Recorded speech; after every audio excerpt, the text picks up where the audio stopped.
Chapter 76. Issue 76. A New Age Part 13. Peter found himself in a small house with Colleen. They were shown courtesy and had to wait patiently for Danny to get done talking to the elders. Spiderman swung side to side in web hammock he made while Colleen paced back and forward. "You're going to wear a hole in the ground," Peter snickered. "Aren't you worried about him?" "Danny's a big boy, he can take care of himself," Peter replied as he thought of something and smiled. "Though I'm not dating him, so I can see why you're freaking out." "We're not dating. Oh, so close friends almost kiss? My, how the times have changed. I want to punch you right now," Colleen blushed as she shook her fists. "I get that a lot." While Peter enjoyed trolling her, the elders were busy staring at a living dragon egg while Danny kneeled patiently at behind it. "A dragon's egg? You honestly expect us to believe this?" An older woman spoke with doubt in her voice. "You can see how the chi in this world is reacting to it. I promise you this is the real deal. Why should we believe someone who abandoned their post?" Another of the elders spoke. "Enough," Leikung sighed. "Danny, why did you leave?" "I felt I needed to. The world was calling to me, so I answered. Not to mention, I have unfinished business at home. You told me that a martial artist must be free from distraction. Well, my parents' death was my biggest obstacle. You betrayed our sect, abandoned your post, and you claim the world was calling to you to do so?" An elderly man with long bushy brows huffed. "The Hand were responsible for the assassination of my family." The room quieted down. "In the time I've been gone, I have fought against the Hand, defeated 3 of their leaders, and helped save this world from an alien invasion. The world is full of powerful people, humans with magical-like abilities, and threats of cosmic proportions awaiting Earth. There are beings that can wipe out entire planets with ease. The world outside has changed, and if we do not change as well, then we will be left behind. Tell me, when was the last time we won tournament for the gathering of the immortals?" "Silence!" one of the elders shouted in anger. I will not stand idly while the world is destroyed. Kunlun is no longer safe for any of you. Strip me of my power if you must. However, I will no longer follow a flawed system. We have lost the last 6 immortal tournaments, and the clans they took with them left us weaker. By secluding ourselves from the outside world, the talented people that could lead us into a brighter future are overlooked. Our progress is stagnating, and we live like cavemen. While our enemies adapt and get stronger, we rot here in a tiny realm. Nothing about this is good." A few of the elders were so red they started looking like chili peppers about roasting over a fire. A woman suddenly started chuckling. "He has a point." The woman who spoke was Fan Fei, another martial artist who had achieved the timeless body like her husband, Lei Kung. "You're just saying that because you see him as your child," an annoyed elder spoke up. "What does that have to do with anything?" "Right is right," Fan Fei rolled her eyes. "Is that the same thing you said when you taught commoners to use qi?" An angry female elder spat. "You want to be very careful with your next words. The mystical beasts of these lands were killing innocents every day. If commoners disappear, so do our roots," Lei Kung nearly snarled.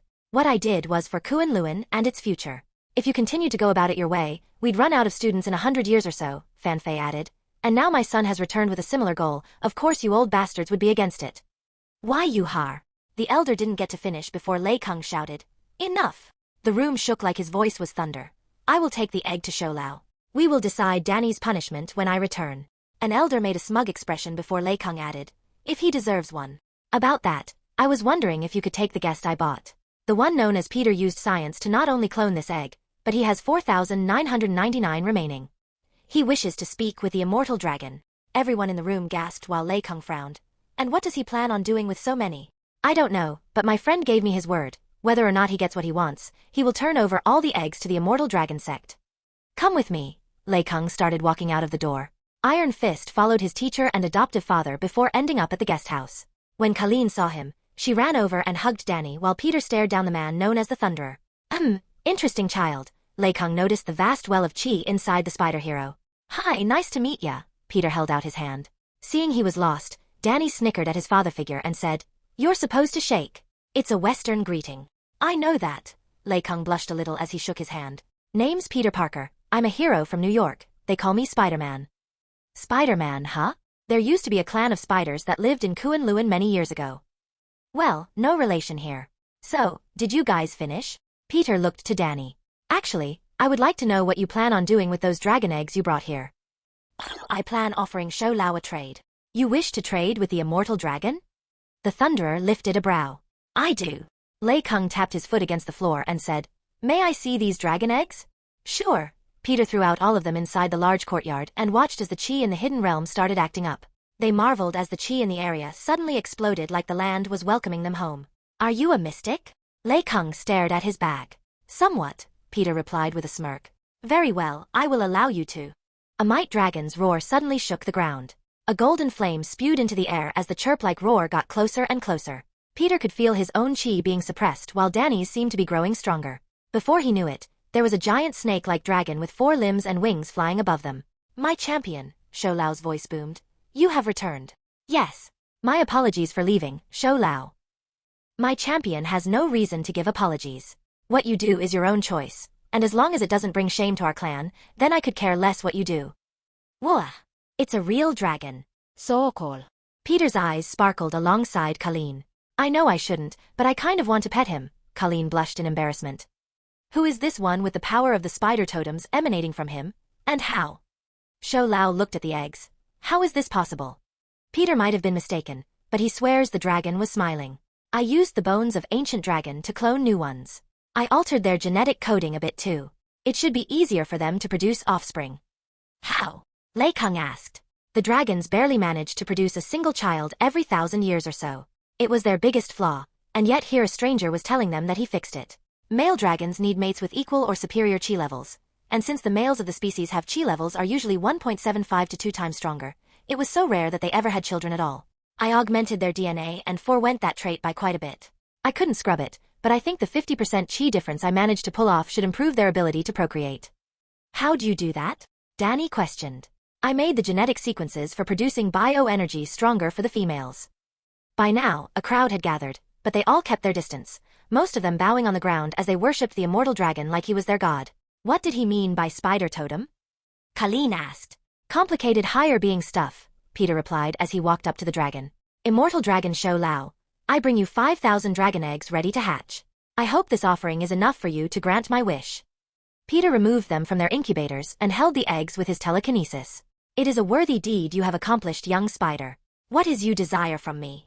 I want a few drops of your blood and a bone from you. I will heal any damage done to your body, and even if you refuse, I shall leave the eggs here. While the people of Kunlun looked at Peter as if he was a sinner worse than the devil, the dragon suddenly laughed. You wish for blood and bone, that is all? That's it. What do you plan to do with it? The immortal reptile questioned. I'm something like a chimera. You blood and bone will further my own evolution. I need it to become strong enough to protect this planet. The dragon laughed once more. If you wish to obtain my blood and bone, then you must earn it through a trial of combat. Well, I don't know if I can win, so how about we make it so that if I draw blood, you'll concede? Very well, let us begin. The dragon suddenly erupted in flames. Wait. Hold on just a second. Maybe we should move away from the city. Not to mention the eggs need to be protected. A sweat dropped on the dragon's forehead before it nodded his head. We are in agreement. Thunderer, take them to my abode and place them next to the brazier. Yes, my lord. Lei Kung used his chi to make the eggs float beside him before he flew away. Come, jump on my back. I shall take you to the proving grounds. The dragon lowered his body to the grassy surface. My champion shall be witness to our glorious battle. Danny nodded his head as he stood up, clasped his hands together, and bowed. I would be honored. I want to go too, Colleen called out. The sacred arena is not a playground, child, Shou Lao growled. Matriarch, could I ask you to look over my... Iron Fist blushed as he nearly called her his girlfriend. Fan Fei smirked as she placed her hands on the woman's shoulder. Of course. I'm looking to hear more about my possible daughter-in-law. M.O.M. Danny blushed as he shouted. He knew that she hated when he called her matriarch and that his adoptive mother's way of getting back at him. See, that's what you should call me in the future too, Fan Fei giggled. My mother is in charge of training the female warriors of Kunlun. There is much you can learn from her. Colleen was a mess. Her face was bright red, and she could barely contain her outburst as she said, Then, I'll look forward to learning about you too. The dragon took off with Danny and Peter while Colleen was being dragged away by the matriarch of the Iron Fist clan. You have an excellent foundation. Who trained you? My parents, and then, the hand. Colleen looked away with shame written all over her face. I see there is a story to be told. Come child, I will not judge you too harshly. We all have our stories that haunt us. Fan Fei shook her head. You too. I once taught commoners the art of chi and combat. However, it was forbidden for anyone to teach the Iron Fist style that was not of the same clan. The elders had given the order to feed my pupils to same mystical beasts that they trained themselves to fight against. What happened? Colleen asked with a worried expression. My husband put a stop to it and invited those commoners into the clan. Of course, he wasn't my husband at the time. Ooh, Colleen seemed more interested in hearing that story. Chapter 77. Issue 77. A New Age Part 14. Peter and Danny rode on the back of the dragon until they reached a large arena surrounded by braziers containing yellow flames. There was nothing but open fields around the arena, with the mountains and the distant city acting as quite the scene to admire. Shall we begin? Peter closed his eyes and created a clone for him to puppet.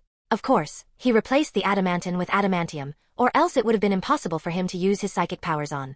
Interesting ability, young spider. You haven't seen anything yet. Peter injected him with his strongest dragon mutagen serum he had. Danny and the immortal dragon were surprised to see and feel his clone's chi go through a massive transformation. Incredible. A spider totem with the body of a dragon-human hybrid. The spider goddess must be elated. Spider-Man breathed a sigh of relief. Glad you didn't call me an abomination and demand I perish or something. Why would I do that? A powerful totem means the web is better protected, and therefore, my world is better protected. I'm even a little jealous of that spider grandma. Hey, let's change the deal. If you draw blood, I will grant you additional bone and blood in exchange for you to empower my champion with your mystic arts. First off, it's not a mystic art. It's science, meaning with enough intellect even Danny here can make an augmentation serum. Secondly, you have yourself a deal. Good, then let us duel. Champion, please leave the arena. Yes, Lord Lao. Danny gave a polite bow as he walked off the stage. Peter joined him before sitting down in the lotus position before he sent his consciousness into the clone. Alright, let's do this. Webster. The clone held out his hand. The symbiote jumped over and covered his clone body before Peter looked at the dragon and said, I'm ready when you are. The dragon stomped his feet on the ground and roared before flying at Peter faster than a bullet. Spider-Man dodged the attack and threw out a punch that was in turn dodged as the dragon took flight. Fire spewed from his mouth while Peter leapt back and shot out a web line. With a fierce pull, Peter yanked the dragon down and made it slam its head into the ground. He rushed forward with his claws extended and tried to swipe at the dragon's face. However, Shou Lao used his own claws to break through his chi and sent Peter flying back into the ground. Peter jumped out of the dirt hole his body made and charged up his chi into his webbing before launching large pellets at Shou Lao's legs. The webbing exploded on contact and hooked the dragon's legs to the ground. Shou Lao blew fire on the floor, burning the webbing off before Peter jumped above the dragon head and landed a spinning kick to the giant foe's skull. The immortal dragon's head was thrown to the side before Peter webbed another line out to pull it back. He readied another attack, but Shou Lao opened his mouth and chomped down. The hero webbed the ground behind him and pulled, narrowly avoiding the bite, but before he could touch the ground, Shou Lao hit him with his chi-infused tail slap. Peter was flung into the air, but his web line allowed him to redirect himself back to the dragon as he landed a stomp kick on his back. Spider-Man wasted no time trying to cut into his scales, but the dragon had other plans. Shou Lao wrapped his tail around Peter's waist and slammed him into the ground before raising his claw and tearing into the hero. He then quickly grabbed the dragon's claws before it could crush him completely and started pushing back. Growling, Peter strained his entire body while trying to push back. Impressive might, young spider, but not enough. The dragon began to charge up another flame blast. Peter took a deep breath and felt heat rising from his lungs before letting out a roar. Lightning and fire shot from his mouth and pushed back against the dragon's breath. His muscles then swelled while he pushed Shou Lao's leg into the air. Peter twisted the dragon leg and flipped the dragon on his back before webbing him up with his organic variant. Shou Lao grunted as he noticed how much stronger the webbing was compared to the artificial shooters and struggled to break free. He blew fire at them, but even then, he could only feel like the purple webbing was slightly weakened. Peter took the chance to jump high into the air before shooting out two lines and stuck them to the ground on both sides of the dragon's body. He then pulled himself out the ground and extended his claws before swiping Shou Lao's underbelly. The scales made sparks, but Peter wasn't strong enough to break through them. Shou Lao suddenly broke free from his webbing and rammed Peter into the ground before stomping on him several times. Danny could barely believe what he was witnessing. He knew Spider-Man was strong, but he was far more than that. Faster than lightning, swift as the winds, sturdy as a mountain, and as strong as a dragon, Spider-Man was everything a martial artist such as himself aspired to be. Peter dodged and deflected attacks, never looking at the blows and only focusing on advancing towards his target. While glowing claws tore up the ground beside him, Spider-Man ducked, jumped, and tilted his body until the dragon suddenly moved faster than his senses could follow. Once again, the dragon managed to land a series of blows. First his tail knocked Peter into the sky. The immortal dragon flew up and coiled his body until he looked like a spiral and suddenly released himself in a lightning-fast lunge. Shou Lao's head smashed into Peter's body and hit the ground with enough force to cause an explosion of dust and debris. The dragon continued to slash his claws, tearing into his flesh with every blow. Shou Lao pushed him deeper into the ground, his muscles tore, his organs were severely damaged, and the pain was more than traumatizing, but even with all the damage he sustained, his bones didn't break. Oof, man, that hurts. I can't feel my body. Now I know what produce feels like when they go through a meat grinder. Peter suddenly channeled his chi to heal himself and threw a punch that knocked away the dragon's fist. The hero felt a surge of strength pooling above his navel, while his body glowed with an intense light, and he started punching back. Shou Lao wasn't holding back his strength anymore and started clawing at every opportunity. Danny couldn't help but think it looked like a cat pawing at an ant. However, this ant punched back and knocked the fierce immortal dragon's claws back. Spiderman then leaped into the air and slugged the dragon in the jaw before the beast used its antler-like horn to smack him back. Peter avoided the blow by repositioning himself with a zip web. His claws glowed golden and black before slashing across the creature's face once more. The blow sent the dragon a few dozen feet in the air when Peter spotted it, the legendary weak point of all Eastern Dragon. The reverse scale. No, I might end up killing him if I go for that. There has to be a way to. Peter suddenly smirked as he found himself raising his arms to block. A powerful downward slash ripped through his arm and stopped at his forearm bone before Peter grunted and webbed Shou Lao's other leg and pulled it toward him. Through manipulating the immortal reptile's movements with his webbing, he made Shou Lao's arm and claw collide with the underside of the dragon's body while he held the other with all of his strength. A splash of blood ran across the ground as Shou Lao let out a cry of pain. The clone vanished as Peter walked over and said, "That counts." The wound recovered rapidly before Shou Lao laughed and said, "It has been many years since I last suffered a wound made by my own claws." "Very well, Spider, you win." Peter chuckled. "You didn't go all out." "But neither did you," Shou Lao responded. "One of us would die if we did." Peter nodded his head. "Yes, that one being you." The dragon rolled his eyes. Shou Lao honored his deal and pushed its claw into a vein in his wrist. Peter summoned a container and collected it before the mighty dragon cut off its own tail and passed it over. "I only needed a single bone." Peter shook his head before sending his symbiote to the dragon. Danny watched in awe as the tail regrew back in a matter of seconds. "Ooh, what manner of creature is this?" Shou Lao asked as he felt his body gaining an abundant source of energy. "It's an artificial symbiote. My parents made it," Peter replied as he recalled the suit. Peter then looked to Danny and said, "I'll be back in a bit with the new serum. Go mingle with Colleen, and for God's sake, don't drag on asking her out." /N1. "She's, ugh, just leave," Danny groaned as all the respect he had for Peter vanished with his joke. He hopped back to his lab and got to work. Peter couldn't wait to dismantle his gains and get to work on the serum. He started with the tail and stripped down the hide, scales, and deboned it. "I wonder what dragon tail steak tastes like," Peter thought as he felt a bit of guilt eating such meat from such an intelligent creature.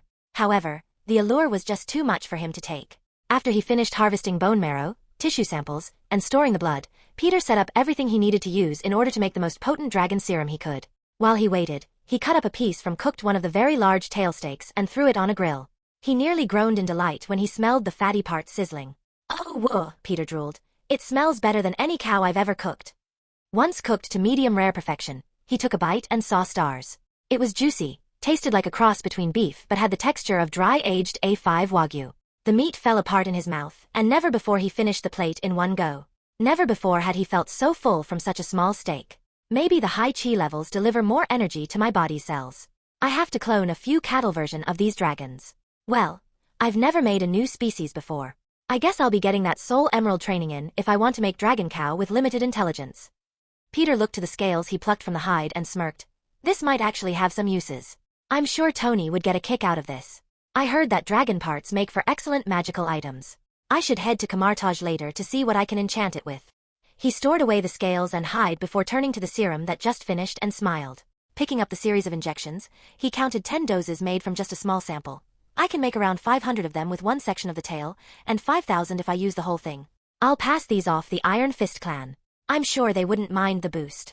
He injected the serum directly into his heart and felt the serum spreading all throughout his bloodstream before seeping into his bones. Webster aided the transformation and perfectly edited his genes to accept the changes more easily. When it finished, Peter noticed that his entire body was now glowing with red, black, and golden chi. He was now 6'1", had roughly 15 to 16% more muscle mass, and felt far stronger than he ever had before. Hoo-aha! I feel incredible. Webster, how much is this amplifying my strength? Estimated strength without symbiote and chi is in the 2,500-ton range.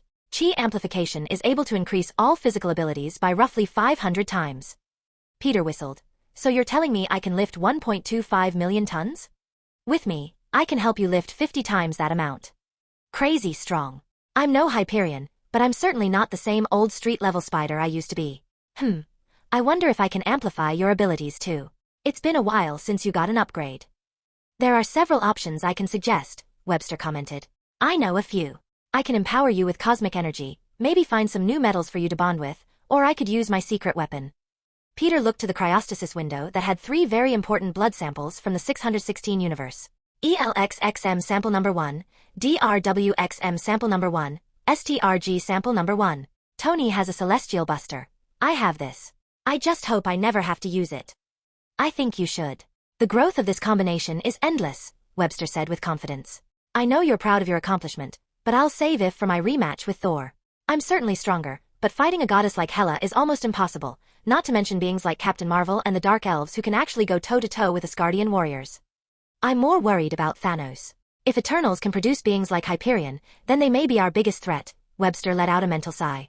I just hope his granddaddy isn't in this universe. That guy can actually completely murder not just one Omega-level mutant, but all of them, including Legion. Not to mention the Celestials. I'm not even sure the Infinity Stones would work on him. Peter shook his head.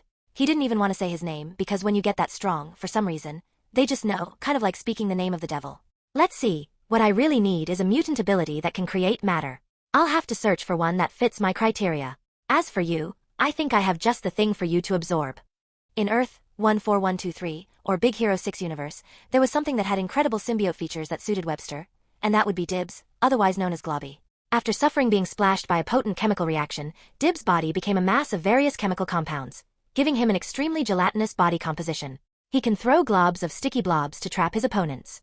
His power set included elasticity, which was the ability to change his shape, extend or contract, expanding his size without consuming mass, the ability to condensing down to Ant-Man sizes, and his ability to absorb and disperse kinetic energy made him nearly indestructible. It could deconstruct and reconstruct and remove parts without ill effect and reassemble parts of himself, so long as they are in close proximity. Even if a part of him is physically removed, it is still active and alive. With this, his symbiote wouldn't need to exist as a single mass. He could lend dozens of people his symbiote while retaining his suit.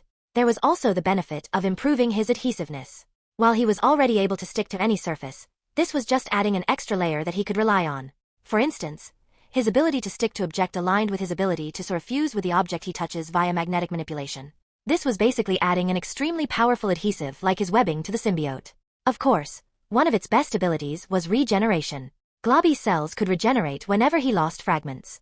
He could throw globs from himself at others without decreasing his mass, and it hints that he is actually regenerating the matter he throws almost instantaneously. This was actually later confirmed in Niga Globby. The most important one was self-molecular manipulation. As a result of merging with the neurotransmitter, Globby can command his cells to change into any form of substance or material. This includes the ability to turn into various states of matter such as water, concrete, bricks, ice, or crystal, manipulating his own body properties to become more foamy, adhesive, or acidic or generating edible substances such as chocolate and ice cream. It almost the same things the unstable molecules offered, but only 1,000,000 times better. Peter summoned the soulless batch of chemicals and said, "Go to town." Webster covered the blob and absorbed into its being almost instantly. When it returned to Peter, the symbiote pulled up files of all its new abilities. Great. I'd like to see a 616 symbiote top that. Well, other than the All Black. Seriously, I swear, symbiotes often get overlooked, but after the All Black saga, no one could deny that there are few beings in existence that could contend with them. While this has empowered me greatly, my amplification abilities have not risen. That's what this is for, Peter pulled out a visor. I found this in the collector's vault. It's Shade's glasses. By integrating this with your body, you can draw chi from the environment and use that to empower me further. In combination with your new Globby powers, not only can we shrink, but we can go giant mode too.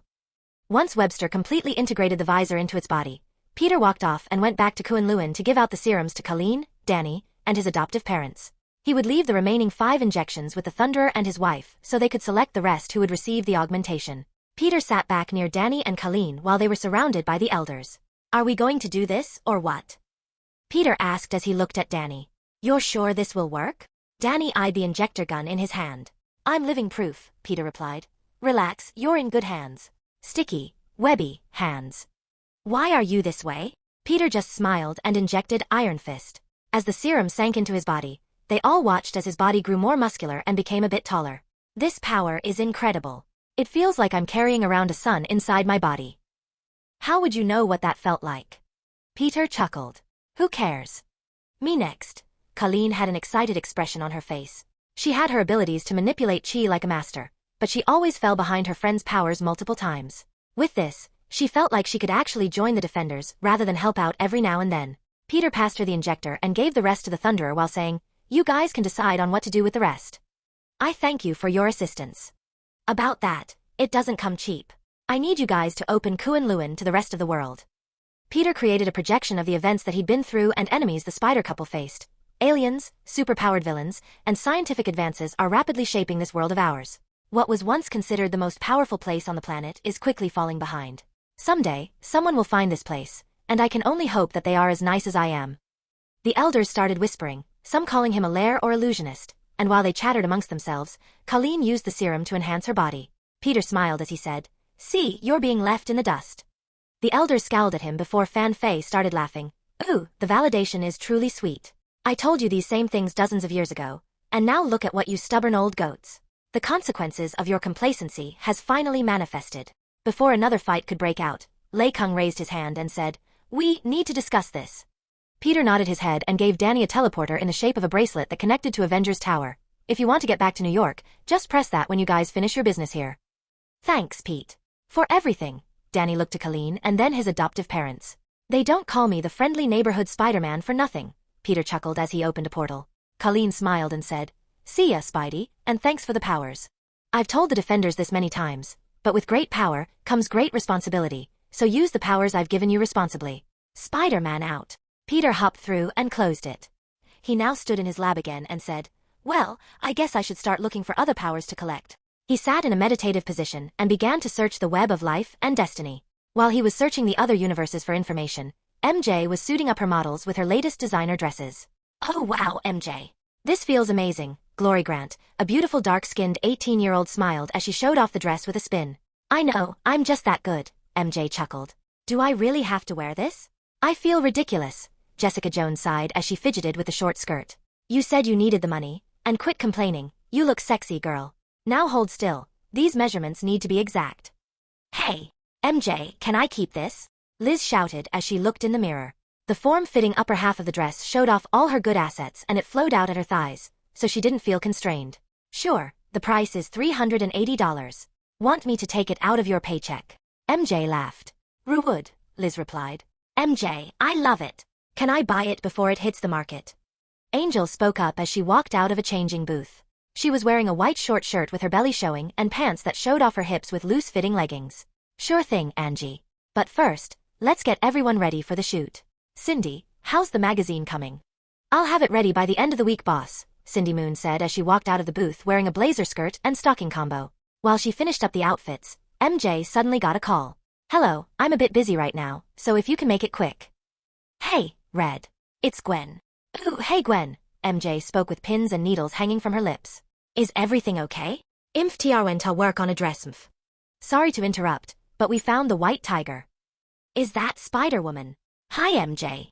Miles shouted from the other side of the call. "Hello, Miles. I hope you're staying out of trouble." MJ smiled. "Good work on finding her.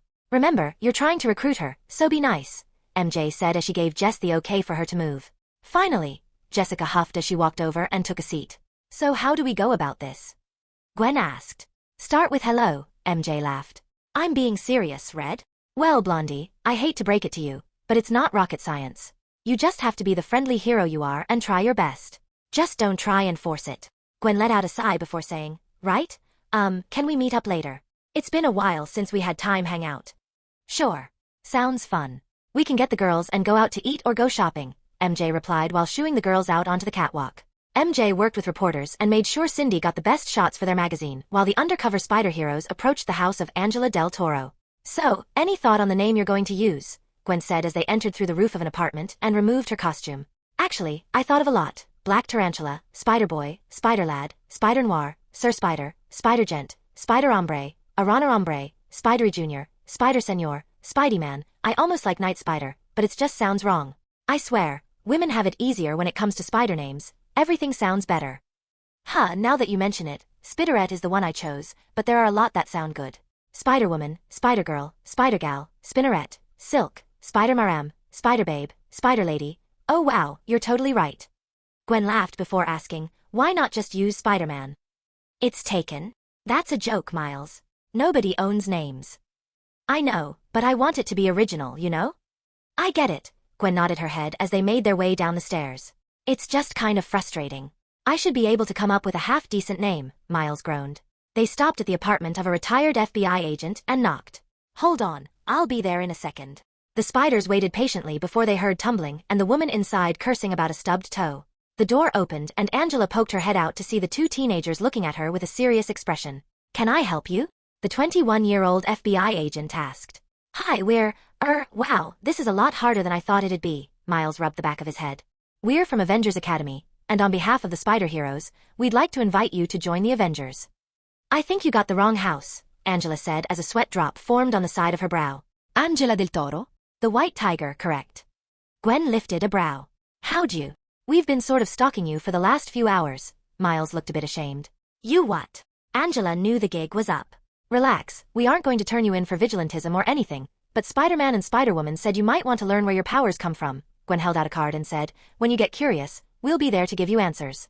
Angela closed the door on them before Miles said, well, that went.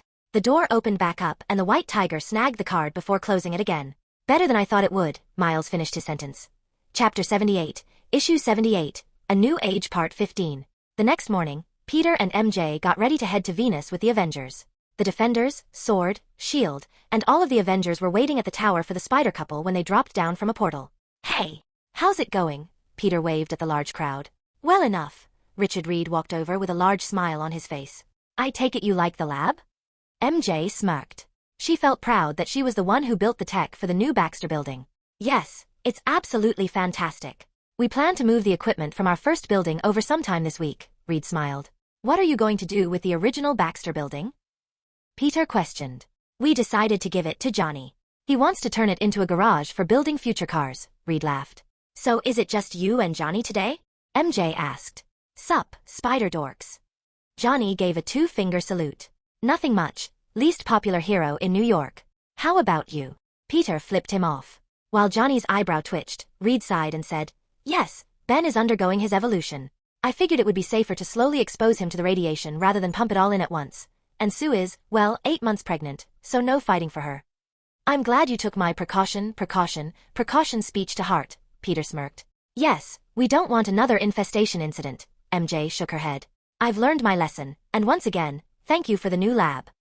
If you want to repay me, I want to borrow Sue for a column in my magazine. Mother's Day is coming, and I want her to model some outfits for me, Mary Jane smirked. I'll ask her about it, but no promises. Hey MJ, Jess and Angel walked over and gave a hug. Going good, girls. You ready to take down some bad guys? MJ chuckled. Always, the two heroines replied. So, is everyone here? Peter asked. Everyone but Thor, Steve said as he walked forward. Great, I'll get us started, Peter snickered as he opened a portal to space just above Venus. You built an orbital ring? Reed and Banner spoke in unison. Yep. I extracted the materials to build it from our Oort cloud and built it with a colony of nanobots. I needed one for what I have planned.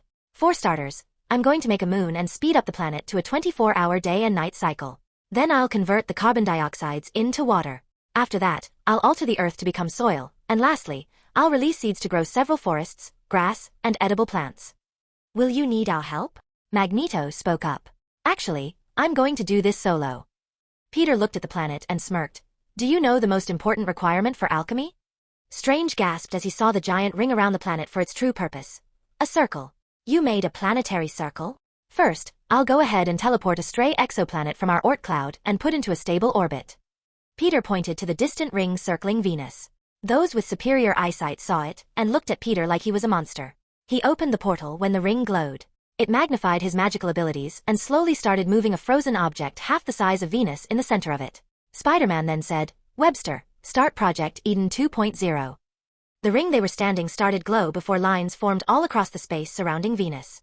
The planet then started to glow brightly, until it reappeared with blue skies, a large ocean, and was completely greened. Just mere minutes had passed, and a fully habitable planet was made.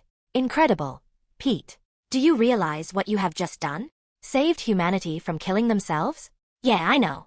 I'm awesome like that. If we can replicate this, we can make even the most inhabitable planets livable, MJ laughed. We'd need to build an artificial sun or set up a mirror highway to reflect the light for planets too far out from the sun, Reed spoke up. Actually, making a star isn't that hard for me, Peter smirked as he pulled out the nuclear fusion reactor and flipped it on. Once they saw the star being born, everyone, including Fury's jaw dropped. When'd you make a fusion reactor? MJ's eyes sparkled as she examined the equipment. You didn't make it with your reality topaz. This is made with modern tech. What does she mean by reality topaz? Reed asked. Oh, I have a stone that grants me similar abilities to warp reality. If I make tech that way, it can't be backwards engineered. Peter created a pebble that glowed brightly. It doesn't need physics to work, it just does. Tech I make with it can't be used for humanity to learn from and understand. There's no actual technology if I don't understand how it can be done. The gemstone will just make the object and make it work. Incredible, absolutely fantastic. Reed's eyes glowed as he raised the glowing pebble. We are going to have a long talk about this, Peter, Fury huffed. Hey, leave my butt alone. It's his shiny rock, he can do what he wants with it, Tony moved between them. You took the Infinity Stones, and now the only thing that could compete with your power is gone. I can't help but have suspicions, Fury replied. Would you guys chill out, Iceman said as he walked up with the X-Men. I have no doubt that Peter will use the stones responsibly. You should know better than to doubt him. I know that those words are not what you truly feel, Charles added. Easy for you to say, you can read minds. Even if there's 1% chance that he'd abuse them. Fury, quit. I understand that the ultimate power I wield comes with the ultimate responsibility. Relax a little, man. There are things in this universe much stronger than my Merlin gemstones. So it's not like there aren't methods to stop me. I won't lose myself to power because I understand that it should never be abused. I only want to help. I know, kid. But there are things that can go wrong. You could be mind-controlled, manipulated into using them for someone else, or just lose it. We need a contingency in case that happens. Sounds fair. I can appreciate the Batman-style planning. Preparing for any possible event is something I can get behind. Feel free to make any safety measures you want, but it won't be with the Infinity Stones. That's too much to ask. Whoa, Pete. Are you okay with that? I mean, you're talking about letting them plan to harm or kill you. MJ looked peeved. Sweetie, it's smart to prepare for such occurrences. We might be just the most powerful force on Earth. If something went wrong and we didn't have a plan, a lot more can go wrong. What if some villain swapped minds with me and took my body? MJ looked down and gripped her fists. It doesn't make it right. You talking about making plans to bring harm to us. I know it sounds crappy, but it's necessary, Peter groaned as he pinched the bridge of his nose. Seriously, I can't believe you. I thought us trusting each other was the whole point of a team. How are we supposed to trust one another if we're constantly plotting behind each other's backs? MJ asked with a clearly frustrated expression. I didn't say it was nice, but it's necessary. Precautions are needed to prevent tragedies. Everyone here is capable of bringing down entire cities, and in the crazy world we live in, anything can happen. You know that's not the point. We're supposed to be heroes. Heroes don't do that kind of stuff. Bat. If you say Batman did it, I will make you sleep on the couch for a month. MJ stomped her foot. Mary, please. Can we talk about this later? Peter sighed. Ugh. This isn't over. MJ looked the other way. Peter looked to the group and said, sorry about that. Dude, did you just have your first fight? You two never fight. Johnny shook. I know it's a lot to take in, but better safe than sorry. I'm on board with whatever contingency plans Fury has. As much as I dislike the idea, I see its importance. Reed looked a bit sad.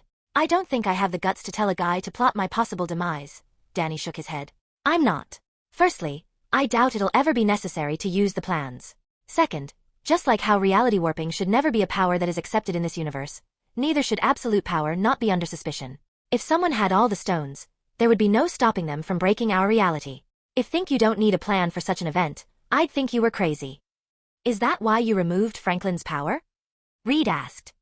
You came up with a name? MJ asked with a smile. Yes, we decided a while ago, Franklin Pete Richards will be his name. That's sweet, Tony chuckled. Flattering, Peter followed up. Is it really that bad? Cyclops asked. I can literally retcon people's existences, make it so that they were never even born. These actions put a tremendous amount of strain on the fabric of our reality. However, I would never do that. The consequences are too much to bear for a single man. But a child could have a bad day and wish their daddy or mommy was never born, and well, yeah, bad stuff happens. Peter made a cube of adamantium. I use it for creating matter from nothing or gaining materials that are otherwise impossible to make in this universe. What I use my stones for is the knowledge to better myself, and in turn, I repay the universe by making it prosper. Peter then looked at his hands and said, however, I understand your concern. Should these gemstones be used for nefarious purposes, a lot can go wrong. Fury furrowed his brows. And how do you suggest we stop you? One mutant would not only be able to stop me, but he could possibly kill me with ease. Peter looked at Reed. Do you remember a man named Owen Reese? Yeah, he was an old enemy. He could manipulate inorganic matter. We trapped him in a prison years ago, Reed replied. Save him and help him become a better man. If you can make him an ally, he should have enough power to be a good deterrent. How? Molecule Man is strong, but... Johnny spoke up. Owen Reese is not some ordinary mutant. He is the world's first alpha-level mutant. The only reason he's limited to inorganic matter is because of a mental block. He looks down on himself more than any other person in this world, so be his first to not do the same. Help him understand just how special he is. Owen can be a great force for good, but he has to be given a chance.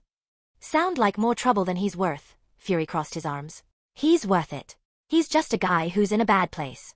But heroes don't just punch the bad guys. It's our responsibility to try and save their souls too. Peter looked at Charles. Can I count on you? If he is a mutant, I will do my best to guide him back to the proper path. Thanks. It won't be necessary, MJ crossed her arms. He has me to keep him in line. Besides, Peter would never abuse his powers. Thanks, babe. Peter gave her a kiss on the cheek. I'm still mad at you, MJ huffed as she looked away. Yeah, but you still love me, Peter smirked. Ugh, enough of the mushy stuff. I thought we came here to kill Nazis. Quicksilver rolled his eyes. No, we came here to arrest them. Peter lifted a brow. You seriously think? Magneto spoke up, but Peter held his hand out and stopped him. I said arrest them. I didn't say not to place in prisons with the death penalty. There will be no Operation Paperclip on my watch. I'll buy the damn prison if I have to make sure of it. Ha ha ha ha. And what of the politicians that permitted such things in the first place? Surely you know that I would never trust such people. Magneto made an electromagnetic charge strong enough to show lighting wrapping around his body. Due to the whole Nazi aid I issue Tony ran into. I've altered the spell for every living and non-living being on Earth that either supports or works for Hydra. The politicians will also be drawn into the battle. I know I can't prevent killing in this fight, but please try. Eric looked like he was about to pop when Charles put his hand on his shoulder. Let them pay for their crimes, old friend. Let the world see the horrors they have wrought and decide their fate, united as humans. Keep in mind, there might be people down there that are being forced to work with Hydra. There are people that are brainwashed, people that have families being held hostage, or people that have no other choice. People like your kids, Peter added. Like a stake being driven through his heart, Magneto felt pained at the thought he might have had to kill his own children. If he had not rescued them and had Charles fix their minds, they might have ended up in the battle they planned on carrying out today. Anyone else have issues? Couldn't we separate them? Banner spoke up. We could, that's a great idea. I'll just alter the spell a bit. I throw them in a prison for now, and we'll go through them later to see how we can help them. Why didn't I think of that earlier? Oh wait, I did. I can't pull that off right now because doing something like that would only take a few more months or years to work out. He's right. What we're attempting is a very complicated spell. Targeting someone off the portals to certain people's ideals, and something as abstract as attachments and loyalty towards a particular subject are multiversal abilities. Why not use the stones? Bruce asked. I am, but did you not hear me speak about not abusing them? If I pulled something this big, the power needed to pull that off would result in feedback because I'm altering reality to pull them here. I might even mess up and end up summoning every being who thinks like Nazis in this universe. That's why I need the spell matrices. To keep things like that from happening, I have to code for hours or even days to pull something this big off. Peter pinched the bridge of his nose. Bruce, think about it like this. I'm comparing this spell to a being made by a kid that just learned to master Simple Addition. How long do you think I'll need to fine-tune it to the point of being called something like Advanced Calculus? Right, I think I get it now, Banner chuckled with an apologetic smile. I mean, I guess that means I'm still a toddler learning to crawl. Yes, you are, Strange added. We have a list. We could read up more on our targets and transport them one by one, Scott Summers said. Once again, teleporting them one by one would alert the others, and I have no clue what kind of magical defenses they have. I only know that with the Merlin Stone's aid, I can brute force this. I put a lot of thought into this, Scott. Trust me. Just don't kill anyone. I know it'll be hard, but at least try, Peter sighed. Oh, and before I forget, Peter summoned another Globby clone and said, let your symbiote absorb that. It'll give it an upgrade. Okay, so all in favor of taking down a Nazi organization before they gain more power? MJ raised her hand as he symbiote absorbed the blob. The majority of the team raised their hands with only a few looking conflicted. I understand you all have never had to kill before, but these guys have been biding their time, building up their forces, and have technology that goes above normalcy. I've given you everything we need to take them down, and even more. With the advantages I've given you, if you guys can't subdue them without killing, then why are you even heroes? Accidents are going to happen, and I don't doubt you'll make a mistake somewhere down the line, but in my opinion, better some Nazis for you to practice on than our own citizens. Peter opened a portal and showed them to the surface and showed them all an incredible sight. It's so quiet, Reed took in breath of fresh air. It's beautiful, Bruce said. Dude, we have to come here for breaks. Luke threw his arm around Peter's neck. This is so cool, he made a whole planet. Angel commented. Technically, it'd be the second, Eric said as he looked around with a smile on his face. How is Kava? MJ asked. A/N. Kava is the Hebrew word for hope.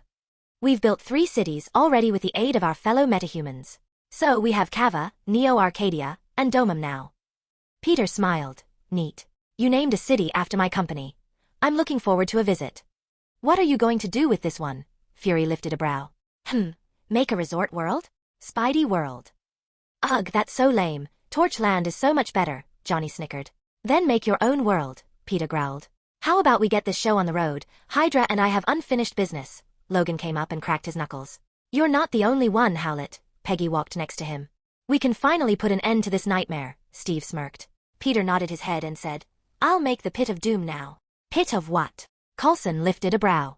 What, you didn't think I was just going to summon them here and we'd just wage war? Peter used his geokinesis to lower the ground and covered them up in a dome made of a powerful force field. Next, he used his reality gemstone to make several turrets that fired non-lethal ammunitions like rubber bullets, nets, and low-voltage electricity. He also added several sound cannons for any symbiotes they might encounter that would fill the pit constantly. Lastly, he turned the ground around him into pure adamantium and made enough containment cells for every last person on the list. Rhodey whistled. Must be at least the size of 5 football stadiums combined. There are 110,616 members of Hydra, needed enough space to hold them all, Peter laughed before saying, when I said I put a lot of thought into this, I wasn't joking around. I can tell, so when do we start the fireworks? Tony equipped his bleeding edge suit.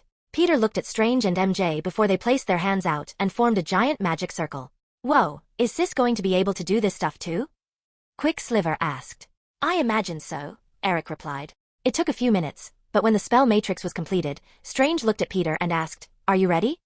As ready a hot dog at my favorite vendor, Peter replied as his space, soul, and reality gemstones glowed brightly. That made no sense. Johnny shook his head. I'm a little nervous, Peter huffed. Chapter 79, Issue 79, A New Age Part 16. The whole room lit up with spells while a large portal opened above and dropped in every last Hydra agent, AI, politician, and even their coffins. There were even pods with people floating inside them. Probably should have fine-tuned that non-living clause. Peter shook his head before creating a megaphone out of Sue's barriers and walked up a set of transparent stairs. Scumbags and Nazi bitches, we will give you one chance to surrender quietly and walk into your cells. However, if you even try and resist, Peter gestured to the Avengers, Defenders, Sword, and Shield members, well, you'll be in for a world of hurt and I cannot guarantee your survival. All of the turrets pointed their weapons at the crowd of villains. Needless to say, they did not throw their hands up and surrender. No, those with weapons or powers suddenly started running towards them. However, there were some who surrendered and stayed back, some were naked and had soap duds on them while others were non-combatants. Avengers, Cap shouted, attack! Peter laughed as he clicked on the defenses with a snap of his finger, and watched as the turrets came on and stared firing into the crowd. Web nets, pellets, electrical blasts, and sonic vibrations riddled the room, severely weakening the Hydra agents, but not all of them were so easily taken down. They clashed with the heroes and the fight quickly became a scene of chaos and mayhem. Thousands of Hydra agents against 100 heroes fought, one to subdue, and the other with intent to kill. The proto-symbiotes all screamed in pain before turning into slush, and every now and then the turrets took down some men. Peter weaved through the crowd, knocking out everyone he touched with a venom blast, bunching them up in webbing, and spitting quips like a pro. Wow, I bet you guys never saw this coming. Then again, snakes have bad eyesight, so I guess that was to be expected. Peter kicked a dude into a gel cell. You know, they say laughter is the best medicine, but I recommend aspirin and washing it down with a little punch. Spiderman's fist nicked a guy in the chin. Cute pistol. Did your mommy buy it for you? MJ laughed as she webbed out of his hand and hit him with it. Now, I know what you're thinking. How did we get ourselves in this sticky situation? Peter and MJ slammed a few Hydra agents together. Bob. Deadpool stopped his swords short of cutting through a guy. Wade. The Hydra agent lowered his gun. Oh my god, it's a Tony knockoff. Did you dig that suit out of his garbage can? It's so last year's model. MJ shot her webbing and made the suit fall apart with a series of quick yanks. Hey, did you know what's black, red, and white? The red skull after I left him with a black eye, Steve shouted as his shield bounced off a few dozen men. Really? Tony lifted a brow while shooting lasers and dodging heavy gunfire. What? It looked like fun. Captain America blushed as he dodged a punch. Cut one down, another head arises? I guess we're gonna have to Hydra TE the world in one go. Peter and Magneto teamed up to wrap a few dozen guards in a rope made from crushed laser weapons. That one actually made me laugh. I think I like him a bit better now. Pietro smirked before dashing through the crowd, knocking everyone out with a finger tap. Eric rolled his eyes while Logan jumped past him, driving his claw tips into a Hydra agent who was targeting Scott. Fury and 24 of his super-enhanced shield agents fired weapons into the crowd, taking down dozens enemy combatants. Sword was right beside them, and it seemed like Hydra was falling quicker than a knife fight in a phone booth. The X-Men used all kinds of abilities, lasers, elements, various forms of energy, and melee attacks shook the area they were in every time they hit their targets. The defenders attacked with super strength, speed, martial arts, fire, and chi, tearing through the group of foes like they were made of butter. The Mutant Brotherhood was a bit more brutal than the others. However, they did manage to try and not kill. Magneto! Take it for a spin, Cap shouted as he tossed his shield to him. Eric grinned as he held the weapon and said, "It would be my pleasure." The two working in unison, redirecting the shield to Cap every time he tossed and bounced it off several villains before Magneto controlled it to take out even more Hydra agents. Peggy smirked as her guns both killed and incapacitated her targets. She then jumped up and took the shield before landing and holding it out for Storm to shoot lighting at it. "Light it up, Ororo." The blast created a shockwave that rippled through the crowd surrounding her before she tossed it back to Steve and said, "I'm going to put in a request for a shield of my own."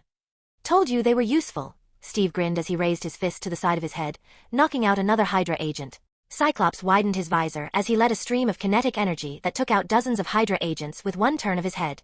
"Nice. Scott. Let me in on this." Gambit joined him and tossed dozens of cards that blew up like landmines. "Not bad, Sugar, but I'll show you how it's done." Rouge absorbed the powers of her enemies and gathered more strength with every foe she took down. Xavier made dozens of people fall asleep as he walked through the battlefield, while Beast threw their unconscious bodies into the containment cells. Fury worked together with the Avengers, punching, shooting, and kicking Hydra ass like he was born for the role. The Hulk smashed. A lot. "Parker!" The voice of Venom roared out. Peter dodged at the last second, narrowly avoiding the fist that slammed down beside him. Eddie stood up with the Venom symbiote, however. There was something different about him. He had streaks of metal tattoos that were made of vibranium. "I guess that explains why Venom's not freaking out," Peter said as the sound waves melted and incapacitated the other symbiotes. "You ruined everything," Eddie shouted. "I tend to do that with villains that have world-conquering goals." Peter dodged and weaved away from Venom's attacks. He didn't need his spider senses to avoid these blows. His martial arts training was more than enough. "It's not like you're special or anything, Baka." "I'll kill you." Never heard that line before. Peter's hands glowed with chi and fire before he punched Venom in the chest, sending him flying backwards. Venom tried to web his foe, but Spider-Man grabbed it and pulled the villain wearing the symbiote back towards him and slammed his face onto the ground. For a second, the heat pushed Venom aside, revealing the crazed eyes of one Eddie Brock. "You stole it from me." "Stole?" Peter shouted. "Your father was the thief. It's his fault I grew up without my parents." Peter laid into him, hitting him with fire chi blast after blast. "The symbiote belonged to my parents. He spied, stole, and kidnapped my family. You don't get to play the guilt card on me, not when you're working for actual Nazis." The fire shifted to lightning as Peter slapped Eddie on the chest. Venom let out a roar as he managed to separate itself from the host somewhat when Peter heard something he never thought he'd hear. "Spider-Man, help me, please." Peter saw a pair of technological bands on Eddie shimmer before it pulled Venom back on him. The hero gripped Eddie's wrists so tight that the tech shattered and the symbiote was freed. He then picked up Eddie and then looked him dead in the eyes. "And you know something, Eddie? You're just as bad as your father." Spider-Man tossed him into the chamber before he looked at Venom. "Hey there, fella, I'll get you home. Until then, help us take down the bad guys, yeah?" Venom moved over to pick a hero from the crowd and jumped on Logan. Out of all the ones he could choose from, Wolverine had the highest level of life force to sustain him. "Wow, so this is what being you feel like?" Logan snickered. "You really are constantly pulling your punches." "I will comply, Parker. This time," Venom said as he turned back to the group and jumped into battle. In just 4 hours of combat, the group of heroes had completely decimated the entire army of Hydra agents. Peter was sitting on top of a pile of unconscious bodies as he said, "Well, that wasn't too hard." Everyone was pretty much wiped out, panting, or just lying on the ground trying to catch their breath. "I can't move them all," Peter sighed as he clapped his hands and made robots to do the job for him. "So, this counts as cutting off the heads, right?" MJ asked. "Yeah, but I'm not looking forward to the paperwork," Fury sighed. "How many politicians do you think are here? A few hundred, maybe a couple thousand?" Charles asked. "Like I said, paperwork is going to be a bitch. We'll sort this out later. As for now, we should upload the footage to Earth," Peter grinned. "Hey, shouldn't we keep this quiet?" The SHIELD agent known as Mockingbird asked. "No, we're the Avengers, and part of that is the benefit of being a public global peacekeeping force. People need to know what we did here, what we accomplished. We took down Hydra," Peter shook his head. "Plus, 110,000 people just disappeared. If we tried to hide this, our publicity would take a nosedive." We'll also need the confessions of every last dirty politician, MJ added. We'll get right on that, but we'll have to find some place for Bucky. Captain and Natasha shouted as he saw the Winter Soldier floating in a stasis pod. Victims, Peter finished. Needless to say, it was a busy couple of days for the heroes. They had to go through thousands of Hydra agents and use a truth serum to get answers and confessions. After that, they had to rescue victims from various Hydra bases on Earth. Political prisoners, entire families, people that had been experimented on, and they had to destroy any dangerous technology and weapons. This is gonna make one hell of documentary, Stark said as he sat in the break room. You're telling me, did you know Eddie planned on putting microscopic symbiote pieces into the world's drinking water? He planned on absorbing millions of people. No shit, Rhodey said as he passed Peter a cup of coffee. I guess it's good we acted when we did. Stark looked at Fury, who in turn flipped him off. Charles stepped in the break room and walked over to the sink before dunking his bald head under the cold water. I've never wished more than in my life to make this power disappear. The thoughts of these monsters. It's sickening. Now you know how I feel, Eric smirked. I've been in the head of Nazis before, Eric. But most were just drones, brainless kids who didn't know better and the propaganda they were fed. Hydra is far worse. Every last one of those foo. He stopped himself from cussing.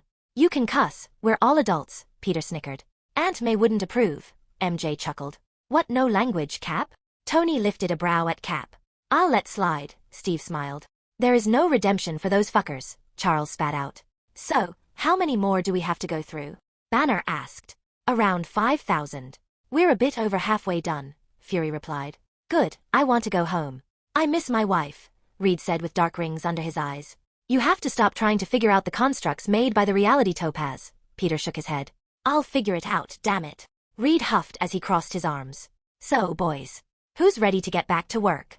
Peggy asked as she leaned against the wall. Those bases on Earth won't dismantle themselves. I'm game, Pietro walked over while stretching. That power nap did me some good. Curious, how many died? Eric looked at Logan and Deadpool, who was hugging him. Get off me, you civvy dough head, Logan kicked Wade away. But we have a movie together. Doesn't that mean anything to you?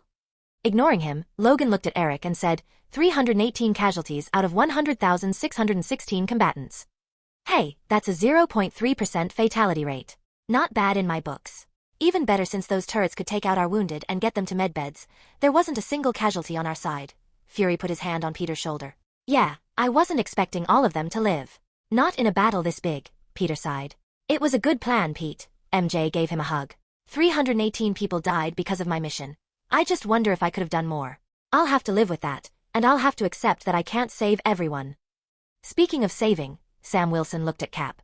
I'll have to ask Reed. His mind has been fried. There are signs of electroshock torture, and a large bath of various chemicals were given to him. The others are the same, super soldiers with programmed minds. It's terrifying to imagine how it felt going through what they did. What are his chances of recovering? Natasha asked. Been meaning to ask, what's your relationship with Bucky? MJ lifted a brow. He's my husband, and I thought he was dead. The room looked at Nat with a serious expression before several shouted, what? At the same time. You and Bucky are married? Steve tilted his head. I haven't seen him for more than 20 years. Wait, how old are you? Tony asked. It's rude to ask a lady her age, Natasha smirked. The Red Room had some benefits, Peter added. Small healing factor, ageless appearance. I'm guessing they had their own version of the super soldier serum. Your serum was better. Nat walked over and gave him a hug. Whoa, this is new, Peter hugged back. You gave me back something important, twice. I'll never forget this favor, Webs, Nat said before she pulled MJ into the hug as well. No problem, Nat us redheads have to look out for each other. Huh? Is it weird that I'm a little jealous? Tony chuckled. Depends, you want Pepper to hear that? Rhodey smirked. I meant in a platonic way. I've known Nat way longer. How come I don't get hugs? Tony crossed his arms. Natasha rolled her eyes and said, keep being a hero, and we'll find out if you deserve it. So how's her husband's condition? MJ asked as Black Widow let them out of the hug. Oh, I'll have him up and out of those pods in no time. The medbeds can heal the genetic damage and repair their brain tissues. Charles here can help them recover their minds and memories. We should also make sure they weren't voluntary subjects. Right. I need a break from those fascists' pieces of garbage. Saving someone will do me some good. Charles walked towards the door. Remind me to make him take a break. Peter yawned as he got up and tapped Steve on the shoulder. Come on, let's go vent by destroying more Hydra bases. Right. Steve got up as Peter opened a portal back to Earth. Hold on, bub. What do we do about my hitchhiker? Venom's head popped out from Wolverine's shoulder. Reed and I have been working on something to get you home. Just give us a couple of weeks. Peter shrugged his shoulders. So I'm stuck with them? Why are you complaining? You get Spidey powers on top of your badass powers. Deadpool shook his head. You could always pass him over to me. No.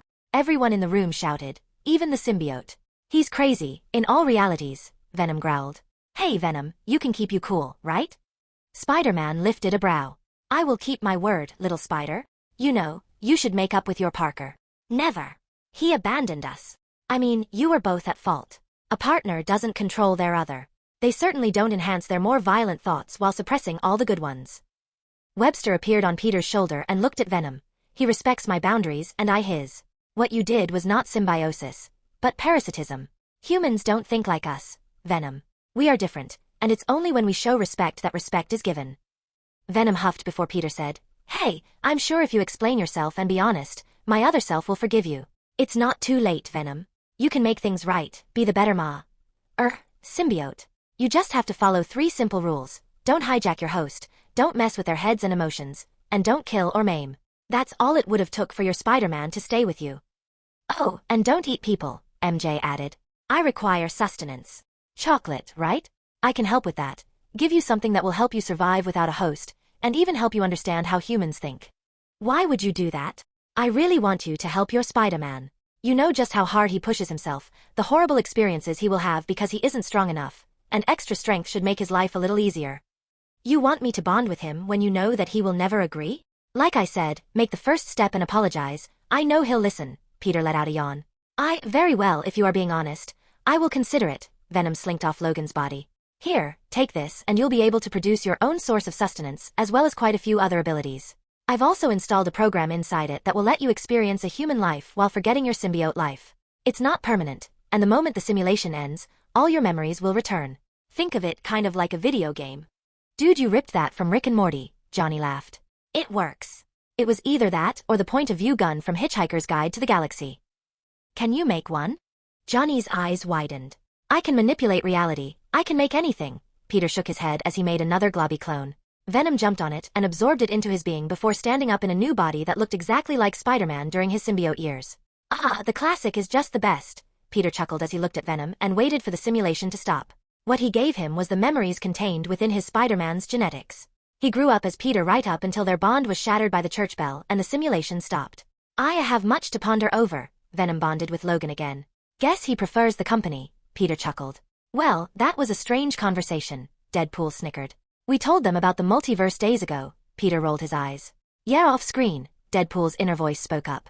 Let's go ladies, gents. Peggy dragged him and Steve through the portal. Another 2 days passed before they finished up their business and announced their victory with a 3-hour documentary. Tony's idea, of course.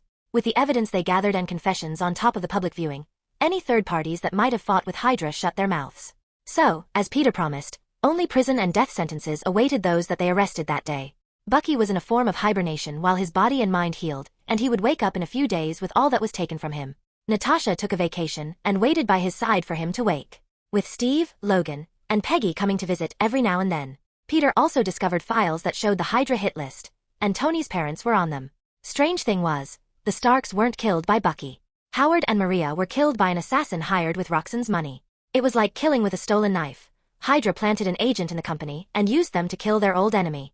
I guess more of Tony's history follows the comics. I hope he takes this well. Knowing him, he might just fly off to Roxxon with his Hulkbuster. Peter sighed as he pulled up the video and watched a man identified as Paul Norbert Ebersol shot their car off the road. As it just so happened, he was one of the villains they captured that was put on death row, so Peter had a way to calm Tony down, but he knew for a fact that it wouldn't end just like that. I still have to tell him. Ugh, I hate bringing bad news like this. Peter called him up and looked out his window. Hey, you seeing this? Our Avengers YouTube account is going crazy. Yeah, I saw it. Feels nice not paying for everything, right?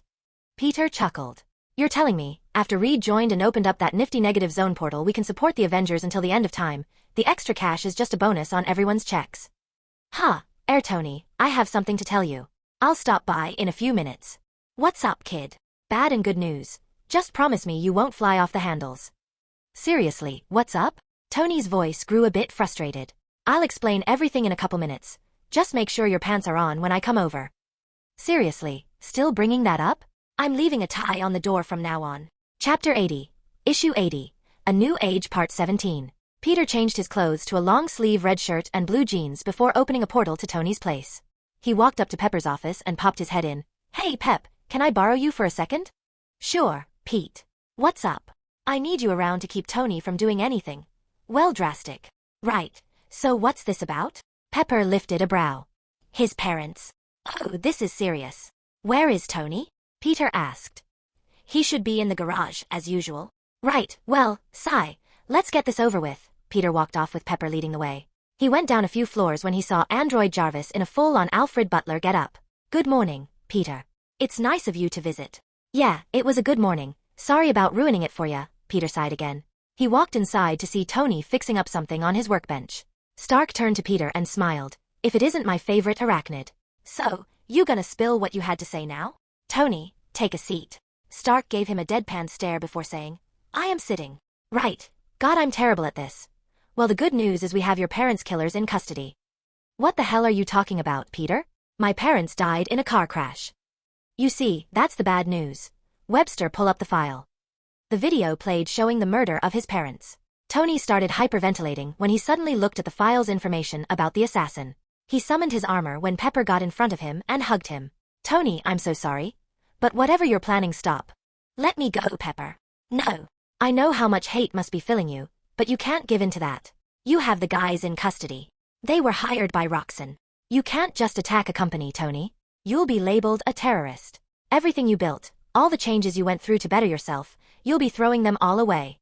Peter webbed Tony's feet to the floor and said, Listen to your wife. We're not married yet. Both of them shouted at the same time. I know, but that got you off kill mode, didn't it, Roboman? Peter flicked his forehead. Can you think straight yet? Because if you want to take down the company, I just thought you should know that there are easier methods than committing career suicide. He's right, you know? Pepper added. I doubt they go down easy, but you can do a whole lot to cripple the company, and from what I can tell, they have a lot of dirty laundry that needs to be aired out. Start thinking like a businessman, Tony. That's the right way to take them down. Now sit down and cool off, Pepper demanded. Tony pouted a bit and said, I can't, my feet are webbed to the floor. Peter held his laughter back and quickly removed the webbing and let Tony decompress. He could tell he was still fuming about what he learned, but at least he was thinking with his head instead of his darker emotions. Look, it looks like you need some space, right? So I'm going to head off, but I'll come and check in on you every now and then. Peter patted his friend's shoulder and whispered, Call me if he does anything stupid. Thanks, Peter. Say hi to MJ for me. Can do, Pep. Peter opened a portal. Tony, I'm sorry. I didn't want to be the one who told you this. But, kid, it's okay. I'm thankful, really. Spiderman shook his head. I gave you this information hoping you'd be responsible with it, so don't make me regret this. Please, Tony, I don't want to see my friend being hauled off to jail. I hear ya, Pete. Thanks for being there for me. Peter gave him a hug and said, I know what you're going through. I'm sorry I can't do more. Tony patted his back and sighed as he saw Pepper smiling while wiping the tears from her face. I will lie if anyone questions me about this, but Peter, being your friend has made me a better person. I won't let you down. Meeting you is one of the best things that has happened to me in this life. You, Mary, Pepper, Happy, and Rhodey are probably the only people I can call my best friends. What I'm trying to say is thanks for looking out for me, kid. Hey, they don't call me the friendly neighborhood Spider-Man for nothing. Peter chuckled a step back and said, Take care, you too. Spider-Man portaled out and appeared on top of a skyscraper. He suited up as he said, Well, I guess I better get in my rounds first. Peter jumped off before he webbed to a nearby building and swung with all his strength, throwing him miles up into the air. Yahoo! Peter webbed out another line. Even though he could fly and teleport, nothing beat web swinging. It helped him get his head off things and focus on the task at hand. Dealing with Tony's issues was a whole can of worms he didn't want to open. There was the drinking, the age of depression, and his bad guy phase. Well, what are friends for? Oh man, he can't even get drunk anymore. I guess I'll just have to look out for crippling depression and fits of murderous rage. The things I do for my friends. Peter stopped above a ledge and leaned out to look around. Okay, let's focus on my danger radar. It's been quiet lately, crime is down, deaths are at an all-time low, and JJJ isn't on my back about BS. I keep waiting for the hammer to drop, but... He heard a yell for help and jumped off before swinging over 2 miles in less than a second. Spider-Man landed to see a girl with a cat stuck in the tree. Well, not a mugging, Peter chuckled as he hopped onto the branch and said, Come here, fella. The cat ran over and hopped in arms before he jumped down and handed the feline menace over. Take care, little missy, and next time, try snacks and a basket full of blankets. Cats fall for that every time. Thanks, Spider-Man. The girl cheered happily as he webbed away. Peter swung low and ran his hand across the ground while the crowded streets took pictures and whistled. Peter pulled up as he flung himself into the air, flipping and landing on a wall. He then looked off into the distance and shot out 2 lines before turning himself slingshot that soared above the rooftops. Okay, focus your senses, come on. The day is just getting started. Seconds after honing his senses, Peter could hear the sound of an alarm going off. I doubt that's another cat in a tree. Spider-Man glided towards the building while using his webbing to speed up until he landed on a ledge overlooking an apartment complex.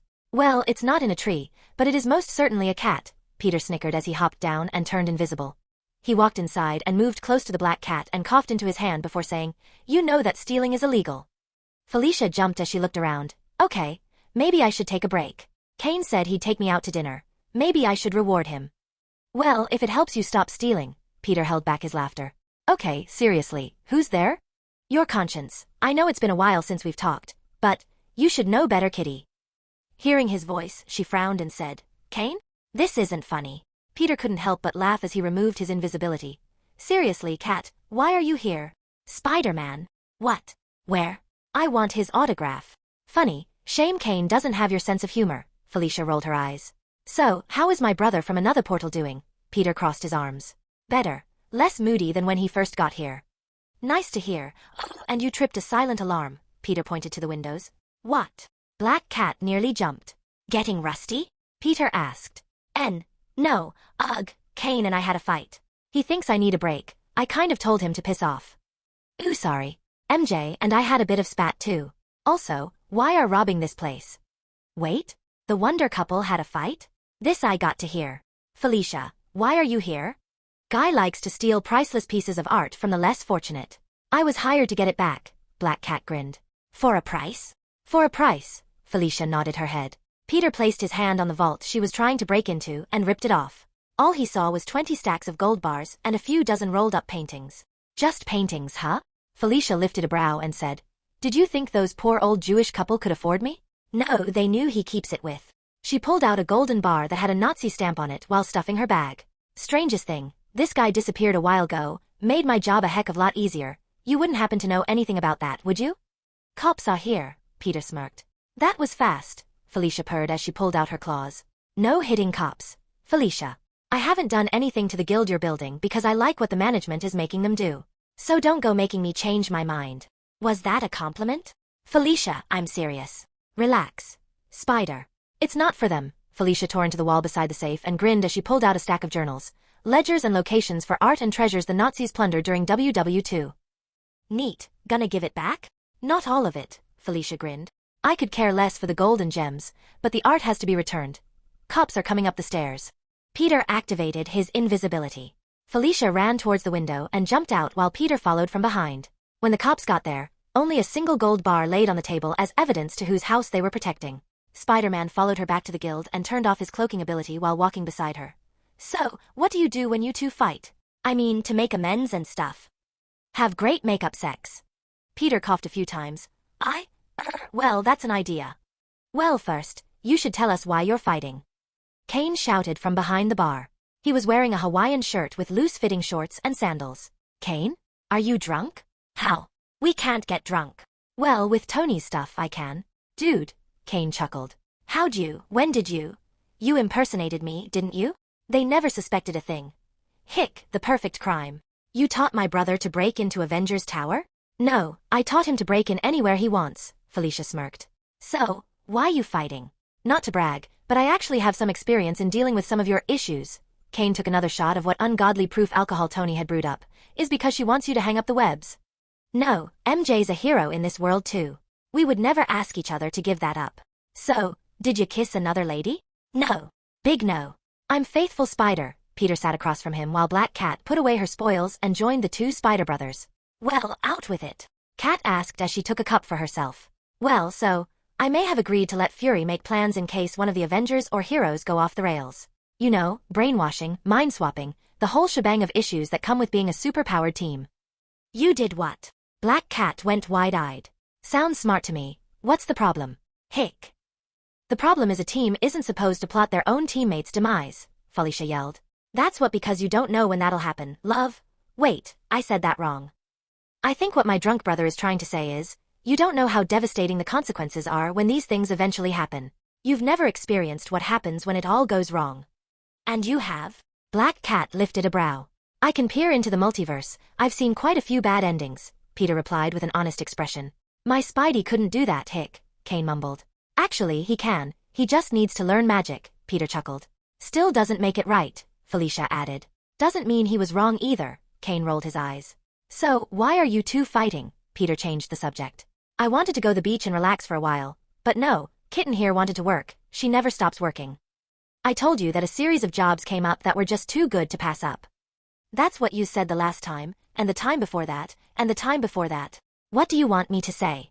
It's been a busy time trying to revive a dismantled thieves' guild while trying to recreate their original purpose. I want you to relax for a day. You've been on edge all week, Kane groaned. I wouldn't ask you to stop hero ing. Why would you ask me to stop? Because even I take a couple days out of the week for myself. Today was one of them, and instead of relaxing on the beach with my very hot girlfriend, I'm stuck down here running jobs for the newbies. Felicia sighed before she leaned over the counter and said, Honey, while I love the idea of spending time with you, it's just not a good time for a break. I promise you, after I finish up with the list, I'll... She whispered the rest into his ear. Kane lifted a brow and blushed a bit. How many? I have 6 locations left. That'll take you a couple of days, Kane shook his head. 3, after the next 3, you take a goddamn break. Felicia pouted as she put her lower lip out and said, Come on baby, I'll make it worth your while. Trust me, the wait will be worth it. Okay, I'm leaving, this is getting a bit too uncomfortable. Sure you don't want to join? I mean, technically you're both the same. No, we're not. Kane and Peter shouted at the same time. Felicia busted up into laughter as she said, I thought you had a sense of humor, Spider-Man. If I knew you were this innocent, I would have teased you earlier in our career. Have a nice day, I have crimes to stop. And an apology to work on, Peter sighed as he opened a portal to the top of the Empire State Building.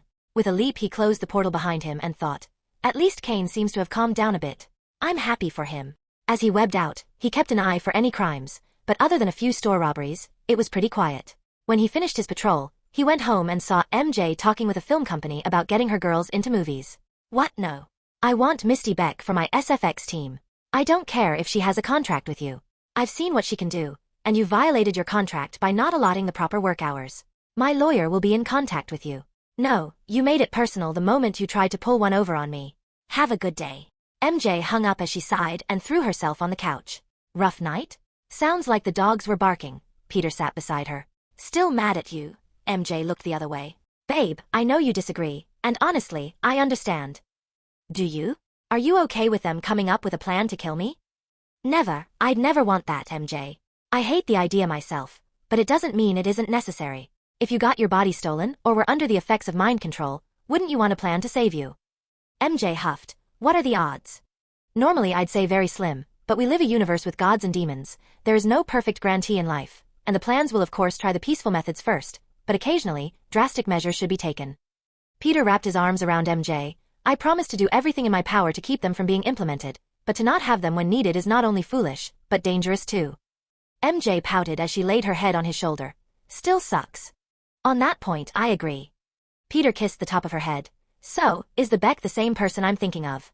MJ recalled her time with her alternate self and said, Yeah, I figured that I'd keep Mr. O 2.0 from being born by giving her a fair chance. Gal has talent and her tech makes developing movies really cheap. She's not a, robot is she? Peter asked with a curious expression. I gave her background check, she's legitimately his daughter. Though I don't know how she feels about us basically turning her father into a vegetable. But from what I've gathered, she does not like her father. Hey, that was all Ghost Spider. So, it's a win-win, right? You get a talented special effects team and prevent the uprising of another dangerous villain, Peter chuckled. Yeah, MJ laid her turn the T.V on. So, what kind of movies did you get them? I'm trying to get Jess to play Cleopatra, Angel wants an action movie, and Glory said she wanted to do a rom-com. I've had some issues with the current management from Hollywood. There are some creepy things happening there. Something we need to investigate? Peter lifted a brow.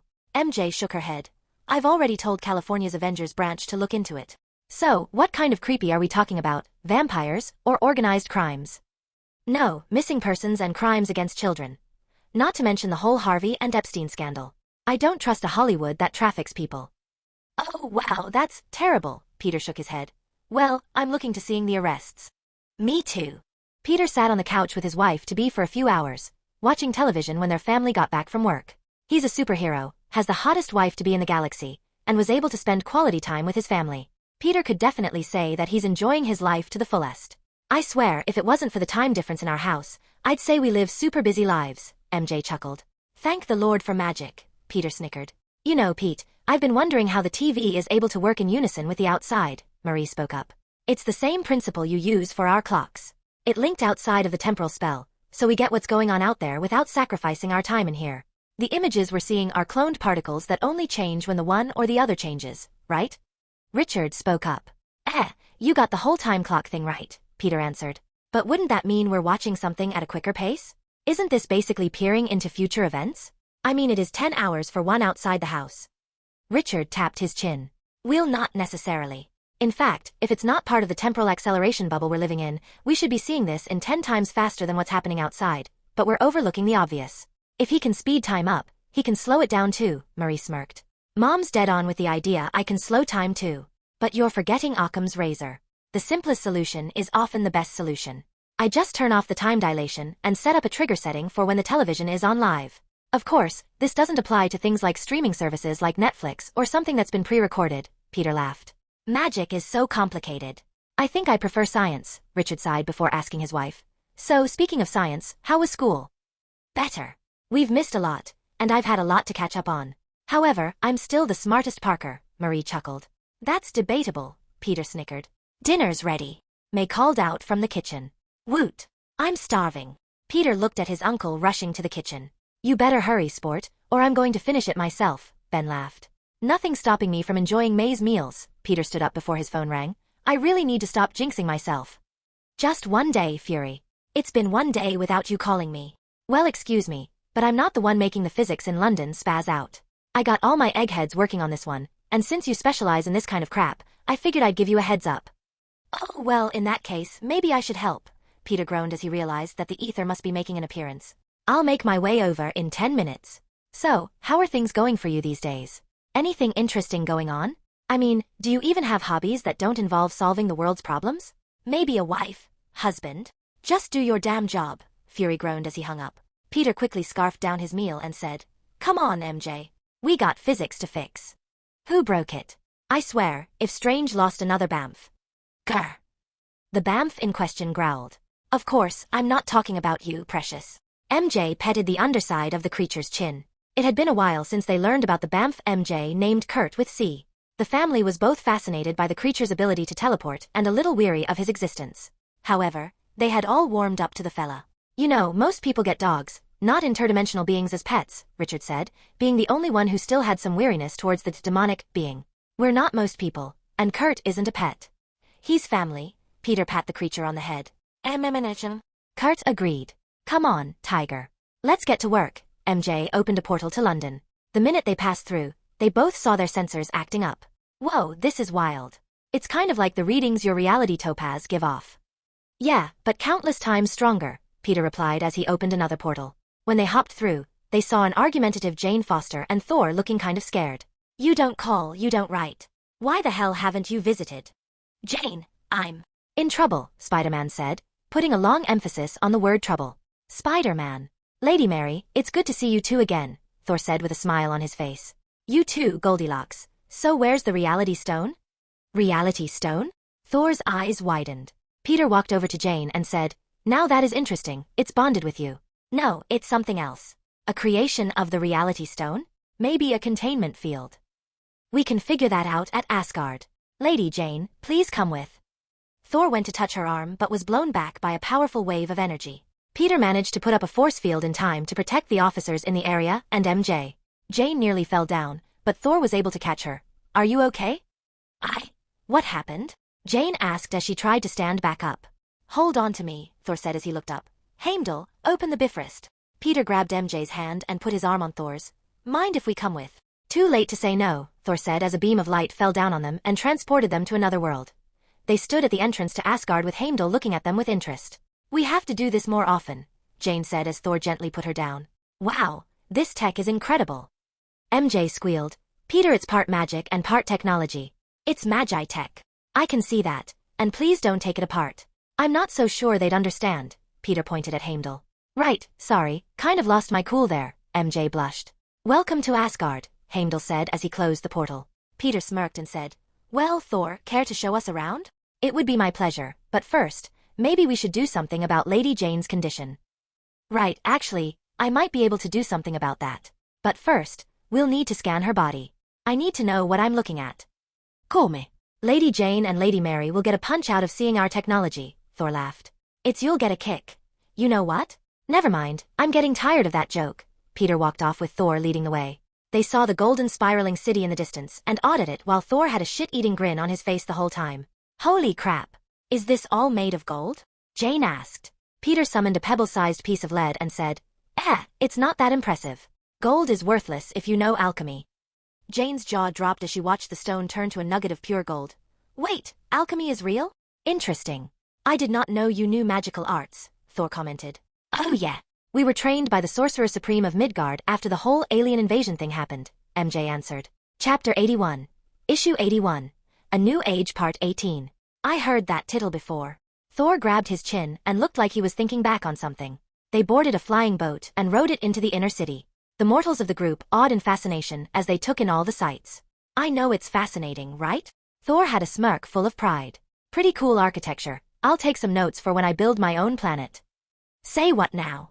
Thor questioned as his eyes blinked rapidly. I guess you've missed out since you didn't bother to contact me. Jane lifted a brow. Peter here with the help of several metahumans terraformed Mars. He what? Oh, and he soloed terraforming Venus. MJ giggled. How things have changed on Midgard. You have all come a long way since the days of you all living in huts and caves. I'm sure Father will be pleased with your progress. Why would he be pleased? Mary and Jane asked at the same time. Point 1. Oh, Asgard oversees and protects Earth from cosmic entities. Midgardians doing well is like showing that my father's ruling methods are working. There is a higher order to the universe, and for some reason, many gods place great importance on Midgard. Wait, there are other gods on Earth?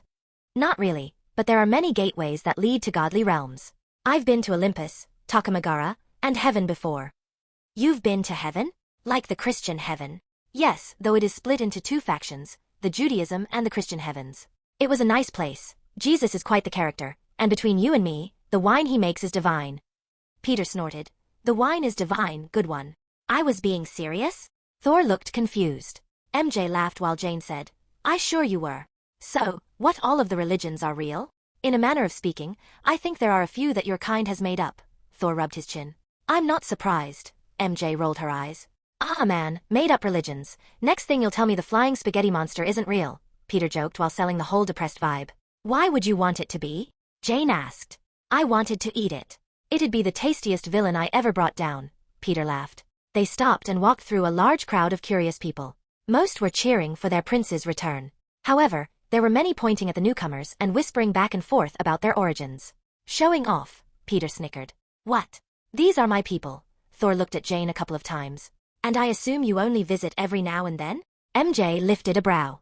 Well, yes, but that's only because I've been busy lately restoring the bridge between worlds. Is that why you haven't visited? Jane asked. Yes.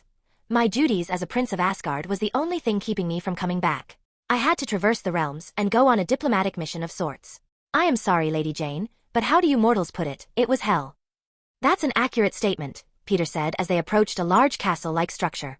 They passed through the halls and met up with Thor's friends, the Warriors 3 and Lady Sif. Fandral, Hogun, and Volstagg ran over and gave their leader a loud welcoming. However, something was very different from the comics he was so familiar with. For one, they were all different races instead of Asgardians. Fandral the Dashing was an elf from Alfheim, Hogun the Grim was a Vanir from Vanaheim, and Volstagg the Valiant was a dwarf from Nidavellir. The only ones that seemed to have kept their canon identities were Sif and Hogun. I guess they aren't any giant dwarves in this universe. That's cool, little bummed out to be honest, Peter thought to himself.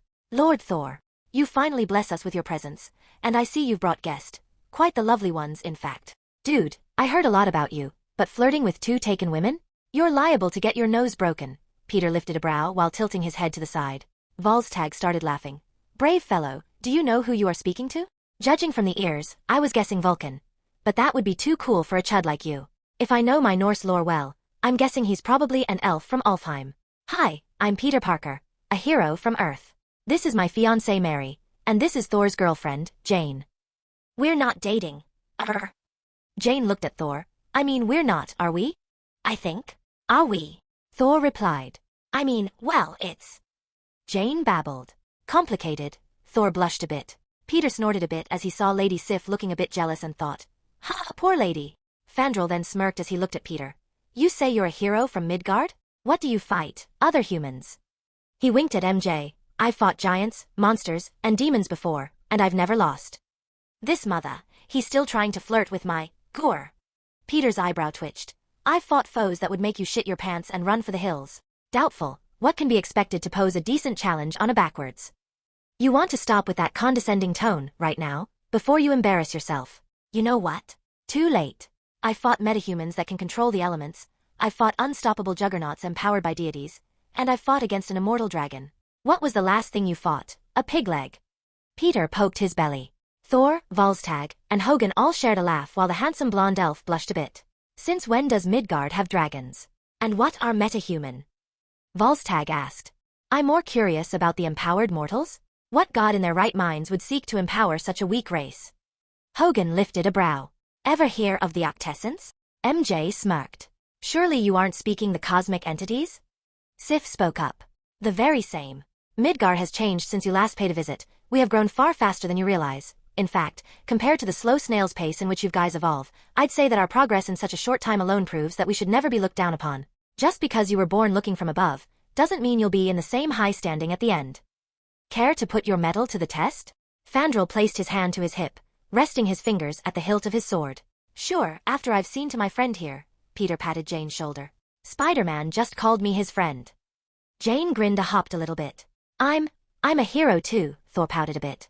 Yeah, but you're hardly around. Spiderman builds worlds for fun. What have you done for Earth besides raid our bars? Jane lifted a brow. I saved it from destruction and alien invasion. From threats Asgard were responsible for. Jane rolled her eyes. Didn't say I was perfect. Peter shook his head. Let's stay focused and get that stuff out of you before you blow up again. Right, follow me, Thor said as he started walking away. I'll deal with your racist ass when I come back. Peter pointed at the elf and followed after. While Fandral crossed his arms, MJ walked beside Jane and asked, So, I hear you're a scientist. What do you study? Quantum physics. More of an engineering whiz, but I was surprised by how much I needed to know too when I started digging into alien tech. Still so jealous about that tidbit. I don't suppose Arcadia Industries is still hiring? Thor's not girlfriend asked. I'm always looking for more scientists to nab up. Just submit an application and I'm sure you'll get a job pertaining to your area of expertise.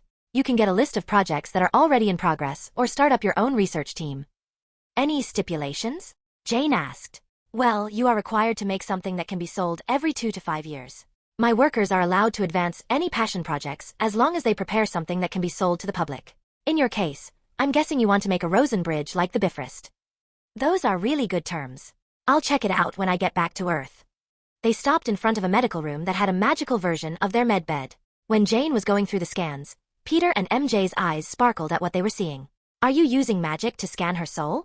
MJ looked at their magi tech. Yes, how did you know? My soon-to-be wife is a technopath.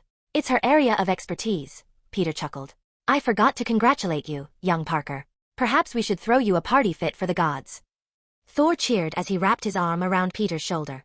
Sounds like fun, Peter nodded his head as he read over the data pertaining to Jane's condition. It's a bit weird, but I think I can extract it from her. Peter raised his hand and activated his reality topaz with his soul emerald and suddenly made the ether vacate Jane's body. Dear Valhalla. That was inside her? What is it? Jane felt weak while the Asgardian doctors were freaking out. You haven't seen anything yet. Peter opened up his subspace pocket and extracted the reality stone before throwing it next to the other stones. Were those? Thor's eyes widened. Time, power, mind, and now reality. I'm only missing the soul and space stones, Peter commented.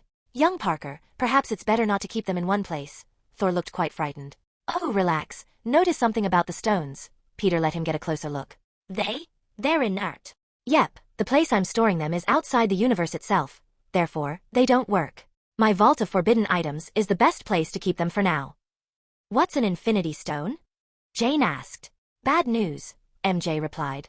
Yes, very bad news. I'm curious as to what you plan on doing with such power. The voice of an older man appeared from the doorway. Standing before the group was none other than the Allfather of the Nose Pantheon. Father! Thor straightened himself out. Well, for starters, I plan on sending them to the end of time. With what the Phoenix Force does with them, I'm sure you understand my intentions. Odin looked at Peter and studied his eyes. Thor, meet me in the throne room in a few hours. I wish to speak with the spider totem. Until then, we should destroy the ether. Way ahead of you, Peter smirked as he raised his hand and made his reality topaz absorb the liquid. Reality particles detected. Absorption complete. Reality topaz timer increased to 5 hours, Webster informed. Just like I thought, eons of exposure to the reality stone has made the ether into a similar object like my reality topaz. What did you just do? Thor asked. I see, you absorbed the ether. You're Merlin's successor, Odin eyed Peter with scrutiny. Yeah, I still have a lot to learn about my magic, but I'm getting there. Peter rubbed the back of his head. Merlin, where have I heard that name before? Thor tilted his head side to side. On Earth, he was considered a myth. Jane's eyes widened as Odin left the room. He was the first sorcerer supreme in our universe, Peter clarified. Again, there's that name. Thor rubbed his forehead before suddenly shouting. Ah! The master of all magic. Only the greatest sorcerers in history can obtain that title. I believe Loki was at one time considered for the role. Speaking of Loki, how is he? MJ asked. He's still problematic, but I've been doing my best to talk to some sense into him, Thor sighed. Any clue as to why he attacked Earth? Jane asked. Yes, and I'm afraid it's rather complicated. We'll talk about it later. For now, I wish to see how much Peter has grown.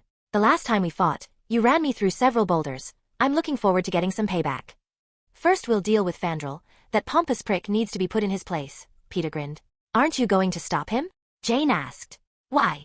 I think it's hot when he gets all defensive and jealous. Gives me plenty of teasing material too. Besides, the fact he kept going after learning I was taken. Let's just say if Pete wasn't going to fight him, I would've. MJ winked. But he's a god, Jane whispered. Well, he's also Norse, and based off what I've read about them, they respect the strong and brave. So, I don't think he's doing anything wrong. We've also gotten pretty powerful ourselves. Peter's been wanting to test his abilities for a while now, but no one on Earth can really fight him at full strength without certain consequences we'd rather avoid. So, he's what, stronger than the Hulk? Jane asked.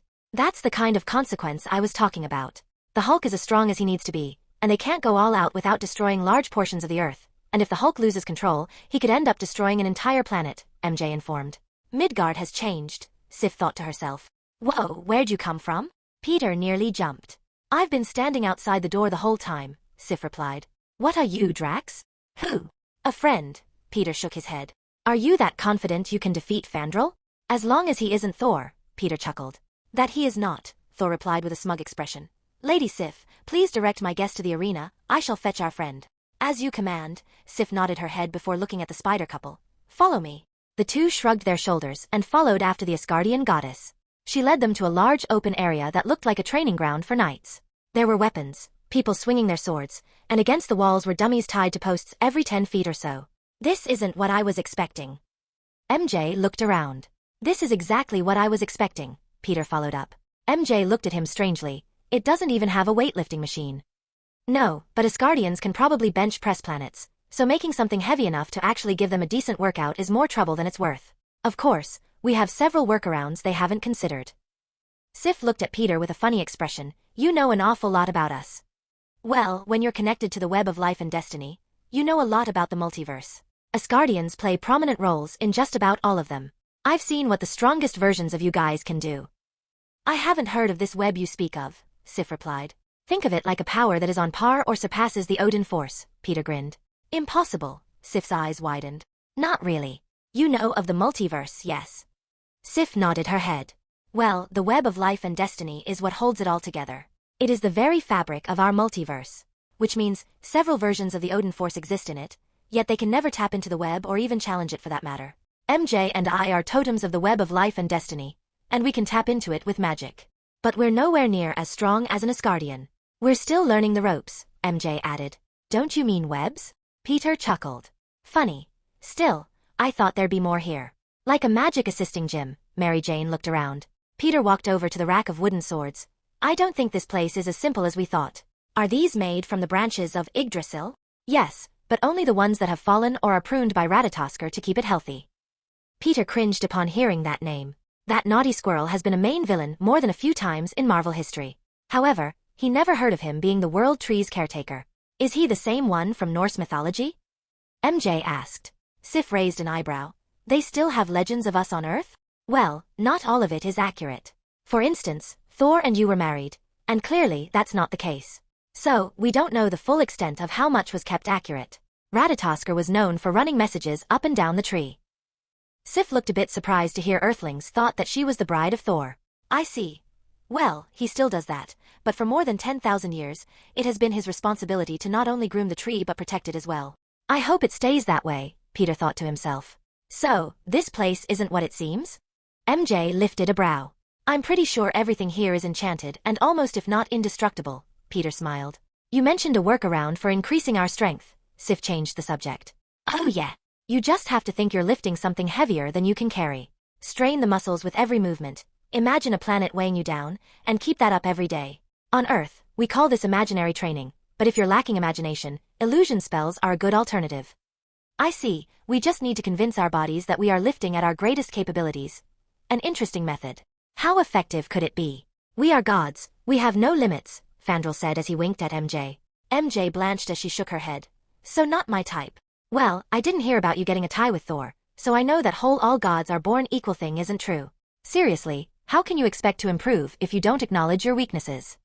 Peter shook his head while Thor snorted. He has point, Hogan nodded his head. Ah ha ha. He's got you there, that was a pretty stupid thing to say. Volstagg pointed his finger at his longtime friend. Well, step up, I'm curious to see how I stack up against an elf, Peter smirked. Draw your sword, Fandral said as he unsheathed a pair of sabers. A real man fights with his hands, Peter smirked as took a stance. Thor grinned widely while Sif looked confused at his expression and asked, What is it? It's what makes my friend such a deadly opponent.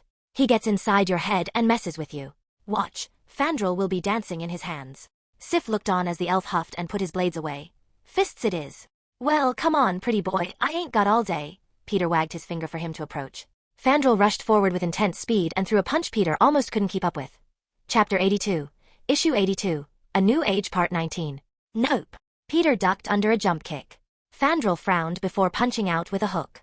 Too slow. Peter leaned back slightly. How? Fandral punched and kicked dozens of times only for them to be dodged with ease. Are we dancing or fighting? Shut up. Fandral attacked with more force. Peter dodged a wind-breaking kick as he rolled his eyes and said, Sheesh, my Aunt May kicks harder than that, and she's a 50-year-old woman. Do you ever stop talking? Fight back, you coward. Fandral punched at Peter's jaw only for the spider hero to tilt his head to the side. Wow, who taught you to fight, a koala? I could see that punch coming from a mile away. Alright. The elf threw dozens of punches that all let out small sonic booms. Peter ducked, dodged, and weaved before jumping on his shoulders. That one was almost too close, almost being the keyword. Get off of me. Fandral tried to grasp the spider's ankles. He hopped off and landed a few feet away with a 180 flip and said, You're looking a little tuckered out there. I think someone needs a nap. Should I ask Thor where the closest crib is? The crowd was both shocked and amused. Fandral could hear his friends snickering at the insults being thrown around, and he couldn't bite back his anger because he had yet to land a single blow on a Midgardian. Is this all you have? I thought elves were supposed to be swift and powerful. You! Phaedral tried to rush forward when he saw his opponent grin. My turn, Peter snickered as he webbed the elf's chest and yanked him over. With a fierce punch to the gut, he sent the warrior flying back before the web stretched and suddenly pulled him back towards Peter's fist. That one was 10% of my strength. Let's see how you handle 30%. Fandral reached for his weapons, but a quick couple of thwips and Peter had sealed his hands to the twin sheaths of the elf's weapons. Another punch hit the elven god on the chest, sending him flying back again. However, Peter saw that his punch didn't do much other than keep him in the air. Hey, MJ, check it out. It's an elf punch paddle ball. Peter pulled him back and punched him with all his non-amplified physical strength. He managed to get a grunt out of the elf before he infused his fists with chi and pulled him back for another hit. This time, he let go of the webline and sent him flying out of the training grounds with a fierce punch to the chin. When he landed, the warrior was completely knocked out but only bruised. That wasn't too tough. Though, I figured that punch would be enough to break his bones. I guess elves are sturdier than I thought. Way to go, babe, MJ whistled. Isn't using those webs a bit like using a weapon? Sif asked. A real man fights with his fists, but a great man fights with his head, Peter smirked as he did some stretches. Ha ha ha. Marvelous young Parker. I see you have grown much stronger than when we last met. Well, why don't we go around, Thor? I'm curious to see how much I stack up against an Asgardian while going all out. That was not your best? Sif asked. Not even close, MJ snickered. It sounds like fun. Thor jumped on stage and put his hands up. Peter made his classic suit appear as he took his low-to-the-ground stance and said, "I'm going to use everything I have, but as long as you don't use your hammer, I won't use my gemstones." Gemstones? Oh, are you talking about those things that glowed when you made the ether disappear? Oh, that's right. I got them after the whole alien invasion. See, this is what happens when you don't visit. To be fair, I'll show you. Just for a second though. Peter activated his power ruby. Power ruby active. 5 minutes and 10 seconds remaining. The webbing on his suit glowed red before he rushed forward and punched hard enough to get his point across. Peter's fists stopped short, and the wind pressure from the blow nearly knocked the god off his feet. Well, it's no Mjolnir, but just like it, my gemstones are quite powerful. You could even call them fake infinity stones. I see. A sweat drop formed on Thor's forehead while the crowd gasped. Right then, I won't use my hammer. Yet, I am curious to see how well your gemstones match up to Mjolnir. Well then, let's start. Peter pushed his chi to the limits and had his symbiote empower both his body while gathering chi from the environment. He rushed towards Thor and started with a powerful punch. Thor grinned as he raised up his hand and punched back. The two connected in a test of might that created shockwaves around them. Holy crap! It feels like a mountain just punched me, Peter thought as his broken bones rapidly healed. Not bad, that actually stung. Thor waved his hand in the air as if to shake off the damage. Phew! I didn't think my bones could break so easily. Okay, let's cut loose. Peter threw another punch that Thor dodged before the god raised his foot to counter. The spider hero jumped over Thor's foot and kicked him in the head, staggering the god slightly. Peter didn't stop. He followed it up with spinning heel kick before landing on the ground.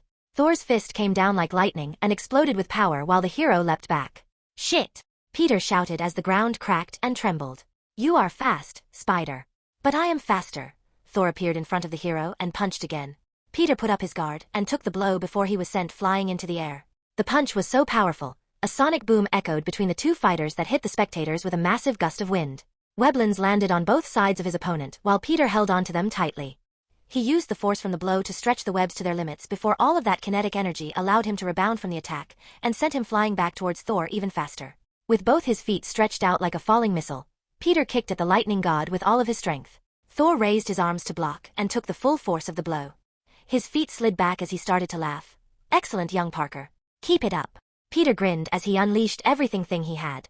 He dodged Thor's attacks before hitting him repeatedly with swift and lightning-fast blows. Thor couldn't help but admit it felt like his was being punched by an Asgardian teenager, but since all Asgardians are freakishly strong, that was still enough to sting. Peter then saw Thor's muscles flex as he readied a mighty blow and stepped in, narrowly dodging the Norse god's fist as he extended his own. The counter blow landed on Thor's chin and knocked him back slightly, while Peter felt all the bones in his hand shatter like glass. Fuck, that stings, Peter cursed. Heh, not bad. You used the force of my own blow against me. Everyone gasped as Thor wiped away a bit of blood from his lip. Perhaps Steve was onto something when he said the martial arts of Earth shouldn't be looked down upon. The god of lightning grinned. Peter smirked. Well, he's not wrong. Martial arts started to help the weak defeat the strong. When the strong use it, the effects are magnified accordingly. Swinging your fists around wildly can only get you so far. Let's put that theory to the test. Thor pulled his hammer from his hip. Right, power mode active, Peter said. His suit glowed red. The two charged each other and threw their weapons out. Peter used his fist and Thor had his hammer. They struck each other before creating a massive explosion of energy that knocked the two back. Fandral woke up and went pale as he saw his prince and Spider-Man trading blows. Fist met hammer, god-tier lighting storms and chi spewed out into the skies, blood splattered, and bones broke. What am I watching? Fandral questioned as the cheers drowned out his question. Peter slugged Thor in the chin with a fierce uppercut that sent him flying into the air. Thor responded by swinging his hammer around a few times before flinging himself back to the ground like a falling star. The ground shattered around where he hit, but Spider-Man managed to dodge the blow only for the Norse god to redirect his attack and land a powerful strike against his opponent's stomach. As the blow from the god's hammer pushed into him, Peter groaned in agony nanoseconds before he was flung back by the immense pressure. The hero grabbed his waist in pain while he felt his bones rapidly healing and webbed out with his other hand to keep him from getting further away. The web line stuck on the ground, and he started to slow down, but this time, Thor was ready for him. The god of lightning rushed to his side and swung his hammer towards his head. In response to the threatening blow, Peter tilted his whole body, dodging the hammer while striking Thor in the side of the neck with a swift kick. Thor hit the ground and tumbled back before Peter jumped on him and started hitting him with everything he had. Punch after punch, he pushed Thor deeper into the ground. However, it didn't last long. A blast of lightning shot him out of it, throwing him high into the sky while Thor floated back up to ground level. Peter landed against the ground, his entire body smoking and crackling with short bursts of electrical discharges. Cough. Ugh. Did anyone get the name of that planet that hit me? Cough. Peter struggled to stand. Thor was bruised and had a bit of blood on a few wounds when he smirked at the Midgardian and started laughing. I'm impressed, Peter. You've grown more than I thought was possible. Actually, I still have quite a few tricks up my sleeve, but they're basically cheat codes. Cheat codes? Thor looked confused. Oh, we are so playing some video games when you head back to Earth. What I'm trying to say is, Peter held out his hand and used Magneto's powers to pull over Mjolnir and made it orbit around his body. I can manipulate metals and magnetic fields and do a bunch of other stuff that I would consider unfair in a test of strength. Peter reached out and grabbed the hammer. Spiderman cleared his head of all distractions and said, ultimate power, ultimate responsibility. A lightning bolt struck down on Peter as he felt the powers of the Thor force flooding every cell in his body. Wait! A guy can get used to this feeling. Peter smirked as his outfit changed to become a mix of Thor's gear and his own. Thor and just about every had their jaws lowered with surprised expressions on their faces. Higher up, two elder gods looked down at the scene before them in both shock and awe. Well, this was unexpected, the beautiful Frigga commented. Yes, I expected him to be worthy, but I still don't like him. Why? Frigga asked with a curious expression. His will is too strong, it won't bend for anyone but his own whims, and sometimes, that can be dangerous. I don't know, from what I've seen, he looks pretty flexible to me. Odin lifted a brow. Was that joke? Yes, dear. You worry too much these days. I can tell he doesn't mean us any harm, he seems to be good friends with Thor, and in fact, he could be a good thing for Asgard. Frigg looked at the boy playing with the hammer. Many of our people have grown complacent, think ourselves superior to the rest of the universe, but this child is showing them how much has changed around us. When was the last time our people strived for a goal of self-improvement? Perhaps you're right, my love. Odin wondered what their visitor would do next. Can I have my hammer back? Thor said, feeling a bit naked without it. Why? Not like you need it. I mean, your power doesn't come from it, not really.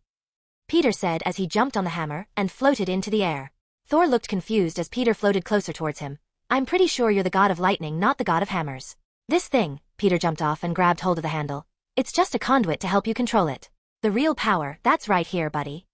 As Spider-Man poked at where his heart was, causing he Norse god to really ponder about his powers.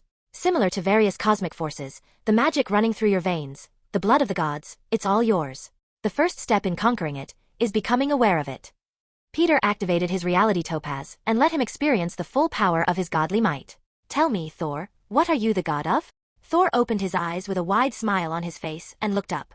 Storm clouds gathered above them and massive lightning storm shot down and covered Thor's body completely. He raised his hand and called back his hammer before saying, I'm the god of lightning, sky, and believe it or not, agriculture.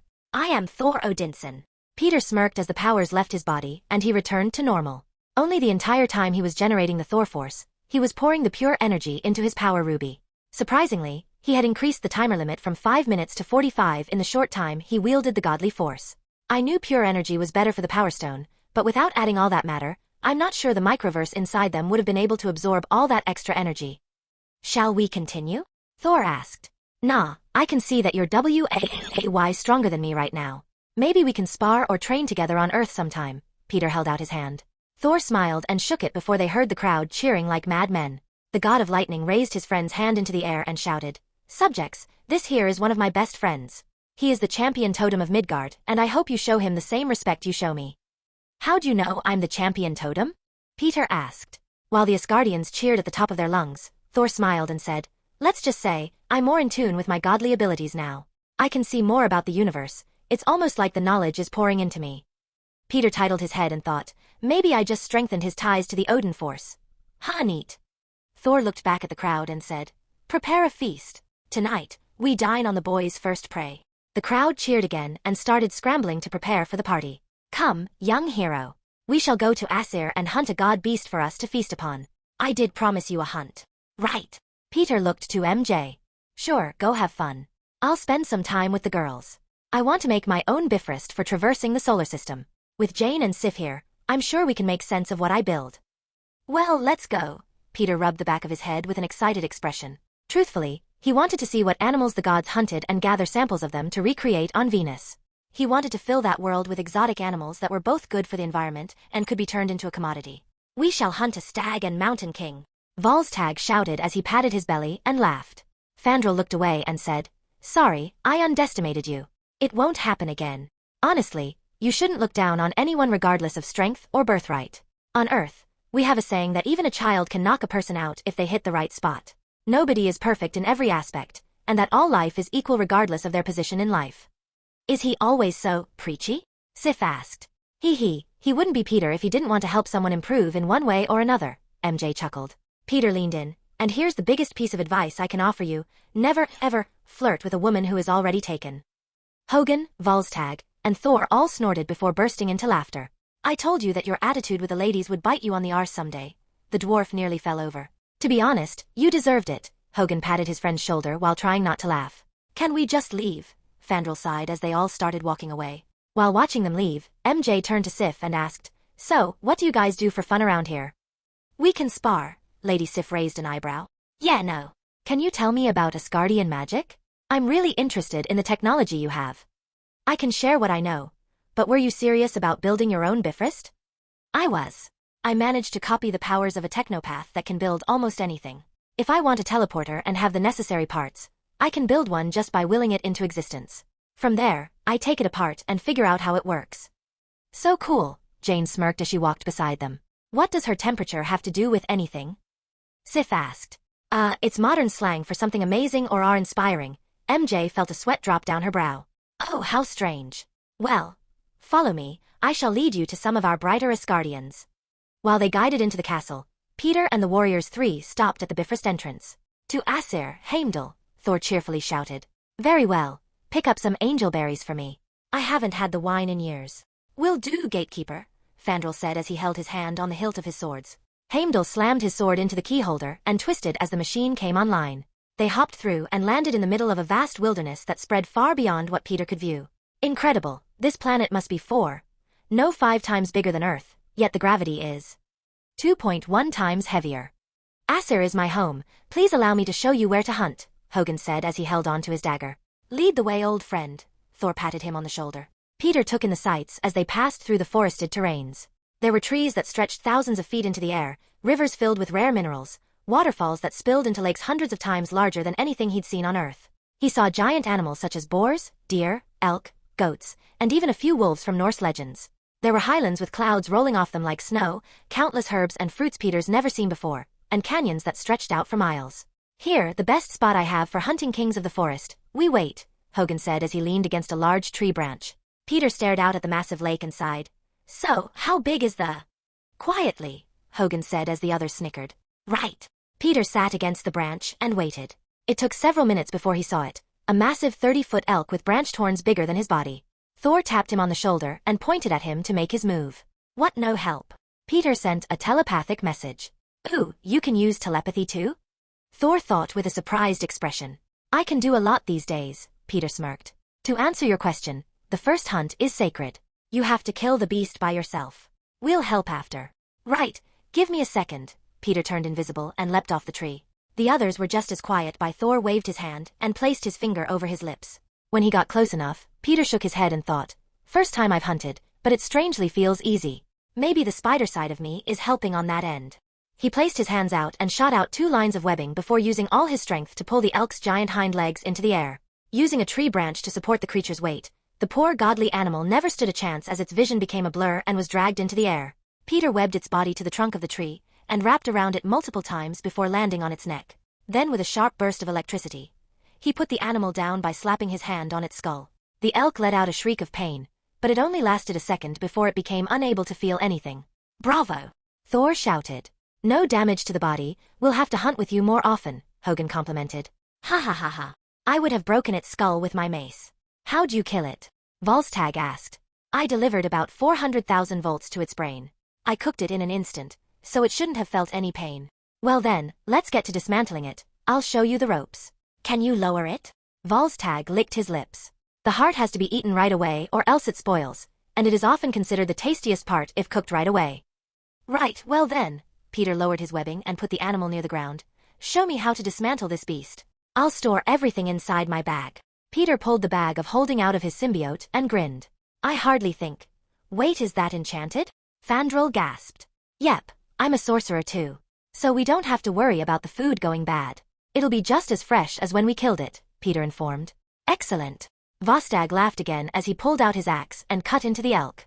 He watched as the animal was bled, had its organs removed, and all the edible meat was stored in his bag. All except the heart. Volstagg then moved to the lake and pulled out a large flat rock before setting it over 2 bulbous rocks, leaving a small space underneath it. Hogan then used a spell to light a fire underneath the makeshift stove, and Fandral used his sword to cut up the heart into steaks before seasoning the meat. As the meat started to reach the perfect internal temperature of 130 degrees, Peter sniffed the air and started to drool a little. It wasn't what he was expecting, but after being handed a piece, he cut into it and took a bite with high expectations. Rich, buttery, kind of like beef tenderloin. Point is, it's delicious. Agreed. It goes bad in hours, so we usually don't bring it back with us, Volstagg said as he finished off his plate and got another steak. But with young Parker's magical bag, we can keep the food as fresh as when we kill it, Thor laughed. Peter nodded his head and stored what was left of the heart. Come on. I want to hunt some boar, bears, and anything else that tastes this good. Right.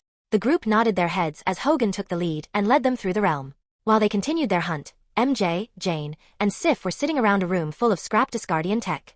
Mary Jane's powers built the miniature Bifrost perfectly when Sif gasped in astonishment. How is this possible? A metahuman on Earth has this very same power, and I copied it. I can't explain it very well, but if I desire a certain type of tech to be built, the ability builds it for me. I see, Sif said as she examined the miniature Bifrost. Incredible, it even copied our rune magic. Come on, let's take this apart, MJ smiled as she started to dismantle it by hand. Jane Foster looked at the internal structure while adding her speculations to Mary Jane's analysis of the machine. I wish I could offer more help, but magic is a bit outside my territory. Maybe after a couple of years studying, I'll be able to pick it up, Jane sighed. Okay, let's try the pure technological path. MJ used the powers of the forge to remove all magical components and sighed as it finished. What? Sif asked. Well, it's able to work, but without magic powering, the device is missing a power source. I know. Let's try an arc reactor. MJ pulled the object out of her bag and plugged it in. Still not enough. I'll try the Philosopher's Stone instead. After pulling the gem from her bag, Sif gasped as she looked at MJ with an expression of pure disbelief. Where did you get that? My husband makes them, hee. It's a little funny how easy it is for him. MJ put the stone in the power source and smiled as it booted up to maximum capacity. He makes them? Is he a master alchemist? Sif questioned. Yeah, and I'm not too far off from being able to make them myself. Of course, Peter cheats with his reality topaz by making the ingredients needed to form one. Incredible, absolutely incredible. Do you have any idea how sought after a grandmaster alchemist is? Is it that impressive? Jane asked. Every person in the universe would kill to obtain the service of such a master. With the ability to turn common resources into rare materials, one could make anything they need, weapons, ships, and so much more, all for a fraction of the costs. I see. Hey, MJ, can you teach me how to do that? Jane asked. Sure, actually, Peter and I were thinking of adding these subjects to the Avengers Academy classes. We just have to set a proper lesson plan. Maybe you can help. Sure, sounds fun. She speaks as if becoming a master alchemist is easy. Sif felt her sanity slipping. She couldn't believe how different Midgard sounded from when she visited thousands of years ago. The Asgardian goddess watched as the girls took apart the machine and studied it with extreme interest. This section has to be a quantum field generator, Jane said as she pointed at a grouping of circuits and components. So, you think it uses the energy to capture a wormhole and enlarges it? MJ tapped her chin. Precisely, but it's more than that. I think it actually captures the wormhole and locks it in place to use at a later date. This machine is incredible, Jane replied. I have to agree with you on that, MJ nodded her head. I think it uses quantum anchors to capture it and stores the wormhole in this part. It looks like some kind of advanced containment field. Think it's magnetic? Jane asked. Maybe. We'll have to build one at the lab to make sure. Sif was looking rather bored when MJ noticed and said, So, I'm done working out my brain. I could use some exercise. Care to join me for my workout routine? It would be my pleasure. I'm interested in how mortals train, Sif nodded her head. Well, let's do this then, MJ snickered before she saw Jane still enamored by the teleportation device. You want to come too? Nah, I want to keep studying this, if that's okay. MJ took out the power sources and stored them before saying, It's fine by me, but what if you want to leave? I'll take care of that, Frigg spoke up from behind the group. My queen. Sif got on her knee and bowed her head.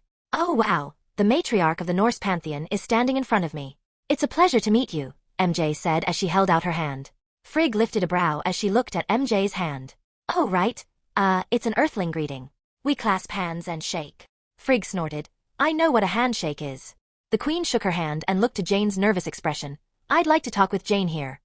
Of course. I mean it would be my pleasure. Jane gave a slight bow. Right then, Sif and I will be at the training facility. MJ tapped her shoulder while Jane gave a look of shock, almost as if she were asking MJ to stay. Right, Sif replied as she looked at the spider heroine.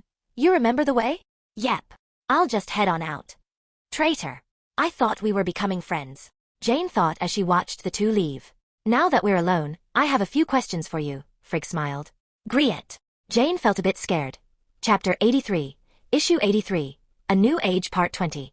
Sif and Mary Jane walked down the halls of Asgard's largest castle when the goddess spoke up. So, what do you think they're talking about? It's most likely the dreaded mother-in-law inspection of the possible daughter-in-law, MJ chuckled. Sif looked a bit down before she let out a sigh that MJ noticed. You like him, don't you? What? Me and Thor? Sif waved her hand. MJ raised a brow as she said, That's not very convincing. Is it that obvious? Yeah, but Thor seems to be the brick for brains type. MJ shook her head. I am most certain his brain is not made of bricks. It's a metaphor. Really have to get you guys a lexicon. I'm calling him dense when it comes to recognize a woman's feeling for him. It's not his fault. We've been friends ever since we were children. I've had hundreds of years to admit my feelings, but I've never been able to do it, and then this Jane Foster comes along and... Aren't you a monarchy? I'm pretty sure Jane can't become the next queen since she isn't Asgardian, and if any of the Norse mythology we have is right, Odin has had a few women. Oh wow, I wonder how Jane is going to take that. It's just like that soap Mom got me into. Sif stared at her with a confused expression before asking, What is a soap? MJ coughed into her hand as she shook off those thoughts and said, I mean, humans don't even live that long compared to Asgardians. Even with the recent life extension methods humans have, you guys live for millions of years, right? Well, yes, that is true. But I can't understand why I feel so frustrated when I see them together. I know that human life is fleeting, but just the thought of it is enough to make me. MJ laughed a little before she explained, You're just jealous cause Jane got to him first. I am jealous? Is that what this feeling is? I don't like it, Sif huffed. No one does. What do I do? Honestly, in a perfect world I'd say for Thor take Jane as a concubine and you as the next queen. That way, everyone can be happy, but humans have grown rather fond of monogamy, and I don't see Jane agreeing to that. Maybe the best thing you can do is try and talk it out. Just talk. Sif lifted a brow. Yeah, talk. Keeping it inside is only going to make the feeling fester. As Peter would say, better out than in. They reached the open courtyard before MJ started stretching to prepare for her workout. In the meantime, we can take our minds off the whole problem by working up a sweat. I think it's funny you assume an Asgardian can sweat, Sif showed a rare smile. First, we start with stretches. My training consists of 1 part flexibility training, 1 part strength training, and 1 part cardio. Sif tilted her head as she saw MJ bend her body in a way she didn't think was possible. However, she removed her armor and attempted to follow MJ's instructions. She had to admit that more than a few times she felt her body being strained in ways she had never felt before. When they finished them, MJ taught her how to stress her muscles without using weights. She offered Sif a variety of ideas to help her push her body to the limits, like swinging her sword with all her strength and speed until she could no longer do so. She used a simple straight staff and told her to lift it like it was the heaviest object in existence, to strain the muscles beyond their natural limit with every movement. Lastly, she made Sif run as fast as she could back and forth since they didn't really have enough room to let loose. MJ told her how New York was the best place to get in cardio due to the Parker and swinging over rooftops. By the end of their workout, Sif was actually sweating harder than she had in her entire life. Told you'd it be tough. I admit, this way is far more effective than lifting mountains, Sif huffed. Oh wow, is that what you Asgardians do? You lift mountains for a workout. More as a test of strength. The older we grow, the stronger we become, so it's more like a benchmark of sorts, kind of like a warrior's rite of passage. I see. Well, the whole point of working out is to break past these limits with hard work. I think it'll suit you Asgardians well, MJ smiled. Perhaps it will, Sif smiled brightly. A horn echoed out, signaling the return of the hunters. Although, they were a little confused as to why they carried no game. That was until Peter brought out a large animal hide from within his bag. They're back, Sif said as she patted off the sweat. Let's go great our heroes, MJ smiled. How come you're not sweating? Oh, I am, but my suit takes care of that by expelling the impurities and reabsorbing the water. I still sweat, but not that much. I want one. Do you Asgardians accept sky gold? Well, if I can convince Peter, I'll let you know. You need his permission? Sif lifted a brow. It's more like we sealed the ability for the symbiote's ability to reproduce. We'd have to use the real, special key to unlock that ability. Ooh, I guess that makes sense. Wait, did you symbiote, as in your suit is alive? Oh yeah, her name is Spiderling, MJ chuckled. Hello, it's nice to meet you, Spiderling said as a small head popped off of MJ's shoulder. Interesting, what does it do? Well, she can amplify my abilities, allow me to copy the abilities of others, translate any alien tech via a form of short-range telepathy, and a whole bunch more. They walked side by side as MJ explained all the upgrades Spiderling has gotten over the years. They only stopped when they saw the crowd gathered around the massive disassembled animals, while the cooks quickly took them to the kitchen. Peter saw MJ running towards him and caught her in a hug. "Honey, I'm home." "Good to see you too, babe," MJ kissed him on the lips. "But we're not exactly home." "Wherever you are is my home," Peter chuckled as he gave her another kiss. MJ would normally call him corny, but she couldn't deny it made her happy to hear that. They all gathered in the mess hall and listened to Thor and the group brag about their hunt when Jane came downstairs in some Asgardian clothing the Queen lent her. It was a nice dress that hung low to her ankles with everything below her knees made of transparent cloth. She had a nice gem necklace, a few armbands, and a pair of blue slippers. Even her hair was braided in a style befitting a Viking. "Wow," Thor said with a red face. Jane looked a little flustered as she waved at him. Frigg couldn't help but snicker at how speechless her son was. "Ahem, Lady Jane, you look lovely," Thor said as he kissed her hand. "Thanks, your mother put a lot of work into it," Jane giggled. "Mother? Where is father?" "He's sleeping." "I see. Well, I'll start the feast off with a toast." Thor pulled Peter over and shouted, "People of Asgard, I bring to you one of my friends from Midgard. Heroes from the realm bless us with their presence, so it is my hopes that you bless theirs." The crowd cheered as Thor held Peter's hand up. "It's a bit late, but tonight, we celebrate the Midgardian's growth into an adult. The feast you eat tonight was hunted and gathered by Peter Parker, so it is my hope that you treat him as a true warrior of Asgard." The crowd cheered again while Peter blushed a bit and said, "All this attention is making me feel a bit uncomfortable." "Let's eat," Volstagg shouted as he held up a giant pig leg. They all started eating and enjoying themselves while Peter made a call back to Fury, and informed him that they'd be gone for the night and to get the defenders to cover their part of the city. He ate and chatted with the locals until it started to get dark. While the party hit maximum capacity, Peter walked off with MJ and looked at the stars and nearby planetoids that orbited the massive slab of land that was Asgard. "It's really beautiful. Every planet we visit has vastly different views to look up at." MJ smiled as she held Peter's hand and laid her head on his shoulder. "I can't wait to build my own planet. I have to make sure the stars in the area provide quite the show," Peter chuckled. "You're not going to use Venus?" "Nah, I'll give that place to the Asgardians or something. After all, as beautiful as this place is, it will face Ragnarok in the future, and they'll be homeless. It's the least I can do considering how much the Asgardians protect the 9 realms." "Peter, Mary Jane, come join us for a drink," Thor shouted as he held up a mug of ale. They both chuckled as they walked over and took hold of the mug. "You know we can't get drunk, right?" Peter downed it in an instant. That is an issue. But no worries. I have the perfect solution." Thor laughed as he pulled out a small flask and opened it up. "I got this from Olympus. It's called ambrosia and can even get the gods drunker than dwarf at open bar." "Sounds like fun," MJ said as she held out her mug. Thor was very careful to only give them 1 drop each, and the two downed their mugs before looking at each other with a surprised expression. "Wow, this is, I think, what you call being buzzed?" Peter licked his lips. "It's tasty, and I feel a bit like I'm floating," MJ added. The party kicked it into high gear. Peter was challenged to a couple fights, but he easily defeated them. The only ones that gave him any trouble were the Asgardians above the age of 1,000. MJ chatted with several women and even had to fight to show that she was just as strong as Peter.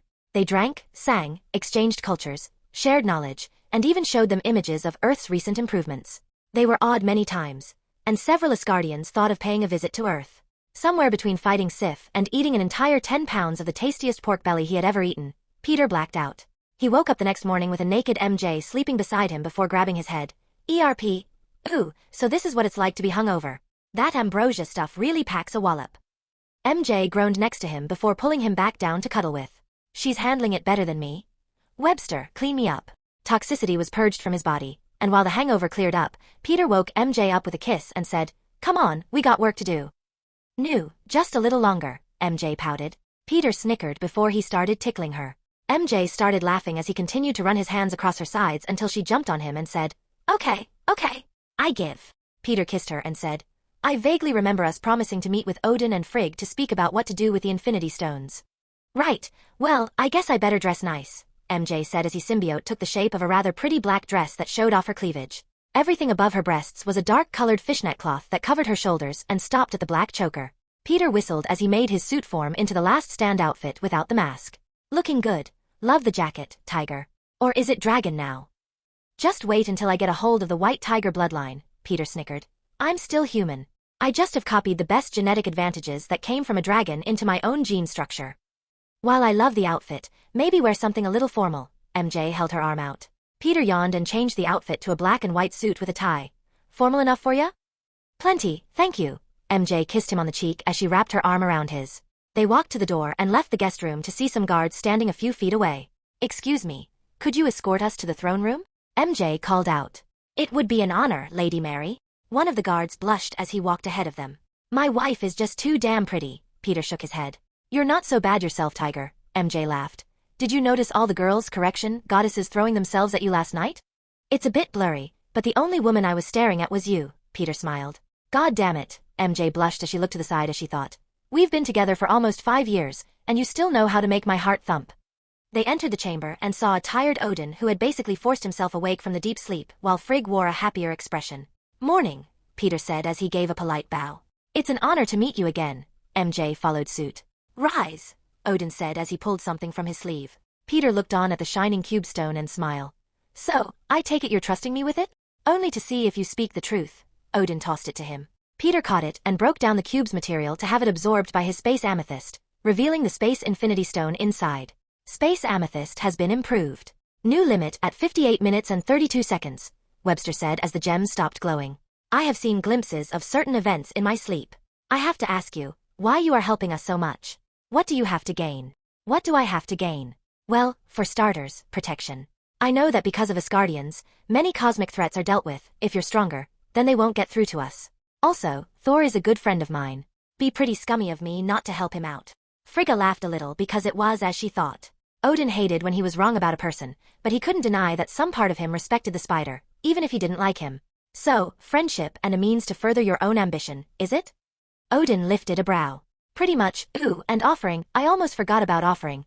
Peter opened the portal to all the infinity stones and pulled them out. Using his Merlin stones as conduits, he channeled the powers of space, time, reality, power, soul, and mind to create a ticket for Odin and Frigg. This is... Odin looked at the piece of paper with a spider drawn on it. Just tear that and you can create a perfect duplicate yourself that'll last 1 week. When the clone vanishes, all memories and experiences will be shared with your own. Peter then clapped his hands together and opened a portal to the location of the Soul Stone. I'll be right back, Peter smiled as he walked through. Once on planet Vormir, he walked up the sacrificial area and used the reality stone to rewrite the spell and tossed his favorite meal in before the ghost of the Red Skull could even speak. What did you do? The Red Skull shouted in fright. I rewrote the clause for the spell used to seal the stone. Instead of offering up my most important thing, I've added the stipulation of offering up my favorite food. Once the Soul Stone was in his hands, Peter looked at the Red Skull and snapped his finger, sending his soul to hell where it belonged. Next, he returned to the throne room, pulled out a pair of Philosopher's Stones, and imbued them with a portion of the Infinity Stone's powers. Peter then sent the Infinity Stones countless centillion years into the future, long past the estimated age of black holes, and at the edge of time itself. Well, that should deal with that. Peter held onto his newly improved Philosopher's Stone, and stamped it onto his back with the other 6 Merlin gemstones surrounding it in a circle. His suit lit up with a new power source and suddenly settled back down. For you, Peter held out the other supercharged Philosopher's Stone and grinned. MJ smiled and gave him a kiss on the cheek as she replaced her Philosopher's Stone and enjoyed the new reading she got from the multicolored gem. Alright, let's see. I'm currently terraforming Venus, so that will take a while to hand over. What kind of offering can I give? I know. Peter created 2 vials of liquid and tossed them to the king and queen. They caught them and looked at Peter with interest before Frigg asked. And this is? An elixir of immortality made from an improved version of the... Well, I guess I can't call it the Philosopher's Stone anymore. My prime materia. It should work on godly beings such as yourselves. MJ lifted a brow as she looked at Peter. So, you actually pulled it off? Yep. Couldn't have done it without the Infinity Stones, but now that it is... Well, I guess certain humans will never die of old age. I kept thinking, what can I give to a hyper-advanced species like the Asgardians? Thor got a power-up thanks to understanding his own godly might. Venus isn't ready, and there's not much I can grant to someone that wields the Odin force, but returning a god of Odin's caliber to his prime will not only grant us better protection but might be beneficial for the universe as a whole. That is, quite an accomplishment and forethought into your plans. Perhaps being friends with Thor will do him some good. Odin lifted a brow as he popped the vial's cork and down the liquid. His body glowed as the wrinkles on his face smoothened out while his physique grew stronger. Frigg did the same, and the two eventually returned to the primes of their youthful image. Oh my, I haven't felt like this in eons, Frigg giggled. Yes, it wasn't enough to give us eternity, but it did return us to our youth and expand our lifespans multiple times. It is an impressive creation, Spider Totem. Thanks, hopefully that should buy Midgard some extra protection. I could send Baldur to check up on Earth every now and then. Frigga poked her chin in contemplation. I have a request, if that's not too much to ask. Speak, Odin nodded his head. I'd like for Loki to receive the same treatment Thor got when you made him a human. What did you call him, Davi? No, Donald Blake. I want you to make a similar persona for Loki to inhabit. You really know too much, Odin sighed. Frigg showed a curious expression as she asked, May I ask why you request such a thing? I think he can be a great force for good, but he needs a change in perspective. Send him to Earth, give him a good family, and let him live out a life as a mortal. I think that's better than keeping him locked up. How do you know of this? The Norse goddess questioned. I looked into his past and found some. Well, let's just say I know that he's suffering, and it would be good for him to gain a different perspective on life. Especially considering what will come in the future. You speak as if you know it, Frigg lifted a brow. Not our future exactly, but futures from other realities, ones that are close to ours but countless years ahead, Peter shook his head. Right, the web of life and destiny. Odin sighed as he thought back to his past. During his youth, he once attempted to peer into that pantheon's power but was blown away by a force he did not yet understand. Very well, I shall grant your desire. In turn, we can consider Midgard as an ally faction of our pantheon, Odin declared. He sounds huffy, but I guarantee that he's quite proud of how far Midgardians have come, Frigg smirked. Now that I put a stop to Thanos' plan and countless others who thought of using the stones, I wonder what I should do now, Peter thought to himself. Well, there are still plenty of people with reality-altering abilities I need to track down and remove, so this universe isn't out of hot water just yet. So, what now? MJ asked before the ground suddenly shook. Odin frowned as he stamped his spear against the ground. Who dares attack Asgard? Chapter 84. Issue 84. A New Age Part 21. A bolt of lightning rained down on the castle as Thor shouted in rage. You dare to attack us? Disgusting dark elves. It was like Armageddon had arrived. Countless bolts of lightning rained down on the ships and foes attempting to invade their land. However, the sheer number of them was staggering. Spider totems. Defend my home and I shall reward you greatly, Thor shouted as he turned into a blur and exited the throne room. Peter and MJ suited up and immediately jumped into action. MJ, move with Frigga and find Jane. They could be after her because they might think the ether is still inside her. Got it. MJ nodded her head as she looked to the queen and asked, Care to join me for an outing? Frigg pulled out her sword and said, Lead the way. They took off in different directions while Peter activated his power ruby. He leapt out of the castle and charged into battle where help was needed most. He saw screaming citizens that were powerless against the dark elves being hunted down and whipped into action. After webbing up the group with his organic webbing, he heard them yelling and struggling to break their bindings. But it was to no avail, they couldn't even stretch the material. Good luck with that, you'd need Antarctic vibranium to melt my webbing, Peter thought as he rushed off to help more people. Sleipnir, come to me. Odin shouted as a massive horse with 8 legs appeared from a burst of light. He mounted his horse and flew into battle next to his son. Father? What happened to you? You look young? Thor asked as he smacked a dark elf's head off with his hammer. Your friend brought quite the offering from Midgard, Odin announced as he ran his spear through a spaceship, shattering it into millions of pieces. What's happening? He was supposed to be sleeping? One of the dark elves shouted. Another thing to be thankful to the spider for. If not for his visit, I would not have forced myself to enter the all-sleep earlier. They would have arrived while I was vulnerable. This was planned by someone much greater than the dark elves. Odin smashed through a group of attackers, slaying dozens with every swing or stab made with Gungnir. The warriors 3 and Sif were in the middle of fighting off a group of enemies that crowded around them. D. Volstagg shouted as he swung his mace at a group that knocked over half a dozen dark elves. Fandral cursed in his native tongue as he said, Damn dark elves, they give every one of us a bad name. I thought they were extinct, Sif shouted as she cut through multiple opponents. Apparently not, Hogan shouted as he shot arrows through the heads of 6 foes with 2 draws of his string. Don't mind if I drop in, do you? Peter shouted as he landed on the largest grouping of dark elves. His hands turned into blurs as they shot out webbing that tied their foes together or outright disabled them from moving. Nice timing. Volstagg laughed. Take them out, Warriors 3. Sif shouted as she wielded her sword with immense power and speed. They made quick work of the entangled foes while Peter waved and webbed off while saying, Move to the west side of Asgard. More of their ships are docking as we speak. An explosion shook a nearby building that was about to fall on a group of Asgardians. Peter waved his hand and reappeared the building with magic before webbing the ship that shot the lasers. Then, with a single pull, he confiscated the ship by drawing it into his bag of holding. Of course, he made sure to teleport the defeated dark elves into his subspace prison. Don't just stand there, run, get to shelter. Peter shouted at the civilians while he jumped into the air and landed underneath another ship. He then hopped from ship to ship while storing them in his bag and sending the elves to his prison. Every now and then, he would have to drop down to save people in need. Falling buildings, groupings of dark elves attacking survivors, and massive structural destruction to the environment were stopped just as quickly as they occurred. With the Warriors 3, the Asgardian army, Odin, and Thor helping, the dozens of thousands of enemies were pushed back to the edges of Asgard, but it was still too slow for Peter's liking. "Perhaps I can help," Webster called out, getting its host's attention. "Oh, yeah, that could work." Peter slammed his fist into his hand as he dodged a laser that tried to get him from behind. Without looking, Spider-Man webbed the guy up before saying, "Webster, split and empower everyone you can find."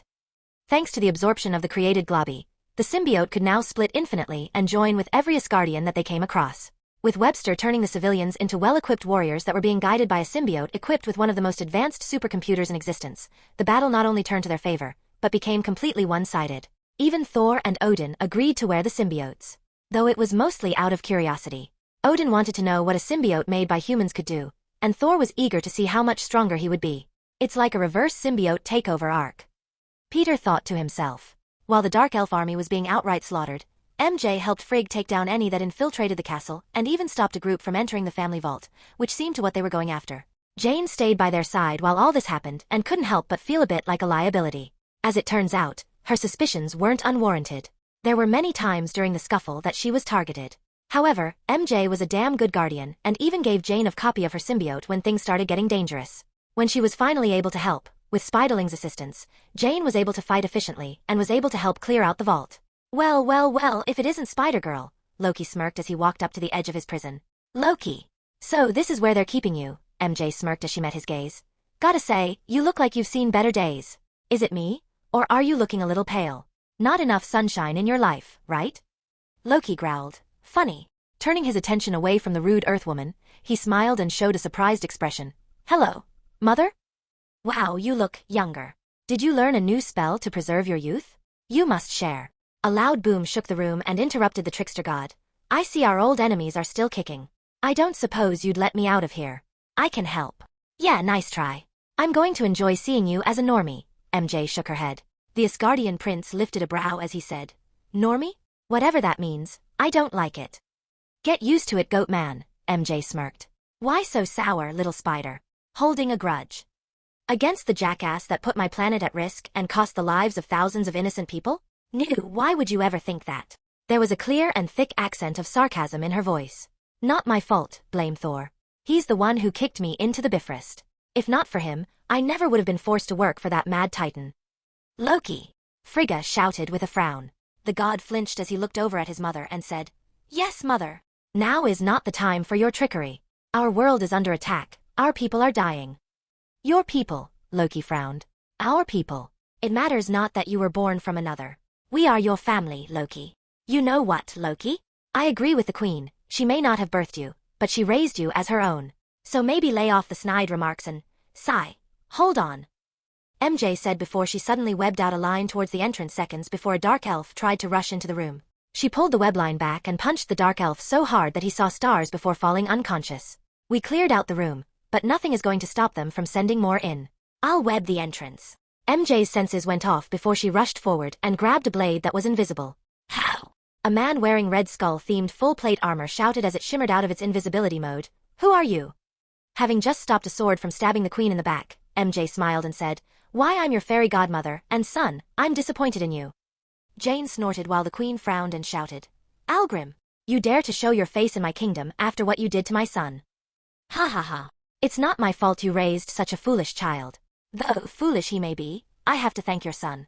If not for him knocking me into the magma, I would have been captured by your army," the man responded as he snatched his blade back from MJ's grasp. "Mother, let me out. I can help," Loki shouted with a worried expression on his face. He knew just how dangerous this dark elf was. He was capable of going toe-to-toe with his Thor, so he thought that there was no way a couple of girls from Midgard could offer any assistance to his mom. However, much to the god's surprise, MJ's fist glowed with her dark red aura before she slammed her fist into the dark elf's stomach, sending his feet sliding back a few feet when she suddenly dashed forward to jump kick him in the head. Algrim took the full brunt of her blow and grinned under his helmet. "Is this the best you?" His words were cut off as Mary Jane uppercut his chin with so much force that it actually surprised the god. "Not bad for a... What are you?" Algrim rubbed his chin. "I thought I told you already. I'm your fairy godmother, here to put you to sleep and give you a nice dream," MJ said as Frigg jumped from behind and swung her sword down with all her might. The dark elf raised his sword and clashed. He was fully expecting to counter the queen's blow, but MJ raised the stone floor with her geokinesis, knocking him off balance while she punched into his gut. Enraged by her assault, Algrim swung his free hand and used his other to raise his sword so that he could block Frigg from cutting into him with her enchanted sword. MJ put everything she had into her next attacks and landed a few dozen blows while the queen pressured him with the sword. They were slowly pushing him back until MJ suddenly felt her senses blaring. She moved to dodge, but it was too late.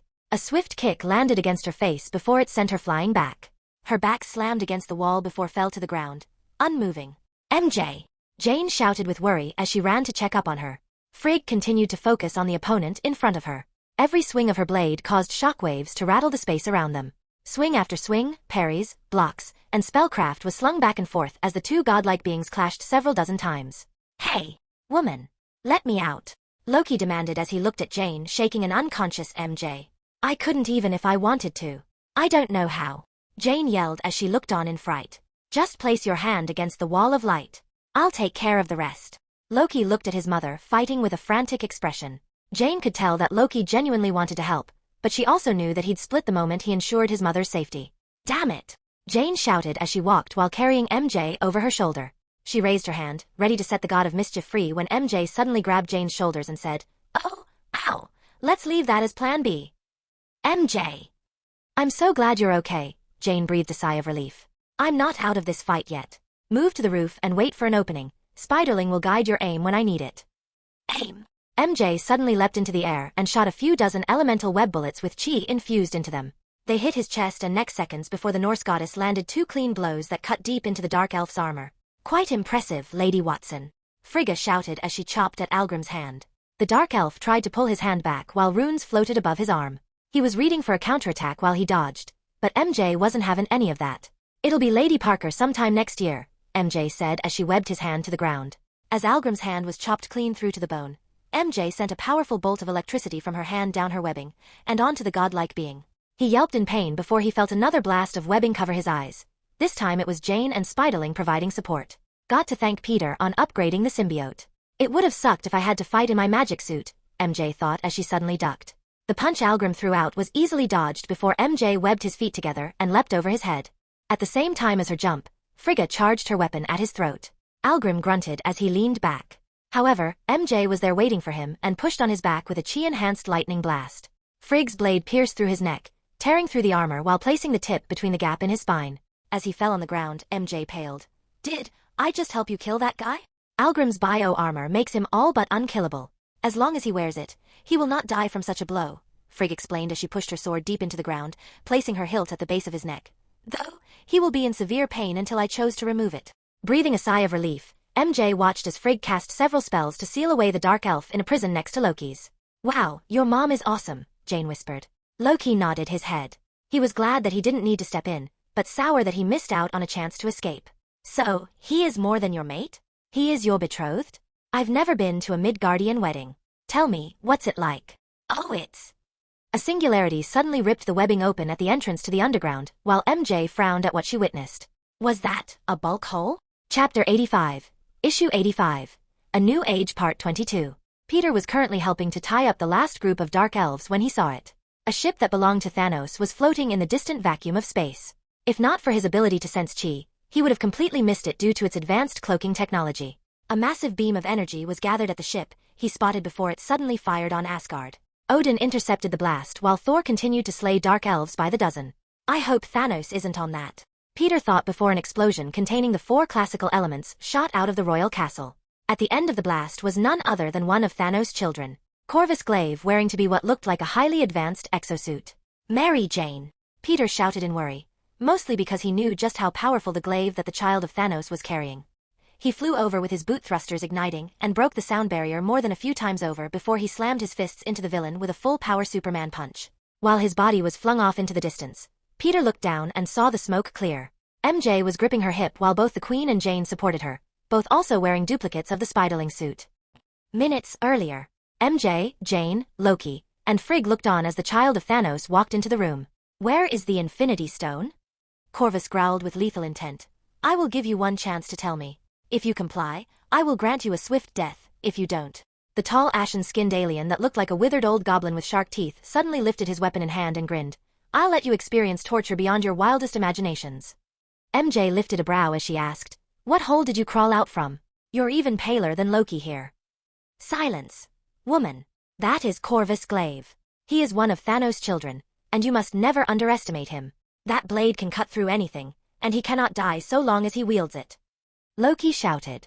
"The puny god is right, so tell me where the Infinity Stones are. Don't think you can lie to me either. My scanners picked up the radiation of all 6. "Oh, and Loki? Thanos will have words with you when I'm finished with them." Loki gulped. "Mother, run." "Can't believe I'm doing this," Jane sighed as she placed her hand on the barrier. Loki lifted an eyebrow and smirked. "Well, maybe I was wrong about you Earthlings. This may be the smartest thing you've done yet." While the trickster god placed his hand against the barrier, he snatched energy from Jane to activate his magic. The barrier cracked and fell apart as he cracked his knuckles and said, "Do you have a weapon I can use?" Frigga nodded her head as she looked to the side and ran to a weapon box that carried Thor's old swords. They were unnamed, made of URU, and granted no unique properties to the wielder, but they were more than enough for Loki and herself to use. "Are you done?" Corvus smirked. "I'm glad you've chosen the path of resistance. It just makes things more fun for me." He suddenly dashed in front of Queen, ready to cleave her head from her shoulder when MJ covered his face in organic webbing. Frigga managed to dodge his blind swing before the spider heroine passed copies of her symbiote to Loki and Frigga. "Ooh, I feel amazing in this." Loki grinned before he slugged Corvus, and since the villain he was trying to rip the webbing from his face, he took the full brunt of the blow. "It is quite a noticeable change.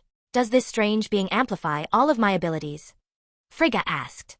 "I also have a host of powers you can use," Spiderling informed. As the villain slid back a few feet, Loki twirled his short swords and held it backwards before he swung, spinning while trying to cut off his opponent's head with one quick slash. In response to nearly having his head cut off, Corvus backed up while he ripped not only the webbing but a good portion of his skin from his face. Once he could see again, he swung his glaive with full force. Loki knew better than to clash with the alien's weapon. He slid his blade along the surface of the glaive before he knelt close to the ground and let his blade tear into the child of Thanos, slashing across the villain's waist and drawing blood as he hopped back onto his feet. MJ hopped over Loki and shot a blast of lightning around her foot, boosting her speed as she vaulted into Corvus. Her shoulder bash knocked the wind out of him before she backflipped and kicked the underside of his chin with enough momentum to land on the roof. While she peered down on him from above, Mary Jane shot dozens of web bullets at him, giving Frigga enough time to move to Corvus' side and attempt to cut him in half. Corvus leapt back and pulled out a pin from a grenade he was wearing on his waist before threw it at Jane. "I should take care of the weak link first," Corvus thought as he waited for the grenade to detonate. However, MJ managed to web it to the roof, far enough away from Jane to see it not exploding but collapsing into a miniature black hole. "No fucking way!" Jane shouted in fear. Loki shivered. As usual, all the children of Thanos carry terrifying technology and weapons. Was that a grenade that can create a singularity? MJ couldn't help but gulp. She was never gladder that her senses warned her of such dangers. "I think we should avoid that one from now on." Frigga readied her weapon before a series of magical runes appeared around her weapon. The child of the Mad Titan rushed forward. All his wounds had seemingly vanished before he struck out with his weapon. Everyone kept the distance as he lobbed another black hole grenade at them. Thankfully, MJ and Jane's webbing and aim were enough to launch them further away. "Jane, keep your distance and let Spiderling handle the shooting," MJ shouted as she jumped back, avoiding the glaive that was thrown into the roof. As she landed, Corvus yanked his weapon free from the roof and tried to slash MJ across the neck in a downward position. Frigga shot a bolt of pure Asgardian magic that slammed into the villain, knocking him off course while MJ blasted him with chi-infused lightning. Corvus took the blow, but he didn't slow down at all. He landed on the floor and rushed in before he started attacking with the skills that he had built up over the thousands of years he worked under Thanos. His first target was none other than Loki. The brother of Thor did everything he could to avoid the weapon in the albino alien's hand and tried to strike back many times. However, it was clear that he wasn't fast enough to deal with his opponent in one-on-one combat. After all, he was dealing with a trickster, not a warrior. The moment Corvus thought he had slashed through Loki, it was revealed that it was only an illusion to confuse him while the real Loki tried to slash off the arm holding the glaive. The child of Thanos was quicker than the trickster anticipated. While the others tried to attack, he let off another BH grenade and tilted his weapon fast enough to strike at Loki's throat. The Norse god tried to dodge but felt the sting of the glaive slash through the upper half of his torso. "Loki!" Frigga jumped and shot a blast of energy from the tip of her sword, but Corvus rolled across the ground and attempted to cleave the woman's legs off. Mary Jane leapt from the ground and drop-kicked the villain directly to the side of his cheek while Frigga moved to grab Loki. While he was falling to the side, Corvus threw his glaive at Jane, forcing Spider-Woman to rush off to deflect it. The moment she got close enough to grab it, the child of the Mad Titan moved to her side and punched her with all of his strength. MJ went flying and smashed into the ground before she saw the tip of the glaive heading towards her face. She rolled back and hopped back onto her feet at the same time. Corvus changed the direction of his swing and tried and run Spider-Woman through the heart. MJ webbed to the side of the wall and pulled herself out of the way. However, she couldn't avoid the blow completely. The glaive tore through her side before she felt an intense pain from both her and the symbiote she wore. Gripping her head, MJ quickly calmed Spiderling down before having to backflip to avoid the deadly glaive piercing through leg. While she dodged, Frigga and Loki attacked together, only to be stopped by the monster with one hand. Frigga then cast a spell to enhance her physical strengths and managed to push back while Loki struck at his wrists, using an illusion to make him look like he was going to cut from two different directions. Thinking that Corvus would have to choose to lose a hand if he guessed wrong, Loki was more than surprised to see the ashen alien let go of his weapon to jump kick through both of them. Loki raised his hand to block but was sent flying into the wall. As he shook it off, he saw his mother clashing with Corvus while being pushed back. He pulled himself off of the ground while his hand started to turn cold. Loki turned to see the frozen box and grinned. MJ grunted as she gripped her side. Why isn't it healing quicker? The glaive he wields managed to cut the atoms itself. Due to the complexity of repairing them, it will take at least 5 minutes. MJ webbed up her hip and said, Great, a weapon that can slow my healing factor. Just what I need, Jane. Use full auto web shots and give us some cover fire. Understood. Jane shouted out as she started lobbing web bullet after web bullet. MJ rushed forward and started attacking with everything she had, almost completely relying on her senses to guide her while she hit Corvus with chi-enhanced elemental attacks. She turned the stone into quicksand to mess with his footing, blasted him with fire and lightning, used water to deflect the blades and give her time to dodge, and mixed in wind to speed her up her attacks. While Frigga, Jane, and Mary Jane kept the pressure on, Loki managed to charge up the casket of ancient winters to shoot a blast of intense cold. Corvus was stuck as it slammed into him and sent him flying into the distance in a chunk of ice. Ha! I did it. Never say that. MJ shouted as the ice started to crack. Corvus broke through and grinned. Excellent, I haven't had a fight this fun in years. Mother, we could use a little help. Call him. I don't know if he has his sword on him. If he doesn't, then I'll just end up trapping him on whatever planet he's on. Corvus rushed in, slamming his boot into MJ's stomach before stamping his pole arm into the ground, while jumping to follow up with a second kick that knocked Frigga back against another display that held the embers of creation on them. While he yanked his glaive out of the ground and cut through the webbing being shot at him, Loki took the chance to shoot another beam of magical frost at Corvus. At the last second, he swung his glaive, splitting the beam in two as he ran towards the trickster. Before he could slash Loki in two, the web pellets exploded on Corvus' legs, slowing him to down and forcing him to cut through them with his weapon. The blast started to freeze him again, but throwing another black hole grenade allowed him to go after the queen instead. While Loki had to dodge, Corvus grinned as he readied his stab. While Frigga was trying to recover from the previous blow, she felt what the spider heroes called their spider senses kick in and jumped to the ceiling before throwing her sword alongside several bolts of spells. Corvus deflected and cleaved the sword in half before he jumped back, narrowly avoiding a powerful kick MJ unleashed that shattered the floor. She may have missed. However, she wasn't planning to hit him in the first place. Her next move completely relied on getting the ashen alien in the air. MJ's arms transformed into two massive cannons that fired beams of concentrated plasma, hitting Corvus dead in the chest. The force was so intense, it ended up sending him flying back dozens of feet before the spider heroine shouted out some rapid fire spells. Earth, fire, wind, and water all fused together to make a substance that glowed like golden fire and reached star-level temperatures. The beams pushed the villain up, broke through the walls, and sent him careening out of the vault. While the smoke cleared, she nearly fell over, feeling completely drained of her chi. Luckily, the others were there to catch her. Mary Jane. Peter rushed over and checked over her wounds. He used the reality stone to heal her as he looked her over and asked, You okay? All better now. Ahem, Loki pointed to the wound still dripping from his shoulder to his chest. Peter rolled his eyes as Frigga walked over and started healing the wound with magic. You're pretty strong. Where are you from? Corvus said as he jumped in through the hole he made. His entire body was covered in rapidly healing burn marks and his face was one of pure excitement. Did you do this to my wife? Peter growled as he held his hand out, twisting the weapon he was holding onto so quickly that it spun his wrist around several times before it snapped off. For the first time since he arrived, Corvus felt fear. The glaive was floating around Peter as the hero's entire body glowed with an intensely dark black, red, and gold chi. Without his glaive, his wounds would not heal, but he was no weaker than before. The child of Thanos rushed forward and attempted to take back his weapon by throwing the rest of his black hole grenades. However, he discovered that with a single swipe of his hand, Peter turned his exo armor against him, pinning him in place as he felt something strange. You. What are you, Yip? Yip yip yip yip? Peter stared down at the once immortal alien transformed into a small chihuahua barking at them. Loki shivered as he stared at the furious expression on Peter's face. When he snapped his head towards the trickster, Loki coughed into his hand and said, Well, now that has been settled, I'll just... Loki, if you don't want the same treatment, I suggest you walk back into your cell willingly. I helped save your woman. Doesn't that earn me anything? Yeah, but you still helped bring an army and killed quite a few people on my planet. So at the moment, you're still on my shit list. I was under the influence from the Mind Stone. Really? That's the best lie you have. Peter raised his hand and threw the real Loki, who was trying to sneak away while the one with his mother vanished. At the same time, he made sure that he returned MJ's symbiote.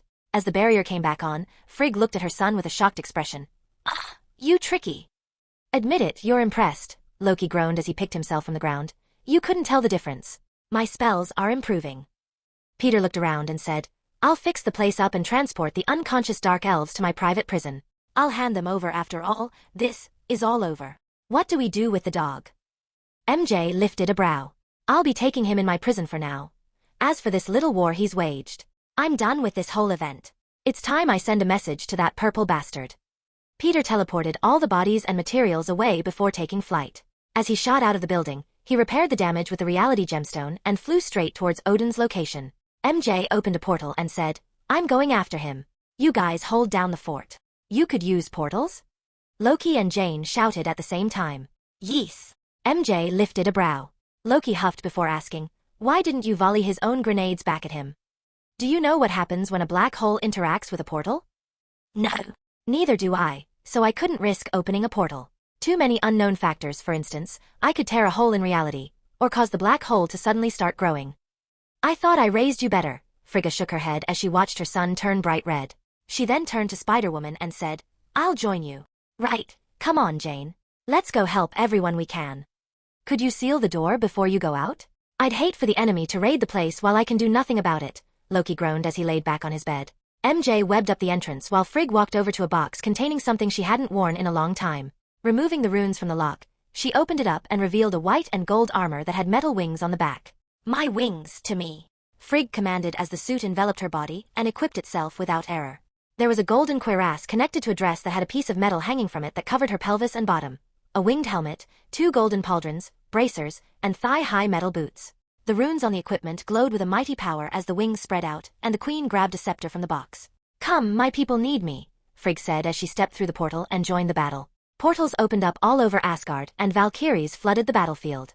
Peter had caught up to the ship to see a large hole ripped in the center of it. Without hesitating, the hero jumped through it and saw Odin standing over a defeated Proxima Midnight, the wife of Corvus. Odin was holding her by the neck while staring at a screen that had Thanos' big purple face on it. Wow, if it isn't my least favorite big purple dinosaur. Please, spare me the song about love. Peter landed beside Odin and looked at the fallen spear while thinking, don't mind if I do, as he dropped it into his bag of holding. Odin, tell me, who is your little pet insect? He is of no concern to you. The stones you so longed to search for are gone. Send your Chitauri back before I send them back in coffins. Is that a threat? Thanos grinned. It is mercy, something I've learned in my old age.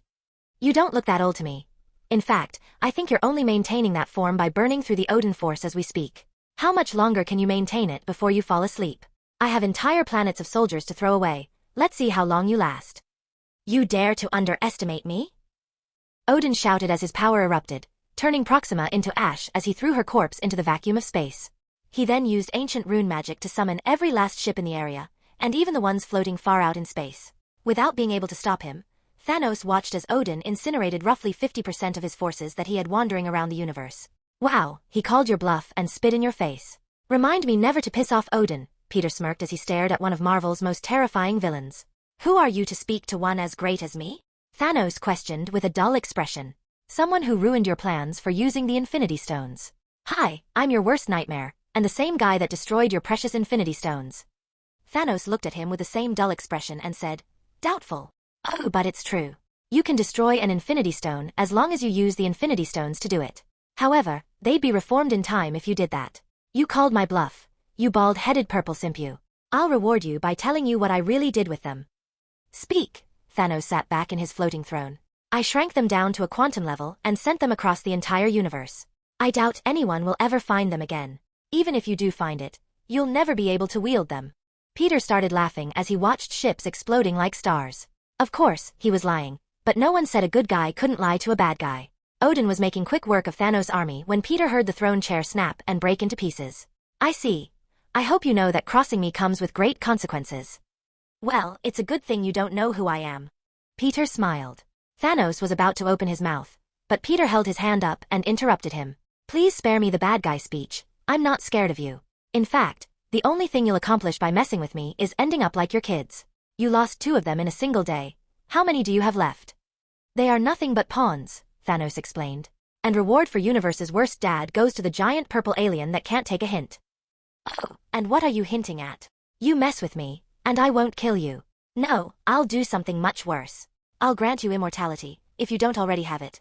And then I'll lock you away a prison so secure, you never meet with your beloved Lady Death. Thanos' eyebrow twitched. And how do you know of her? I know that the whole balance motto you came up with is nothing more than a load of crap. I know that you think you're dumb enough to believe you're greater than Odin when you're on par with him at most. Oh, and I also know the guy Death is infatuated with, and I got some bad news for you bloated purple grape, it ain't you. Please enlighten me, Thanos spoke with a clearly pissed off expression. No, I don't think I will. However, I will give you a warning. If you don't use this opportunity to change and become a better person, I'll hunt you down and carry out my threat. The screen shut off as Peter jumped out of the ship and stored it in his bag of holding. He then went back to Asgard to help take care of the rest of the Dark Elves. Peter landed next to MJ as she watched on in awe. Frigga's army had pretty much destroyed the entire army of Dark Elves. They were literally doing crowd control and locking all the surviving combatants in heavy-looking cuffs. Wow, look at them go, MJ smirked as she put her hands on her hips. Peter recalled his symbiotes, all except the one Odin was wearing. He figured he'd let the old man play around a bit longer. After all, the powers he had access to actually allowed him to avoid using the Odin Force, and with his godly wisdom, he was able to use them to a level Peter didn't know they were capable of. There was a lot for the spider hero to learn. Magneto's power combined with Johnny's power allowed him to create stars that exploded in contained supernova that he then directed with a chain lightning that came from Electro's power. He used his magic to summon hordes of enemies to him instead of chasing them down. There was no escape from this force of nature, this god of battle and wisdom. Odin then opened a portal that showed the image of every Chitauri planet owned by Thanos. The God King then held his hands out and sent a chill so powerful that it froze trillions of soldiers in mere seconds.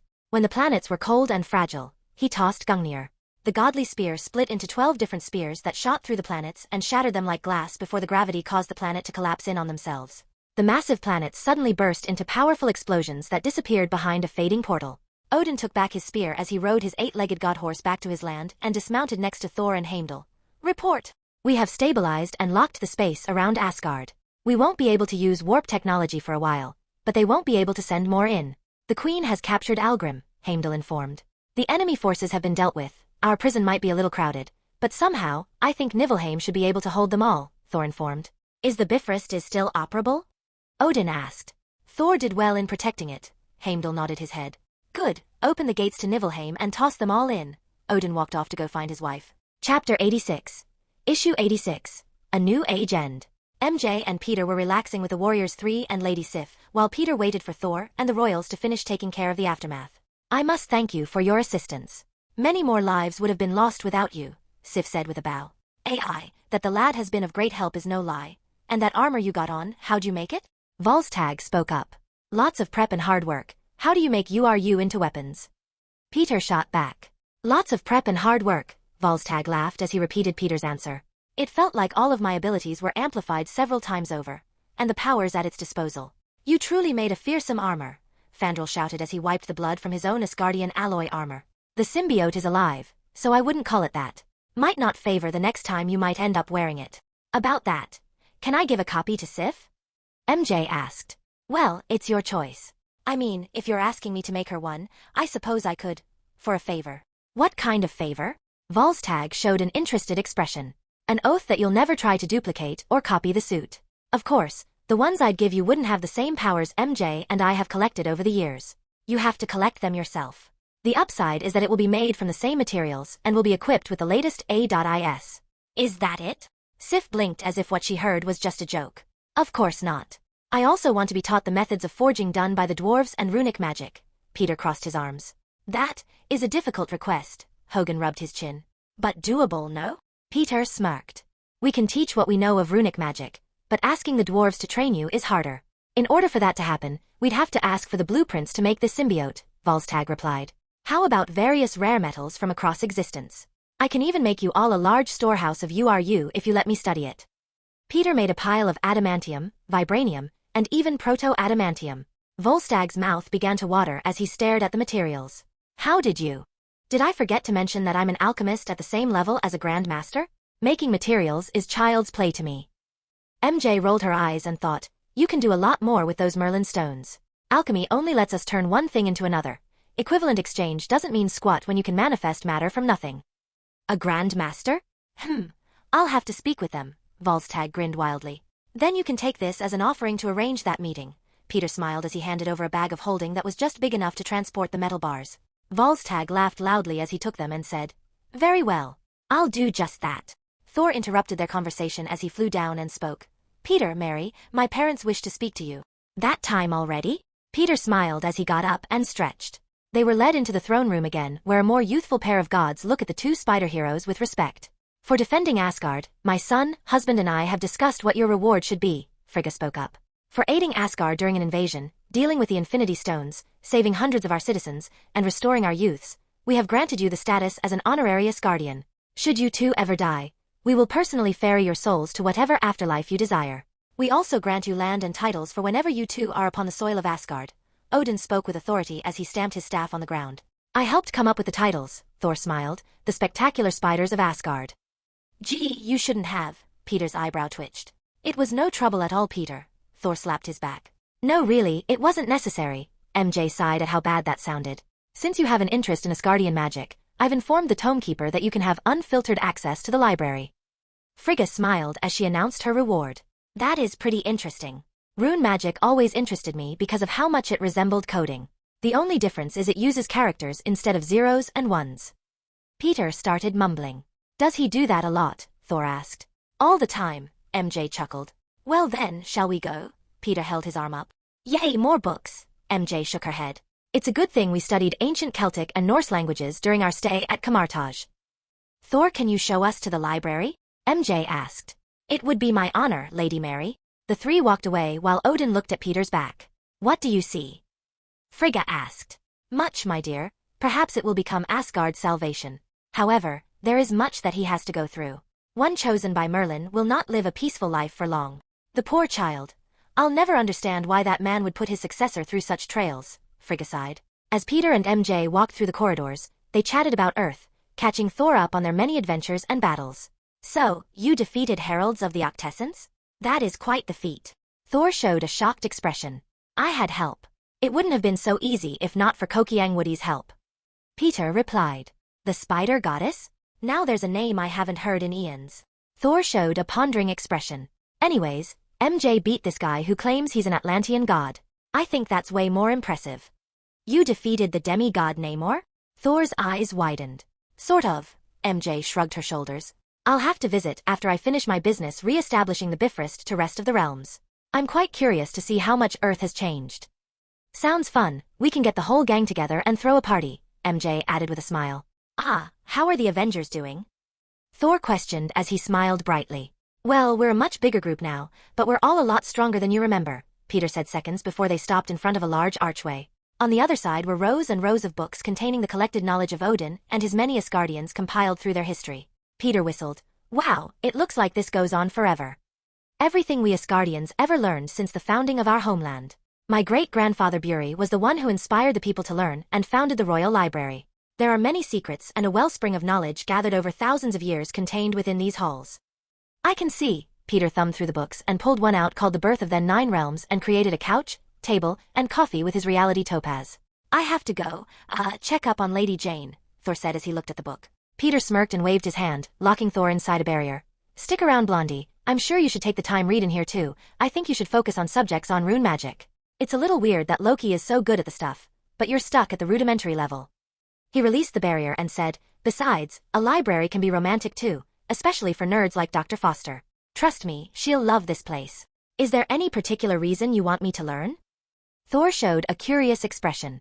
Yeah, you're the dumb one, Peter said as he started reading. Pardon. MJ snorted and giggled before saying, that's a little blunt, Tiger. Tigers got claws, Peter chuckled before looking at Thor. How many times has your brother outsmarted you? Seriously, in the recorded lore we have, he's been pranking you since you were kids. Well, Peter cut him off and continued his explanation. Well, now your brother is a killer and a war criminal. I don't want him breaking out someday and pulling one over on you again. Besides, you should honor your ancestor Buri's spirit by abiding by his wishes. He wanted Asgardians to have good brains on top of good bodies. You can consider it my request for saving Asgard if that makes you feel better. So, Odinson, what say you? As he held out the book he was reading, Thor sighed in resignation and said, I've already read that one. Good, glad to know you aren't illiterate, Peter chuckled as he picked up where he left off. He was curious to see if he could inherit a fraction of Rune King Thor's ability if he just put in the effort. Very well, I shall get Jane. I hope you were speaking the truth about her liking this. Thor started to walk off. MJ sat beside Peter and peeked at the book. Any good? Not bad, but this is just the start. I'll probably be reading for a few days straight. Well, I'll get started on finding something that catches my interest. Make my coffee for me. MJ gave Peter her best begging pout. 3 sugars and 2 creams, right? He rolled his eyes as he poured her a cup. You know me so well, she gave a kiss on the cheek before scanning the shelves for books that caught her interest. They continued to read for several minutes until Thor and Jane came back. Of course, Jane was very interested in the place. Her eyes were practically glowing. However, her understanding of their ancient language kept her from being able to read them. That's okay, Thor here can teach you. I can? Peter nudged Thor in the side before the big oaf said. I mean, of course I can. They spent almost a week reading and relaxing with the Asgardians. With the aid of his time manipulation spells, he could read several books in just a couple of hours, so they were making steady progress. They were even given a plot of land that Peter created a very nice modern house on. Jane was just getting the hang of Asgardian language when Volstagg showed up with good news. The Dwarven King had given permission for them to learn in exchange for large quantities of, or for them to play with. Peter was excited, but not nearly as much as MJ. She loved building things and couldn't wait to learn how URU was made items. The metal was so unique and had so many different properties that thousands of ideas were brewing in her skull on what she could make. They bid farewell to Jane and Thor before heading to the Bifrost to travel to Nidavellir. It was unlike anything he had ever seen before. The movies didn't do this place justice. Nidavellir wasn't just the name of their star, but the planets surrounding it all belonged to the dwarfs. Each of them was filled to the brim with mountains and probably loaded with mythical metals and minerals that neither of the heroes had ever heard of. You know, I think being immortal will never get boring if I get to keep seeing sights like these, Peter thought as they followed Volstagg to a ship that took them to the Star Forge. They marched through halls made of URU and a material resembling copper. This place is incredible. MJ's eyes sparkled. I have to agree with you there, babe. I don't even know what half of these machines are for. Ha ha ha. I glad we could impress. Volstagg laughed. They stopped in front a large doorway and stepped inside to see a short man wearing a crown and smithing attire. Eitri was tall for a dwarf. Roughly 5 feet 7 inches, he had a long flowing beard, sculpted muscles, a pale complexion, and was also quite handsome. Volstagg, what brings you to my personal forge? Eitri shouted as he opened his arms and gave his friend a hug. Sire, glad to see ya in good health.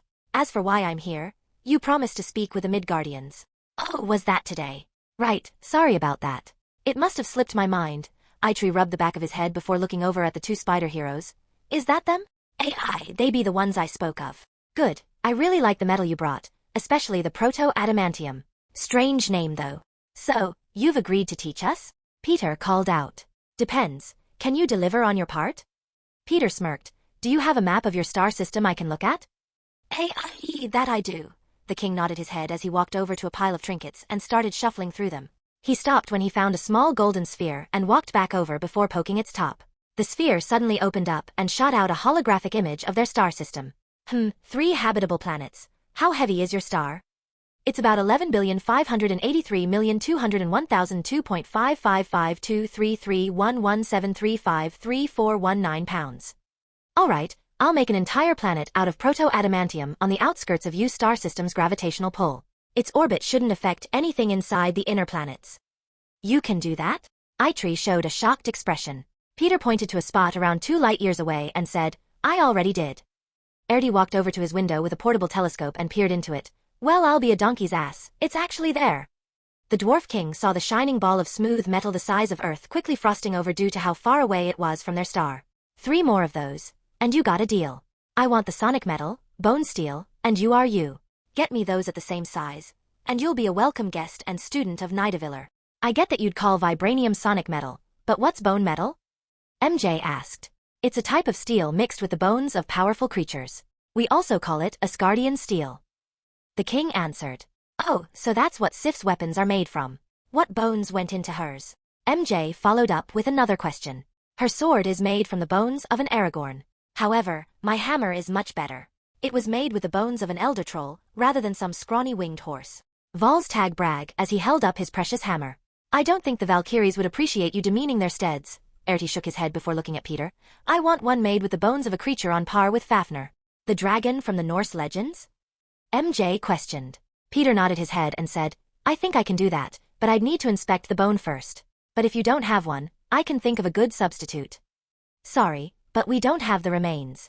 They're hidden somewhere in the 9 realms and imprisoned by the All-Father himself. Well, I hope an immortal dragon is a good substitute. Also, I'll need to inspect URU in order to copy it. Right. Erty nodded his head before he went over to his forge and returned with an ingot of URU. Peter's heart thumped as he saw the metal and smirked. No matter how much he tried, he couldn't completely replicate the URU. He could make metals with as many properties as he wanted, but without knowing what made URU, it always resulted in an inferior product. Even while copying Thor's hammer, from what he knew of the mystical metal, it was capable of many things outside of how the hammer worked. He needed URU in its rawest form in order to truly understand it. He scanned the ingot with the aid of his Mind Stone and Symbiote and felt like a wave of information exploded inside his head. The hero gripped his forehead as he began to sweat. Sweat formed on his entire body as he fell to one knee and panted heavily. Peter! MJ called out with a worried expression. Sorry man, this is the real deal all right. It felt like I was watching the birth of the universe. God tier metals are really on another metal/level. Get it? This thing is built like nuclear pasta, but it doesn't have the same weight. It doesn't have weight at all. Not unless you want it. Is the URU too much to ask for? Erty asked with a furrow on his brow. Peter shook his head and gave the OK sign as he poked at the locations of where the objects would form. A quick burst with his reality topaz, and 3 new metal planets formed on the outermost reaches of their star's gravitational pull. I've added solar moons to them to make mining them easier. There's no light out there, figured that might help. Solar moon. Volstagg and Erty showed a look of confusion. Just a really bright moon that emits starlight. You should be able to spot them from here. The dwarves and MJ looked over to see 3 small star-like objects faintly glimmering in the distance. The Dwarven King looked through his magical telescope and smiled. He confirmed that the URU and vibranium were legitimate, but the strange golden glow of the bone steel concerned him. Hey lad! The bone steel is supposed to be silver in color. This one has a soft golden hue. Well, the immortal dragon's bones were used to make them. So that glow probably represents the immense life forces within the new metal. The immortal dragon? Never heard of that one before, Eitri commented. AI, it's news to me too. Volstagg nodded his head in agreement. I'm sure you haven't. It's a type of dragon born on Earth. They're called Loangs and the immortal Loang is basically a deity.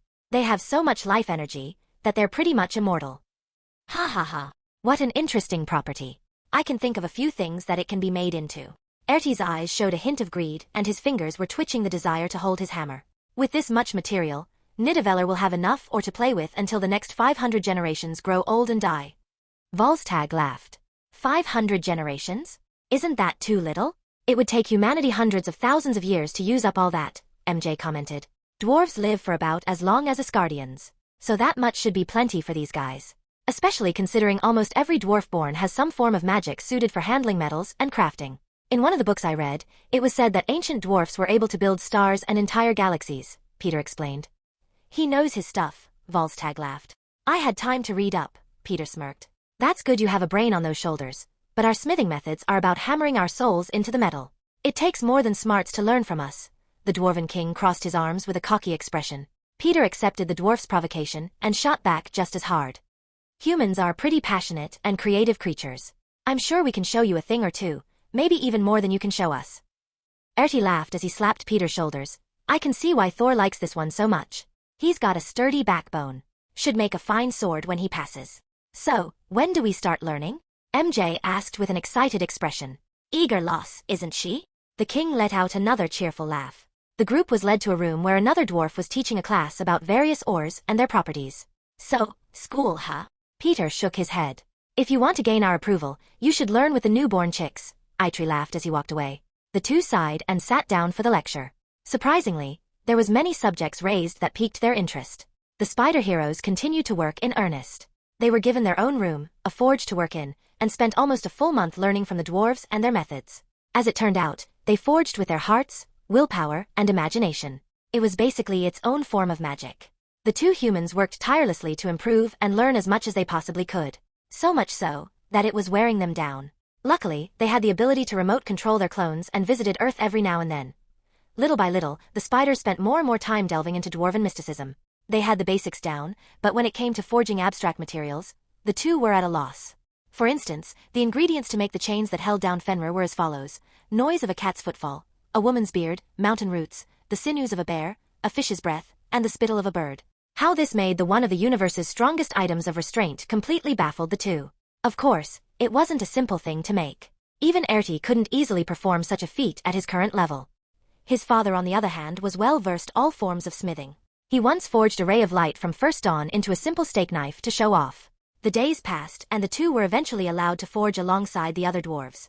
MJ and Peter were shunned a bit when they first started, but when they started to show just how fast humans learned, they were slowly accepted by more and more of Nidaveller's people. When Peter started cracking jokes, he always drew a crowd. The dwarves all enjoyed the banter and never got violent regardless of how much they chastised each other. They considered calling each other names and making fun of the other person as a form of witty banter. MJ was admired for her beauty and intelligence, but the dwarves almost started worshipping her when they learned she was a technopath. They spent hours asking her to help with their builds and constructs. However, MJ didn't mind or consider it a waste. She gladly assisted in helping them uncover how her forge ability manifested their ideal machine. Another 2 months had passed before they felt that they had learned enough and were ready to go home. However, before they would say their goodbyes, Peter and MJ had one final project they were pouring their very souls into. It was a pair of 2 by 2 inch plates that contained their deepest desires to protect themselves and others. Peter stood over the forge while he slammed away with an URU hammer that imbued runes into a design MJ was creating. Every time he smacked the hammer, sparks would fill the room with intense light. If not for the specialized equipment keeping their bodies safe, the sheer heat from the sparks would have been hot enough to sear through flesh and bone with ease. Eitri watched on in awe as he saw the humans use their will to manipulate the URU plate. With every blow, they continued to grow in expertise. Incredible.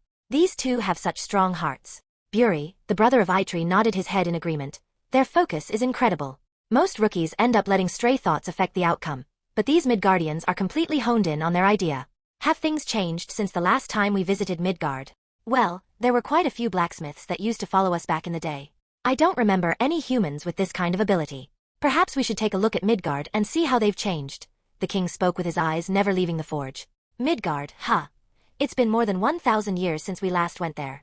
A loud explosion interrupted the brothers as the light from the star forge and item enveloped the room entirely. When the room returned to normal, both MJ and Peter were on the ground panting as if they had just got done running a marathon. 2 spider symbols that matched the ones on the fronts on their suits floated over the forge. Why is this so exhausting? MJ groaned. I guess our healing factor doesn't help with magic drain. Peter laughed as he said, not enough mana. Dork. We still need to quench them. But I can barely move. How about we finish it for ya, lass? Buri spoke up. You just want to take part, MJ smirked. What dwarf wouldn't want to be a part of this? I've never seen such an advanced armor design before. How is it even supposed to work? Erti asked as he put on a pair of URU enchanted gloves and grabbed the symbols. Our suits are alive. It'll be able to fuse with the material, MJ answered. I see. Now it all makes sense. Buri rubbed his chin before opening a metal barrel filled to the brim with a large quantity of clear and vibrant-looking oil that had mystical properties. The dwarven brothers used their magic to make the glowing spider symbols cool while getting infinitely harder. The glowing runes on the two vanished as the metal spiders cooled down and turned white and black. They then etched in the runes the spider heroes requested and felt the room shake as the items finished cooling down. I call dibs on the black one. It goes better with my color scheme, MJ said with a smile. Fine with me, Peter grumbled. Truthfully, he wanted the black one, but his soon-to-be wife was right. Her regular attire was a color swap of his own, so the black looked more appealing over the blue chest. White does pop more when it's against red, MJ smirked and gave him a kiss on the cheek. The dwarves finished solidifying the hero's enchantments and pulled it from the oil before they walked over with each in hand. They were inspecting it as if they were some kind of precious gemstone. In all my years of forging for the gods, this is undoubtedly one of the best protective items I've seen, Buri commented. Oh, how you rank it? Peter asked. It's easily the 5th greatest armor enchantments I've had the pleasure of helping craft. Erti handed over the items. Peter and MJ helped each other stand up as they reached out and took their newest addition to their symbiotes. They placed the spider symbols against their chests and watched it wrap around them like armor. The symbiote absorbed it and suddenly sent a jolt of energy into their bodies. Their magic levels quickly returned to normal and all their fatigue from earlier vanished. Wow, you were right. URU makes one hell of a source of magic. While we're not at max, I definitely feel my mana returning, MJ smiled. Of course, that's not all it can do. Though, I don't know about this design. It reminds me of Venom Spider. I think it looks good, MJ chuckled. So, I take it you two will be leaving soon. Erty smiled as he inspected their suits. Yeah, it's about time we head home. I still have a lot of stuff to do, Peter replied as he thought of Venus and how he'd populate it. Don't be strangers and stop by every now and then, Bury smiled with crossed arms. Will do, MJ waved as a portal opened. They both jumped in and wound up back on Earth, standing over the tallest building as they took a leap into the air. Wow, has it really only been 4 months? The air is so clean. MJ commented as he let out a web. Tony must have been working hard, Peter smirked before shooting a line to a nearby building. No doubt, I can see a bunch of reactor engines in everyone's cars. Even the old models have it. MJ ran on the side of a wall and zip-lined over to ledge before vaulting off of it. We should just dismiss the clones. Peter hopped off a building and onto another before zip-webbing to a high rise. When they stopped a block away from the Avengers Tower, the two dismissed their clones and absorbed their memories. Instantly realizing what exactly had happened while they were away, they looked at each other and laughed.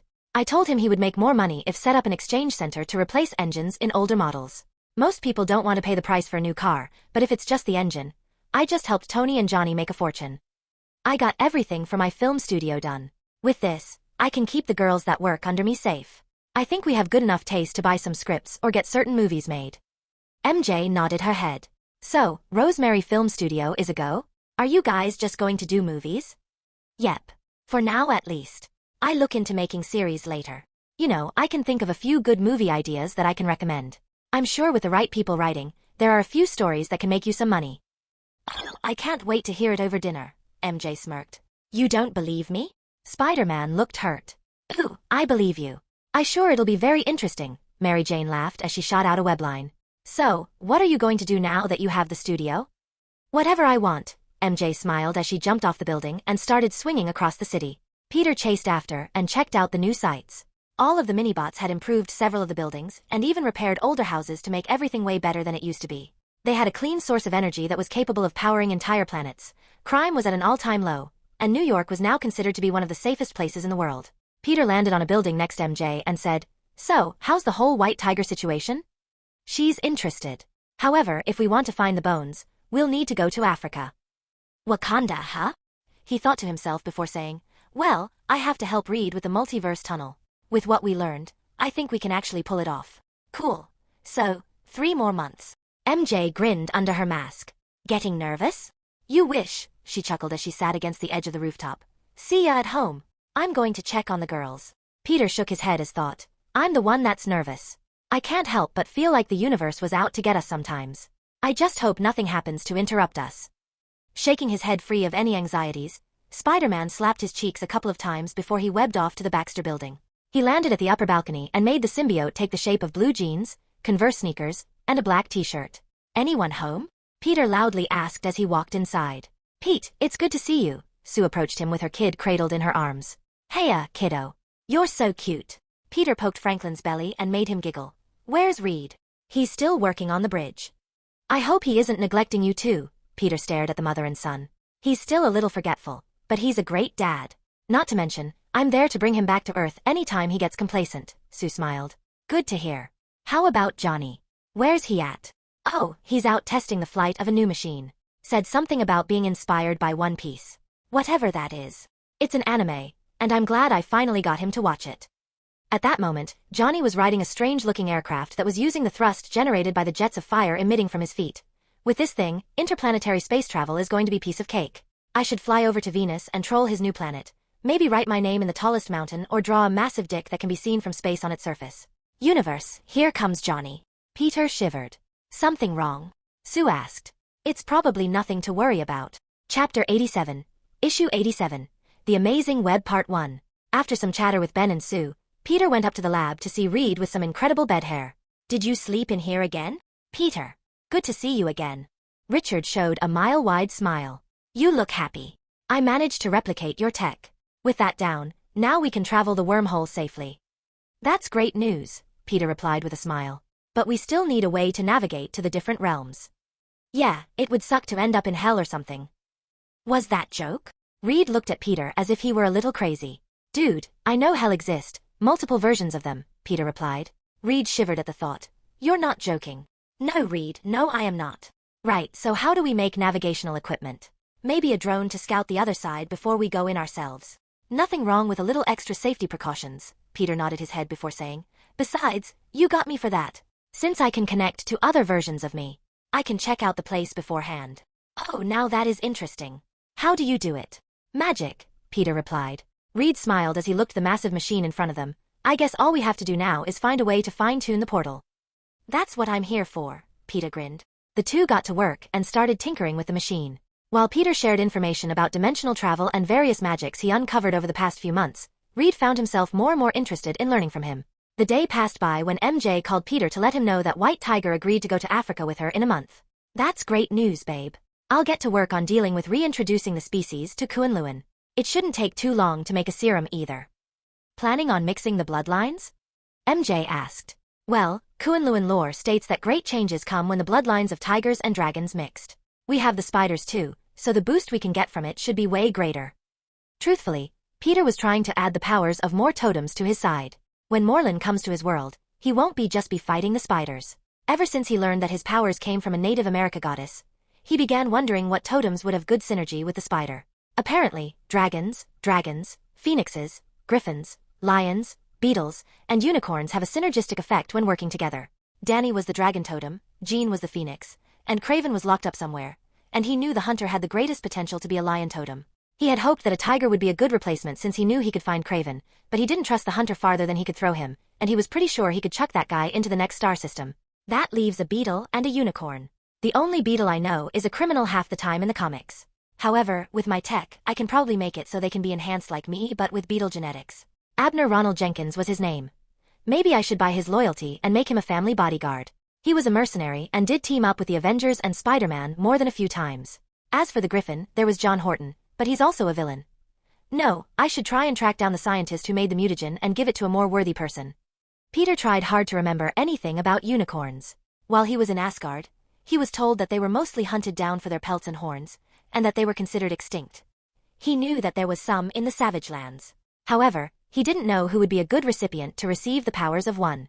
For some reason, Deadpool popped up in his head. Yeah right, like a real unicorn would willingly go within 10 feet of that guy. What was that? MJ asked on the other side of the call. Nothing, just thinking out loud. I'll be working with Reed late tonight, so save me some dinner. Don't stay up too late. Alright, see ya around, babe. Oh, actually, maybe you can help me. I'm looking for a way to traverse the multiverse and locate ones that aren't, well, dangerous. Think you can help us out? I'll make it worth your time. Sure, I'll drop by when I finish up at work. Clone Me did a good job getting my girls work. Apparently, we already have some decent actors lined up for a job. That's great. Clone Me finished the A.I for Parker Industries, so I have a lot of time on my hands these days for personal projects. I guess we'll be spending a lot time together, MJ grinned. I'm looking forward to a good date. I'll do my best, ma'am, Peter joked by speaking in a southern accent. After they ended the call, the two went right back work. What about using the radiation the gate emits like sonar? Reed suggested. I don't know. Maybe it might end mutating those that are hit with it, giving them powers or worse, killing them. Really? Interdimensional radiation giving a person powers? What would be the odds of that happening? Around the same odds of a radioactive spider bite making me a hero. Oh, and Kettle? The pot is calling to say you're black. Fair point. Reed relented. How about scanning with magic tech? Peter rubbed his chin. Don't spellcasters draw their powers from extra-dimensional energies? What if the multiverse we're visiting doesn't have magic or lacks that particular energy? Peter slapped his forehead. Right, there are magicless universes. I almost forgot about that. Not to mention there might be worlds that can interfere with such things. Like a magic EMP of sorts, am.e.m.p, a MEMP. Reed paused. I feel silly just saying that. I hadn't thought of that. You think there's weather and stuff, like dimensional storms and tears in the fabric of reality that we have to worry about? Peter asked as he thought of a few events. Right. This is still all so fascinating. So many things to prepare for, so much to learn. Reed's eyes sparkled. Go take a break. Spend some time with you, kid, Peter said as he looked at the whiteboard full equations and technological blueprints. Coffee's over. I know. Peter held a full cup that he manifested with his powers. Thanks, but not necessary. Right, I'll be back in a few hours after putting Franklin to bed. Peter smiled. Reed? Yeah. You need to cut back on the all-nighters. Spend more time with your kid. They grow up too fast. 1 minute you're changing their diapers, the next, you're watching them start a family of their own. I love science and learning just as much as any other geek, but your kid's childhood is something you'll never be able to get back. I don't want to see one of my best friends all mopey and regretful because he missed out on being there for Frankie. Still can't believe you named him Frankie Pete Richards. Kid's going to be picked on so much because of that. Thanks, Pete. I'll make sure to cut back on projects after we finish this one up. Heck, I can spend a couple of years in another dimension so I don't miss out on anything. Now there's an idea. I think I'll steal it. Peter laughed as he started writing down on the whiteboard. Reed smiled as walked out of the lab and left his friend to work alone. Peter continued to make progress until MJ showed up with a big grin on her face. She hugged Peter and looked at what he and Reed had accomplished. This thing looks crazy. It's our own multi-dimensional Bifrost. Yeah, now make me a Heimdall. MJ laughed as she waved her hand and created a device from the spare tech laying everywhere.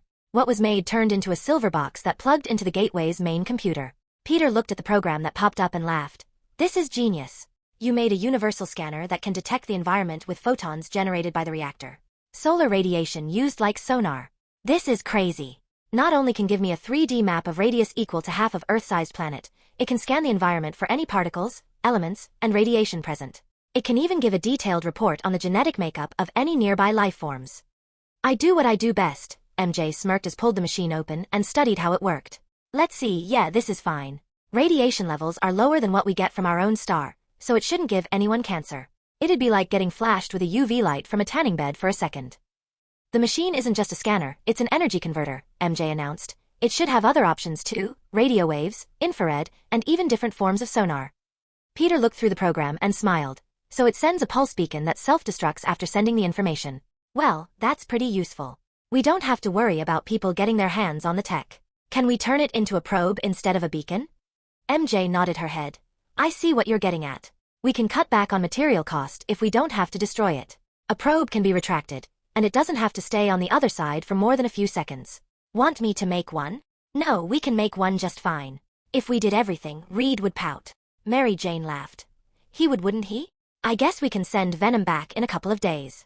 I hope Logan hasn't gotten attached. She shook her head. He'll be fine. Logan's always been good with animals. I forgot about that neat little ability. I wonder if it comes from the power of an animal totem. Marvel said that every person with an animal power was a totem, so I guess that makes Logan a Wolverine totem. Cool, Peter thought as he smiled. What are thinking about? He smiled and said, wondering if I can walk up a lion or tiger like Logan can. Tiger standing next to a tiger, now there's an image I can get behind, MJ laughed. Thinking of your next cover? Peter replied. Showing off my honey to millions, that does sound interesting. I can picture it now, 2 tigers on both our sides but the collar is around your neck and I have the chain in my hand. Both of us are dressed fabulously by the way. Peter started laughing. Ah ha ha ha ha. Ooh, oh, hell no. No one's putting a collar on me. The two worked on writing down the blueprints to the machine MJ made.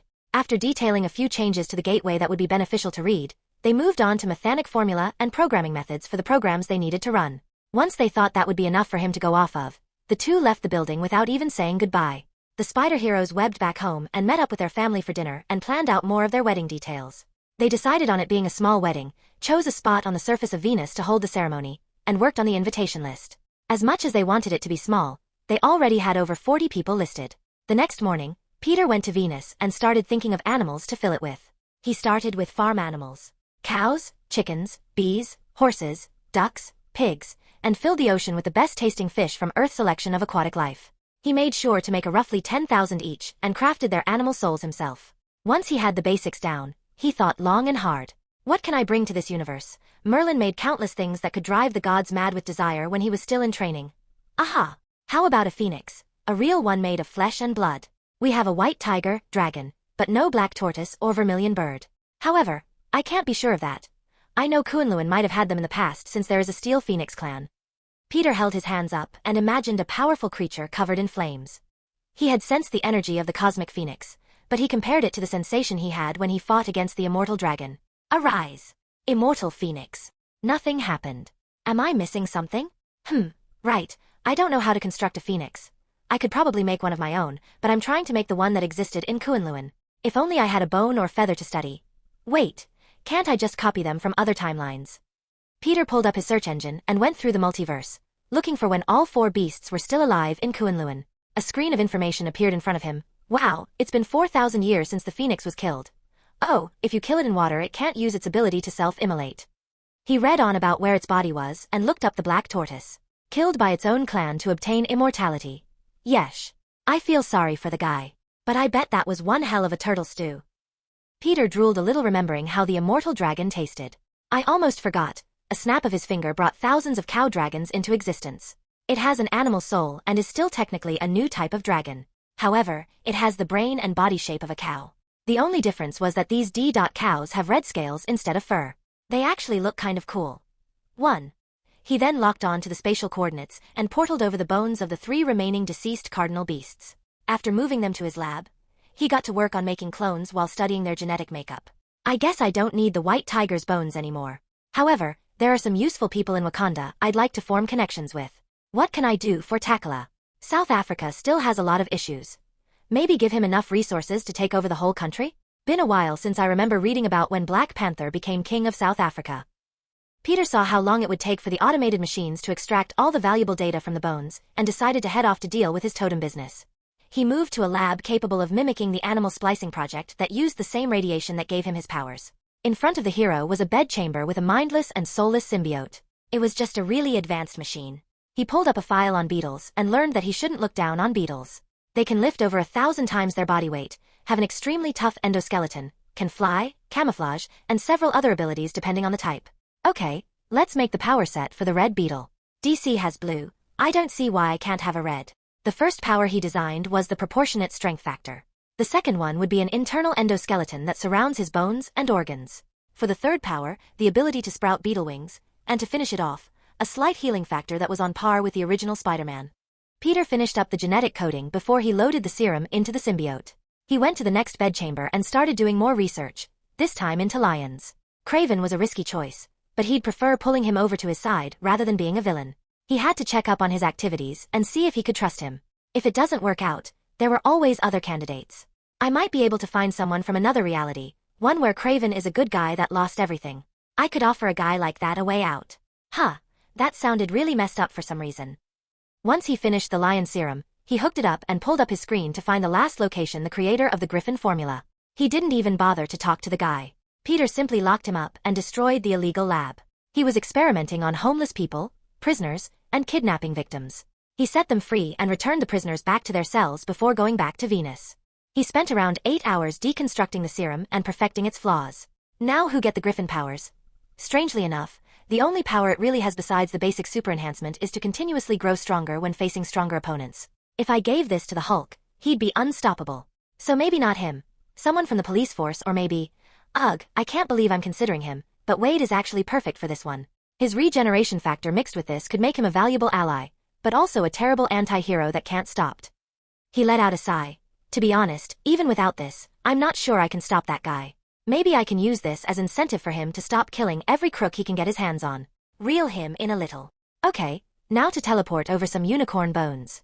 I should make sure to tell Asgard not to come and hunt my unicorns down, and I can never let Wade know about them. Ever. He loaded up the bones into spectrometer and started to deconstruct its genetic coding. Peter prepared it to be cloned alongside the other ancient beasts he was resurrecting.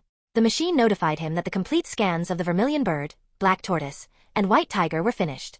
Great! Now I can make a serum from their blood. Peter created living samples to use for his cloning process. After he set the process to automated, Peter got to work on his serum and started testing it on clones. The vermilion bird serum gave him wings, increased pyrokinetic abilities, jacked up his healing factor, and allowed him to go through a form of rebirth should his life ever be in danger. The white tiger serum made his bones as dense as metal, gave him sharp canines, made his claws stronger, and increased his physical abilities several-fold. The black tortoise gave him a hardened exoskeleton that looked like scuttles and increased his hydrokinetic abilities by several dozen times. When he added all 4, his clone's chi changed completely. Before it was already insanely power, now it felt like he was standing in front of Thor or some other deity. He had lost dragon claws, sharp canines that came from the tiger, boiling blood that came from the phoenix, and denser skin thanks to the black tortoise. Peter smiled and went through with the procedure and felt an explosion of energy erupting from his chi center. It felt like a star blowing up inside of him. It continued to grow wildly before the crippling pain caused him to keel over. The sounds of bones cracking and muscles shifting while 4 bloodlines remolded his body into its most perfected form continued for several hours. When it was finished, for the most part, he looked completely human. However, inside him was a vast ocean of chi he could draw from. Peter felt as if he had a massive star in his chi center. Peter clenched his fist and extended his claws that glowed with pitch-black chi that had bright white motes of light inside it. Wow, just wow. I feel like I could blow up a moon with ease. Like a trillion nuclear bombs are all exploding at the same time. I don't have the appearance of the physical mutations anymore, besides the retractable claws. But it could possibly be that the claws actually came from my spider totem. Nonetheless, they aren't dragon claws anymore. It's something completely different. Peter smiled happily as he made his chi and claws reseed before he got back to work.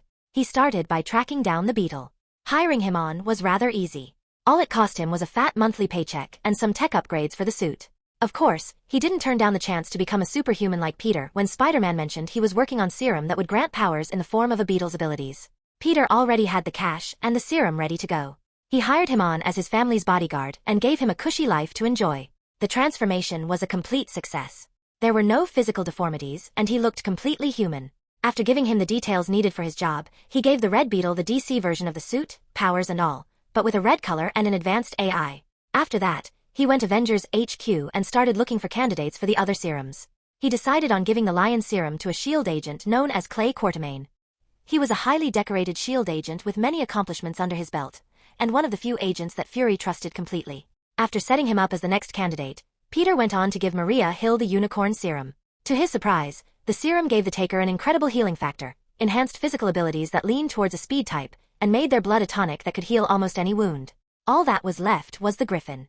Against his better judgment, Peter went to Deadpool's apartment and knocked on the door. Vanessa opened the door wearing a baggy shirt and nothing else. Did I come at a bad time? Babe, Spider-Man is here. What? No, it can't be. A naked Wade walked out from the bedroom. For Christ's sakes, put some pants on. No, you should take your pants off. Wade replied with crossed arms. I like that idea. Vanessa nodded her head. I will snap your neck again. Peter covered his eyes. Fine, Deadpool sighed in resignation. I'll take them off for you. If you so much as come within a single foot of me, I'll rip your heart from your chest and feed it to you. You know, you're seriously making me regret coming here. Why are you here? Vanessa asked. I came with a proposition. Vanessa raised her finger and opened her mouth. Not that kind of proposition. Boo. Deadpool gave 2 thumbs down. Deadpool, how would you like to join the Avengers? Not just work with SHIELD, but AF, full-blown Avenger. Peter barely got the words out. Are you for real? Wade and Vanessa shouted at the same time. Yes, now would you please put some pants on, I'm begging you. All right, you win. Thanks for giving him back his life, Vanessa smiled at Peter. Is he doing all right? I mean, up here? Peter pointed to his head. Oh yeah, he's doing great. No more cancer and his back to the old Wade I know and love. Good to hear. I think that's a good thing. So, anyways, I figure I should give you a gift. Take this and you won't age. Wade's regeneration factor makes him live a long time. Like a long time. Vanessa raised her eyebrow. What is it? An elixir from the fabled philosopher's stone. I promise it works. Cool. Vanessa downed the vial. Wow, not even gonna question it? Nah, you seem to be good people. Ooh, I feel a little strange. Yeah, you have a healing factor now. It's pretty good, but if your brain is destroyed, it won't work. In other words, protect your head. Got it. Okay, I have pants now. What do I have to do? Sign a contract or something. There better not be any hidden taxes. I hate those. Or something. Paperwork can wait for later. Peter held up the Griffin serum. I want you to promise me something, Wade. What's that? You do shots? Well, I'm down if I get to drink it off your... It's a genisplicing serum I made. It'll give you the powers of a mythical beast called the Griffin.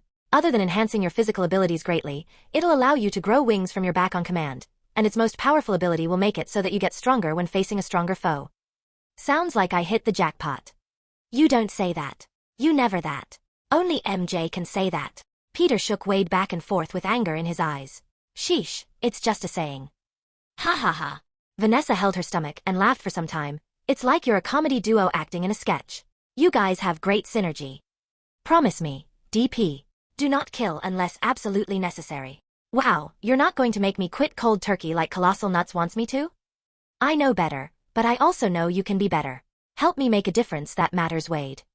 Look, I'm on board with you, bro. You can count on me. Please, one above all, don't make me regret this. Peter prayed as he gave the serum to Wade and injected it. Woo! Feels like I took drugs, all the drugs. Deadpool jumped from his couch. Wait for it, Peter smirked. Wait for what? Wade lifted a brow. Wait for it. Oh, pain. Deadpool clenched his sides as he fell to his knees and his head hit the ground. Jiminy Christmas, this hurts. Yeah, body reformation isn't pleasant. Usually, the pain is enough to make anyone pass out. But since people like us have high regeneration factors, well... Oh, woo-wooey. Ooh, that kind of tickled. Nope, back to hurting again. Wade clenched his teeth while his body grew more muscular and brown wings sprouted from his back. As he panted in a pool of his own sweat, Wade stood back up and rotated his arms. This is incredible. I feel like a brand new me. Just remember, Wade. This power comes with great responsibilities. Saving the world and doing good, that kind of stuff.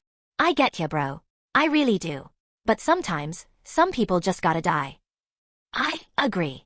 Just try to be a hero. I'll let Fury know you're in. Just don't mess up the chance I'm giving you. You can count on me, Spider Bro.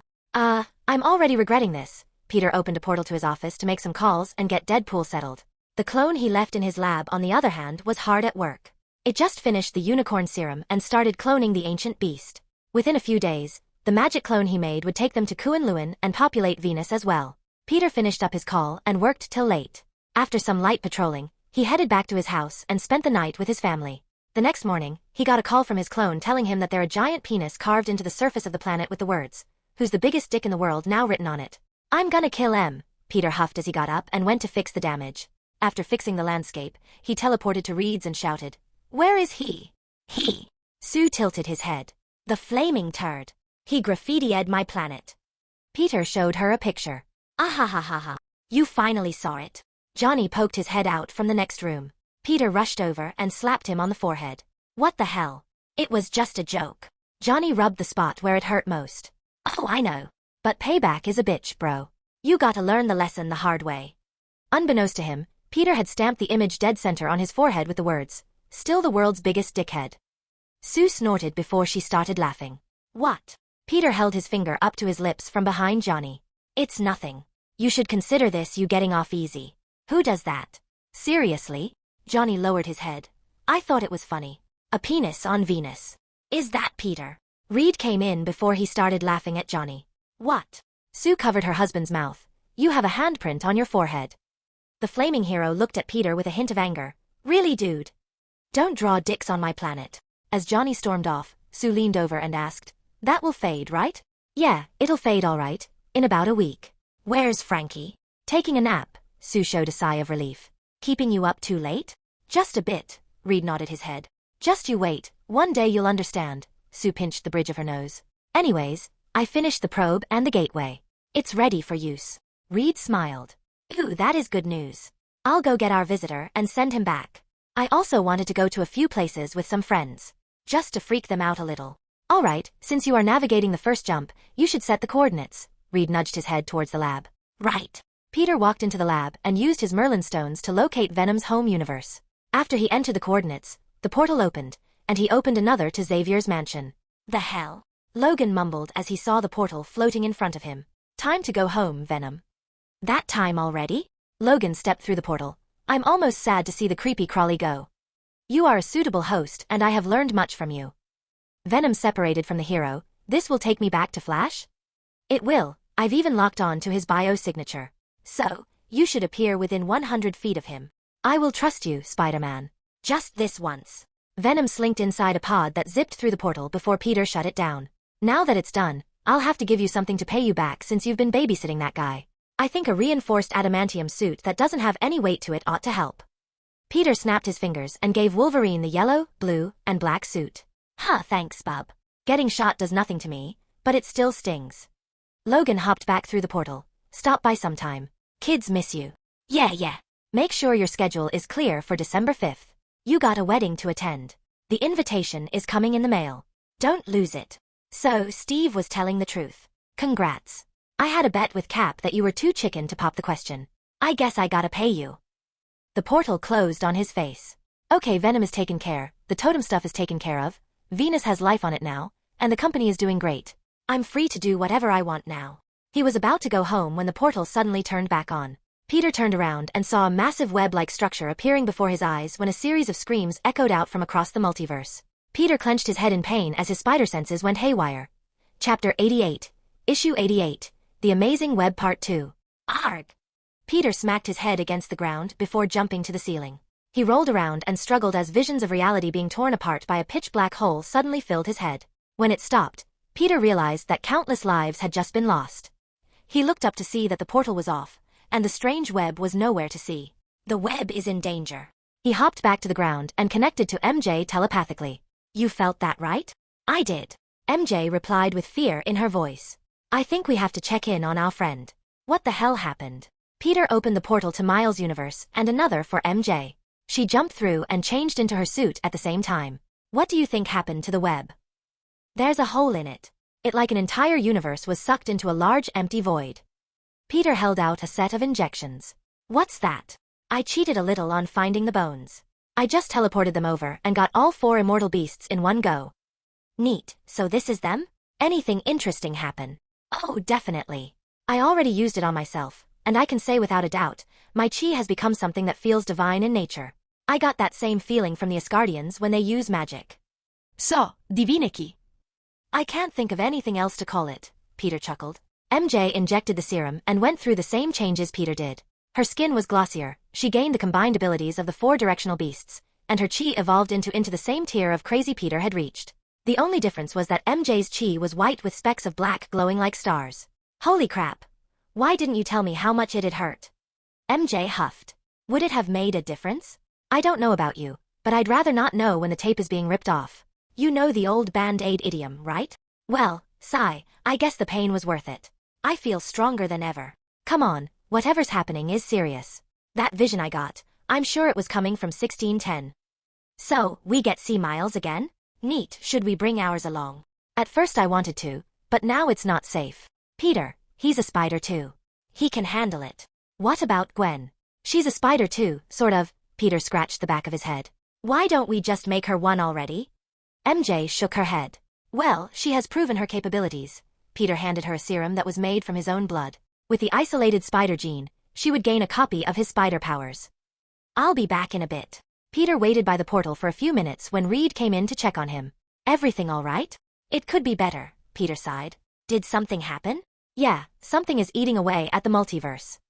What? Reed's eyes widened. Relax, we didn't do it. At least, I'm confident that this machine has nothing to do with it. So, what's happening then? Something I have to fix. The spider totems are kind of obligated to protect the web of life and destiny. If we don't, the multiverse could unravel. That's not good, Reed's eyes widened. No, it really isn't. I'm back, MJ said as she hopped through alongside Miles and Gwen. Peter waved his hand. Yo, Peter. It's been a while.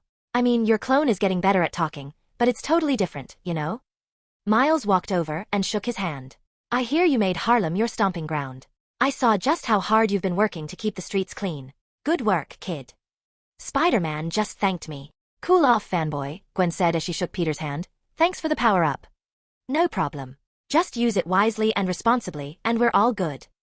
Will do. So, why are we here? Gwen asked. Peter looked at MJ and said, You didn't tell them? I figured you'd want to. Right, well, did your spider senses go nuts a little while ago? Both of them nodded their heads. We're going to fix whatever was the cause of it was, and that just so happens to be in another universe. Right, wait, what? Both Gwen and Miles shouted. You know we don't have a return system yet, Reed commented. Oh, we do, Peter nudged his head at MJ. I can make a replica of this machine. Who knows, I might even be able to make a better one. Wait, hold on, we're going to another universe? Like the multiverse? Miles asked. Yeah, MJ and I are practically experts at dimensional travel now. You've done this before? Gwen showed a shocked expression. We've been around the multi-block a few times, MJ chuckled. This is a lot to take in, Miles grabbed his head. Are we ready for this? Miles, did I ever tell you about the leap of faith? Peter smirked. And no. Well, it's time to take yours. Peter slapped a stabilizer on the kid's hand and shoved him into the portal. That wasn't very nice. MJ shook her head as he jumped in with Gwen. No, but it was funny, Peter followed after. The wormhole zipped by them with a myriad of colors and shapes. It was both fascinating and a bit frightening. You asshole, Miles shouted as they all fell towards the exit. Peter laughed as he exited the other side and noticed he was plummeting towards the street. He webbed a line out and bounced back into the air alongside everyone else. We're back, MJ smiled as he looked over the rooftop. Is this really a different world? It looks so much like our New York. Gwen stood beside MJ. It's real, we're really in another world. Miles couldn't believe what he was seeing. Now let's see if we can find our counterparts. Peter pulled up what he was now officially calling his infinity search bar and questioned where they currently were. The heck is that? Miles asked with interest. Magic search bar, Peter smiled. Dude, you know magic? Sick. Miles cheered. I know. I thought the same when they brought me to New York Sanctum. Gwen nodded her head. How come she gets to go to a magic sanctum? Miles thought it was a bit more than unfair. If you want to learn magic, it'll have to wait a while.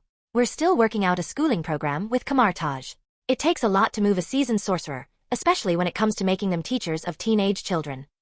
Miles and Gwen showed a surprised expression. Whoa, so magic is going to be a subject we can take at Avengers High? Can we even learn that stuff? Gwen couldn't believe she'd get a chance to learn magic.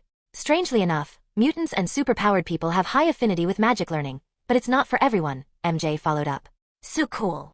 Follow me, Spitterette, Spider-Woman, Spider-Dude? Peter webbed off. Miles chased after as he jumped beside his mentor and said, Oh, I forgot about that. I'm still working on that name. I think I'm going for either Shield Spider or Sword Spider. You've been playing too much Pokemon. Gwen flipped by him and webbed under Train Bridge and gracefully landed on top of its other side before kicking off it to vault her into the lead. Miles tilted his body and slipped through the gaps in the bridge's support structures and webbed to a nearby building before pulling himself up to Gwen, just to point at her and say, You introduced me to the game. MJ ran on the side of a building before zip-lining to a flagpole and then webbed out between two buildings to vault her right up next to Gwen and Miles. How about naming yourself after a color or different species of spider? Natasha's got the whole Black Widow thing. Peter hit the top of the bridge and shot zip-line to pull himself down before kicking off the very edge of the metal structure. A small footprint was left behind seconds before a small sonic boom echoed out, putting him in the lead as he vaulted over the kids. Black tarantula? Spider-Man tilted his head as he shot a web out. Why, 'cause I'm black? Dude, you're half in half. But no, there's the actual black tarantula over there. Peter saw him tackling a Spider-Man out of the air. The black tarantula was a hulking man wearing a black mask with light blue spider mark on the whole of his face. He had on a slick black sleeveless jacket with a large blue spider symbol that worked into the jacket's collar and skin-tight leggings that ran down to his pitch-black boot-styled footwear. Richie. Need a hand. Peter. Richie wrapped his arms around the black tarantula's neck while getting out from the tackle. Just give me a second. I'll be done with this guy in no time. The criminal tried to pull himself from up while Spider-Man tightened his chokehold, used his powers to stick himself to the ground, and grinned as he said, You should have stayed of New York, Carlos. Just because I put the fat man away doesn't mean guys like you get to take over. I don't remember you being this strong. I got new suit. Richie tightened his hold even more. Now go sleep. You forget, my strength isn't my only ability. Carlos' eyes started to glow. Peter. Let go of his hold before he quickly dodged the eye laser that melted a hole in the concrete sidewalk. His powers come from a potion. AKA. A serum. Ah. Richie grinned as looked at Carlos and said, Man, today just isn't your day. What? The symbiote tech suit shot off of Peter. And encased Carlos in a cocoon that had the same red and blue scheme we all know and love. Whoa, this is some crazy stuff. I've never seen an arachnid venom with these kinds of properties before. These herbs are rare. I've never even seen this one before either. This universe's Spider-Man absorbed the serum with a bit of tinkering to better suit his physique and felt a jolt from the power boost it gave. Wow, so is this what you feel like every time you power up? This your first time getting a hold of someone with a biological enchantment cocktail running through their veins? Peter asked. More or less.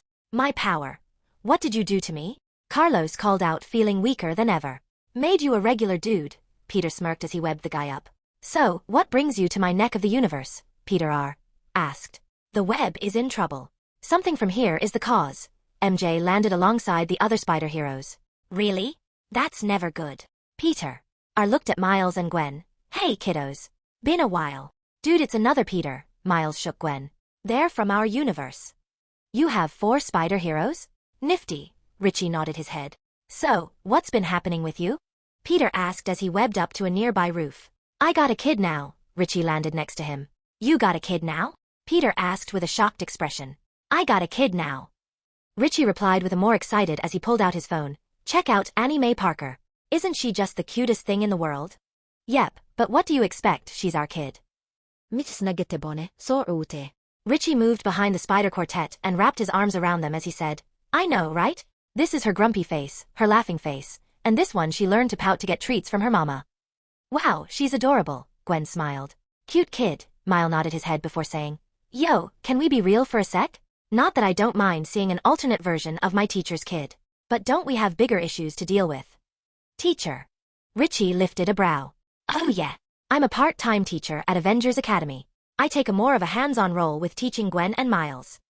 Cool, yeah, the whole web issue sounds super serious. What do you need? Richie asked as he finished cuffing the black tarantula. Have you come across any villains capable tearing out whole sections in the multiverse?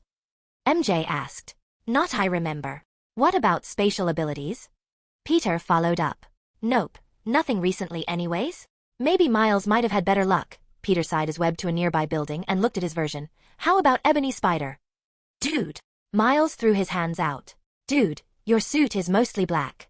The other spider in our New York goes by Scarlet Spider because his suit is mostly red. Peter rolled his eyes. Oh. Well, when you put it like that, it does sound kind of cool. If I'm going down that route, there's also Jet, Onyx, Obsidian. Ooh, I like Obsidian Spider. Mind if I borrow that one? My Miles has been freaking out over the same thing. I mean, you call always use another language too. Peter shrugged his shoulders and started working on finding Miles. However, much to his interest, he found him at the location of the collider. What's he doing there? After it blew up, it was cordoned off. Hey, maybe that has something to do with it. It blew up? MJ tilted her head with a confused expression. Yeah, a few minutes after you guys left, the whole building was blown high sky. We searched the wreckage for the cause, but we couldn't find anything. Nothing? Mile asked. The only thing we found was a large circular scorch mark around where the computer room used to be. We figured someone must have planted a bomb. Richie jumped off the building and started webbing over. The group followed after him and arrived within minutes to see Miles being thrown through a portal. What you didn't know was after taking a hit, the goblin's bombs dropped where I was hiding. I tried to stop it, grabbed hold of it, waited until you all left. But the moment I sat it back down, it exploded. You created me. Spider-Man. I created you? Yes.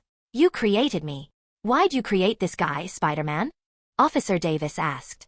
I didn't. Miles shouted back. Spot. Peter's voice called out from above them. What the?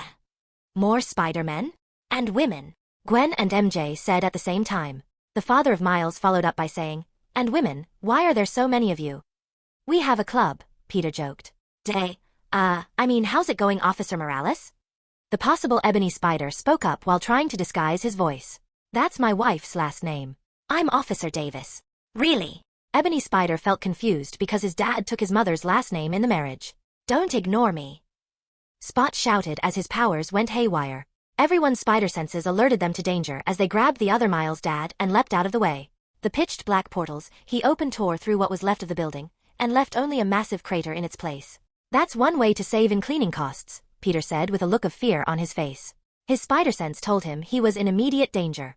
That hasn't happened in a long time, especially after augmenting his body so much. On top of that, it came from a B-tier villain Spot. Of course, Peter only considered him B-tier because he didn't understand how to properly utilize his power. However, Spot did have series of abilities that would make him an Omega-level threat. He was practically immortal, able to create portals with the same dark force the hero cloak was connected to, and even had his own empty realm to escape to. However, what he saw here was frighteningly different. I don't remember him being able to do that, Peter mumbled as he saw how his holes decayed the surrounding area. The matter was breaking apart and actually fading from existence itself. Which should be impossible since matter can't be destroyed.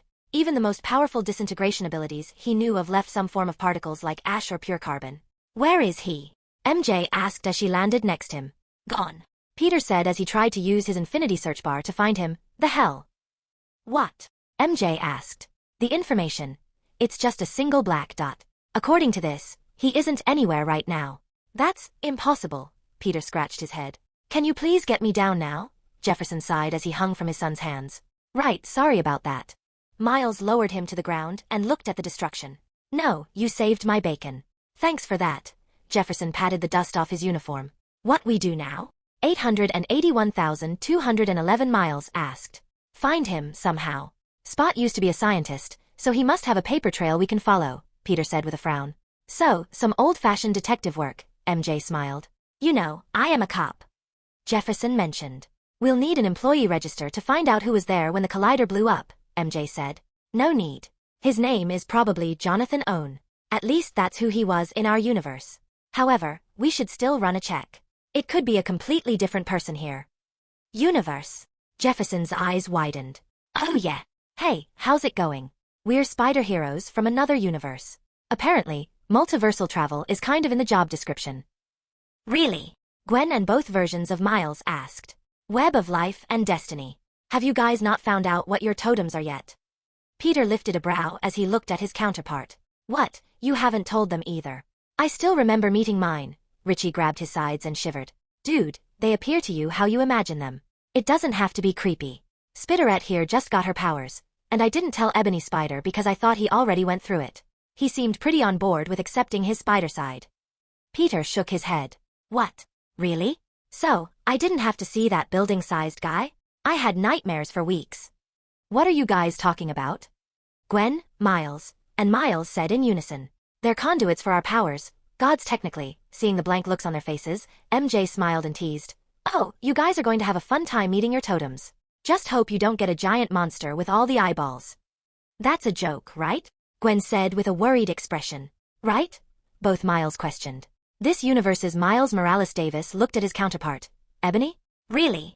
I'm working on it. I actually kind of like Onyx better. Hold on, you know what? Let's settle this once and for all. What are the different colors for black?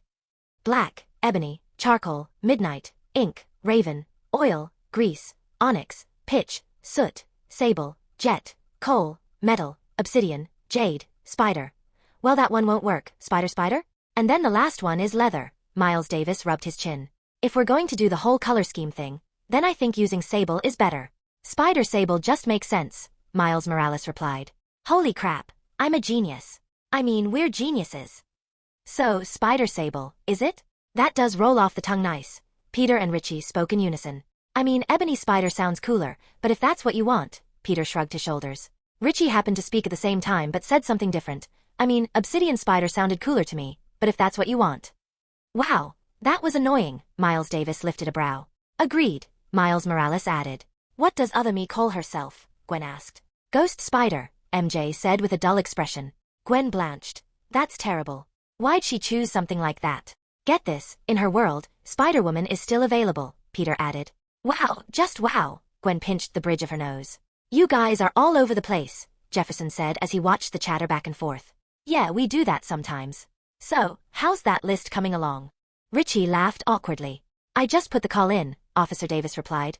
I put in a rush order, even with, it'll probably take a few hours to get the warrants. Isn't Kingpin in jail? Miles Davis asked.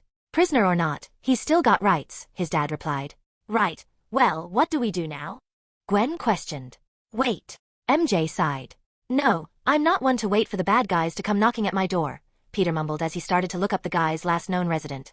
However, any information on Spot was blanked out. My family's throwing a birthday party, we got good food, good company, and I would consider it an honor to host the party with the city's hero. Not to mention, with what you did for my brother, a bit of grub is the least I can do. Richie smiled. It would be an honor. I can bring my wife and kid, can't I? Ha, my wife would love that. She's a big fan of Mary Jane Parker's work. Especially that soap she starred in. Ugh, I hated that one, Richie shook his head. Yeah, me too. I like dramas, but soaps just take it too far, Jefferson sighed. Chapter 89, Issue 89, The Amazing Web Part 3. While the group was waiting on the warrant, they all gathered at the rooftop of Miles Davis's apartment. The two spider sables were looking at each other with a look of intense curiosity. Miles Davis was out of uniform and hanging with the rest of his family, while Miles Morales stayed in his suit. Sue, why our last name's different? Miles mentioned. Actually, I think I know. When my parents got married, Ma didn't want to give up her name and neither did Dad. So they flipped a coin, whoever called it. Spider Sable added. Miles Davis had a look of realization appear on his face. I remember this story, a coin toss decided. Huh? Neat. Man, this is confusing, Gwen said as she shook her head. Tell me about it. The voice of another Gwen echoed out from behind them.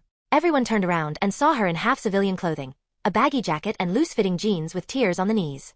Gwen. Miles' eyes sparkled as he gave her a hug. You my Gwen, right? I mean, not that you belong to me or anything like that.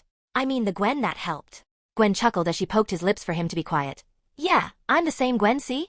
Everyone looked at where she was pointing and saw the stabilizer MJ, and Peter gave her and smiled. Good to see ya again, kiddo, Peter smirked. Why did you guys get so much older? Ghost Spider asked. We've used the time room trick a bit too much, MJ said with a smile. Cool, wish I could use Kamartaj's cheat and grow up in an instant, Gwen huffed. Sup, kiddo? Something happen? Peter asked. I get to call you guys kids now. Dad found out. Oof, that's a hard pill to swallow. I take it he didn't react very well. Peter patted her shoulder. He tried to arrest me. Her words caused everyone to cringe. Captain Stacy's always been hard-headed, in several realities. Peter shook his head. Tell me about it. Ghost Gwen sighed. Miles. Everyone's on the way. Where's the cake? The mother of Miles called out, making them both jump out of habit. Ah, crap. The cake. Miles Davis grabbed his head with a frantic expression. I got ya. Peter opened up a portal to the cake shop as looked at his infinity search bar and thought, that's the right address, so nothing is wrong with the Merlin gemstones. I can't wait until I'm old enough to travel. I need learn to do this. Miles hopped through and ran into the shop.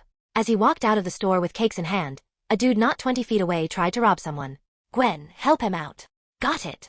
Both Gwen said as they looked at each other. Sorry, Spiderette, our Gwen.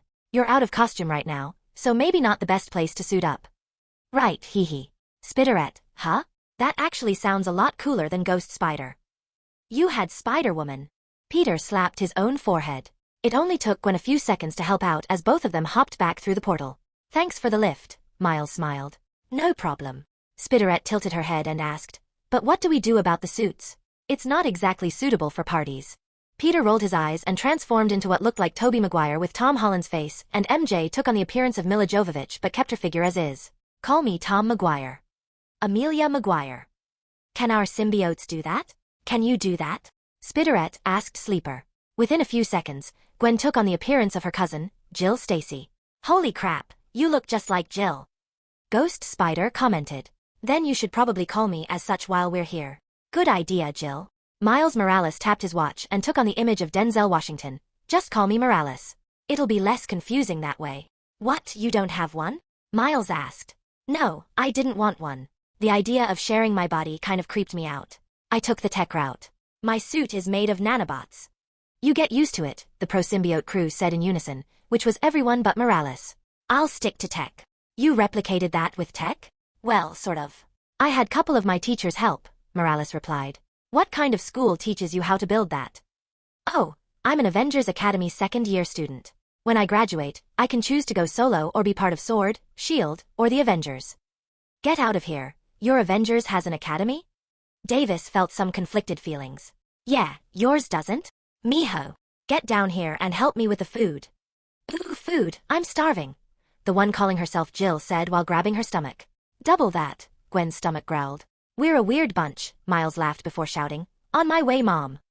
He placed the cakes on the table and rushed inside while the group waited around. Peter scratched his head as he once again came up blank when he tried various search methods to find Spot. This doesn't make any sense. Still not working? MJ asked. No, the only way I can even imagine this happening is a higher being messing with the results. But you need to be one big-ass kahuna to pull off messing with my magic. So, maybe someone is helping him? Jill spoke up. Peter showed a surprised expression. That's actually quite possible. But the list I know if that can do this is extremely short. How short?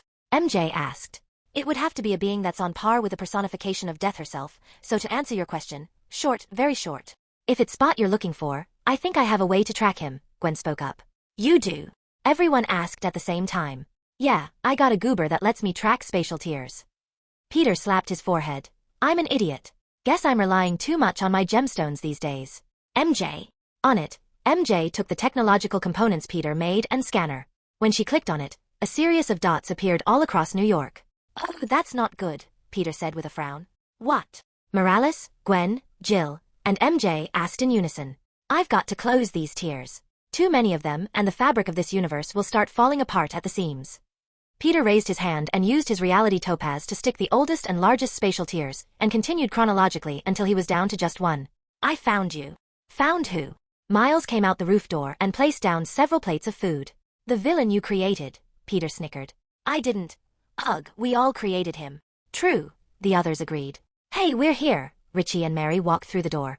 In Mary's hands was the barely 7-month-old Annie. Hey, over here? PBB Titch. What's with those looks?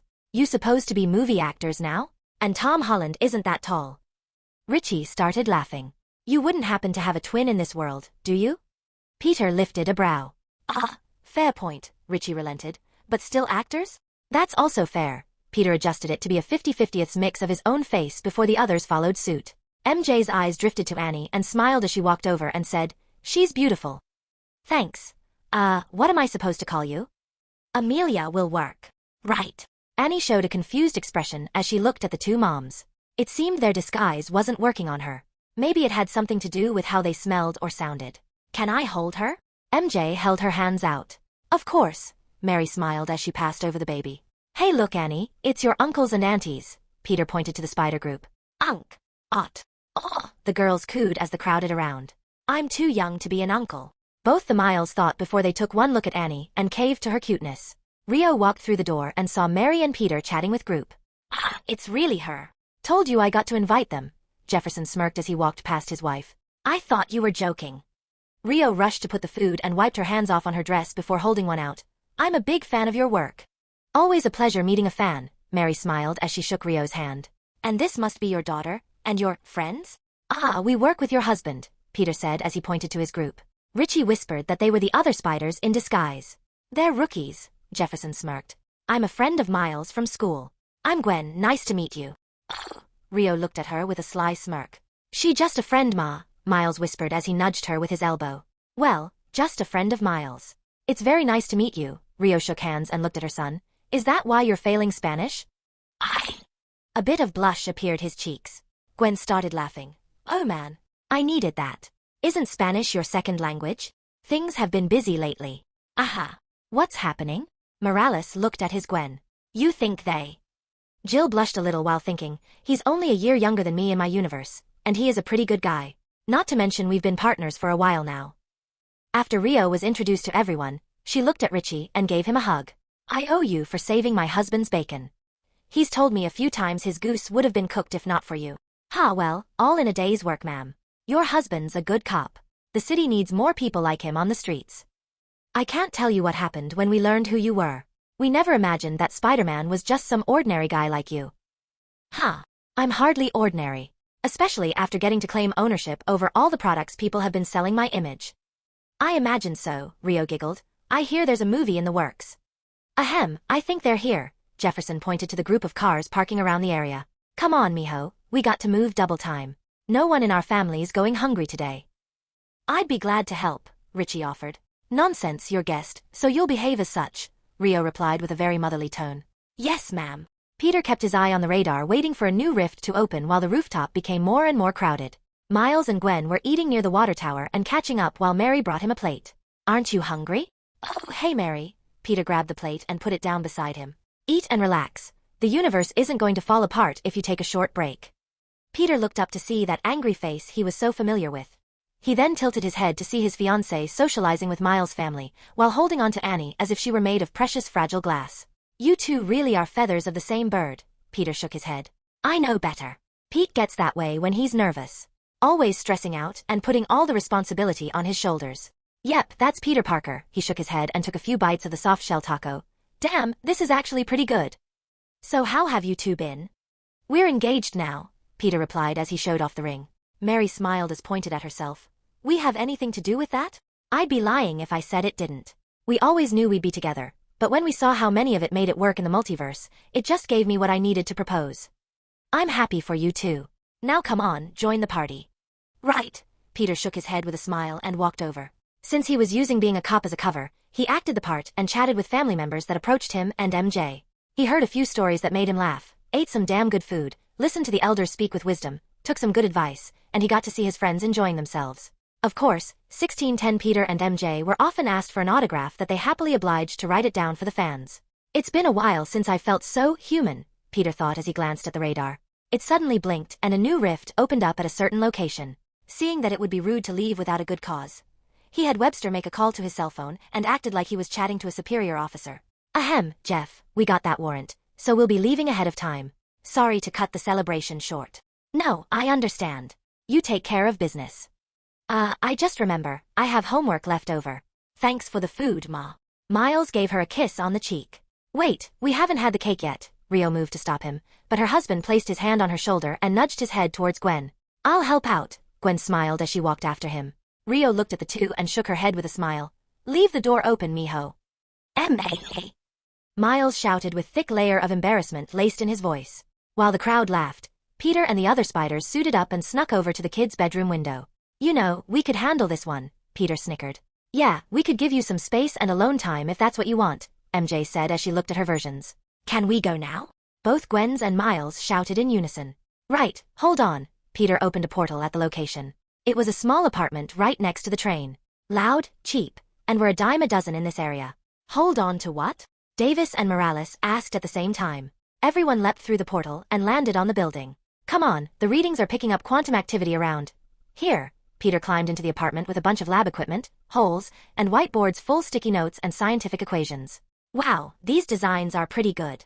He managed to build a mini collider. I guess there's something in the energy that's fueling his powers.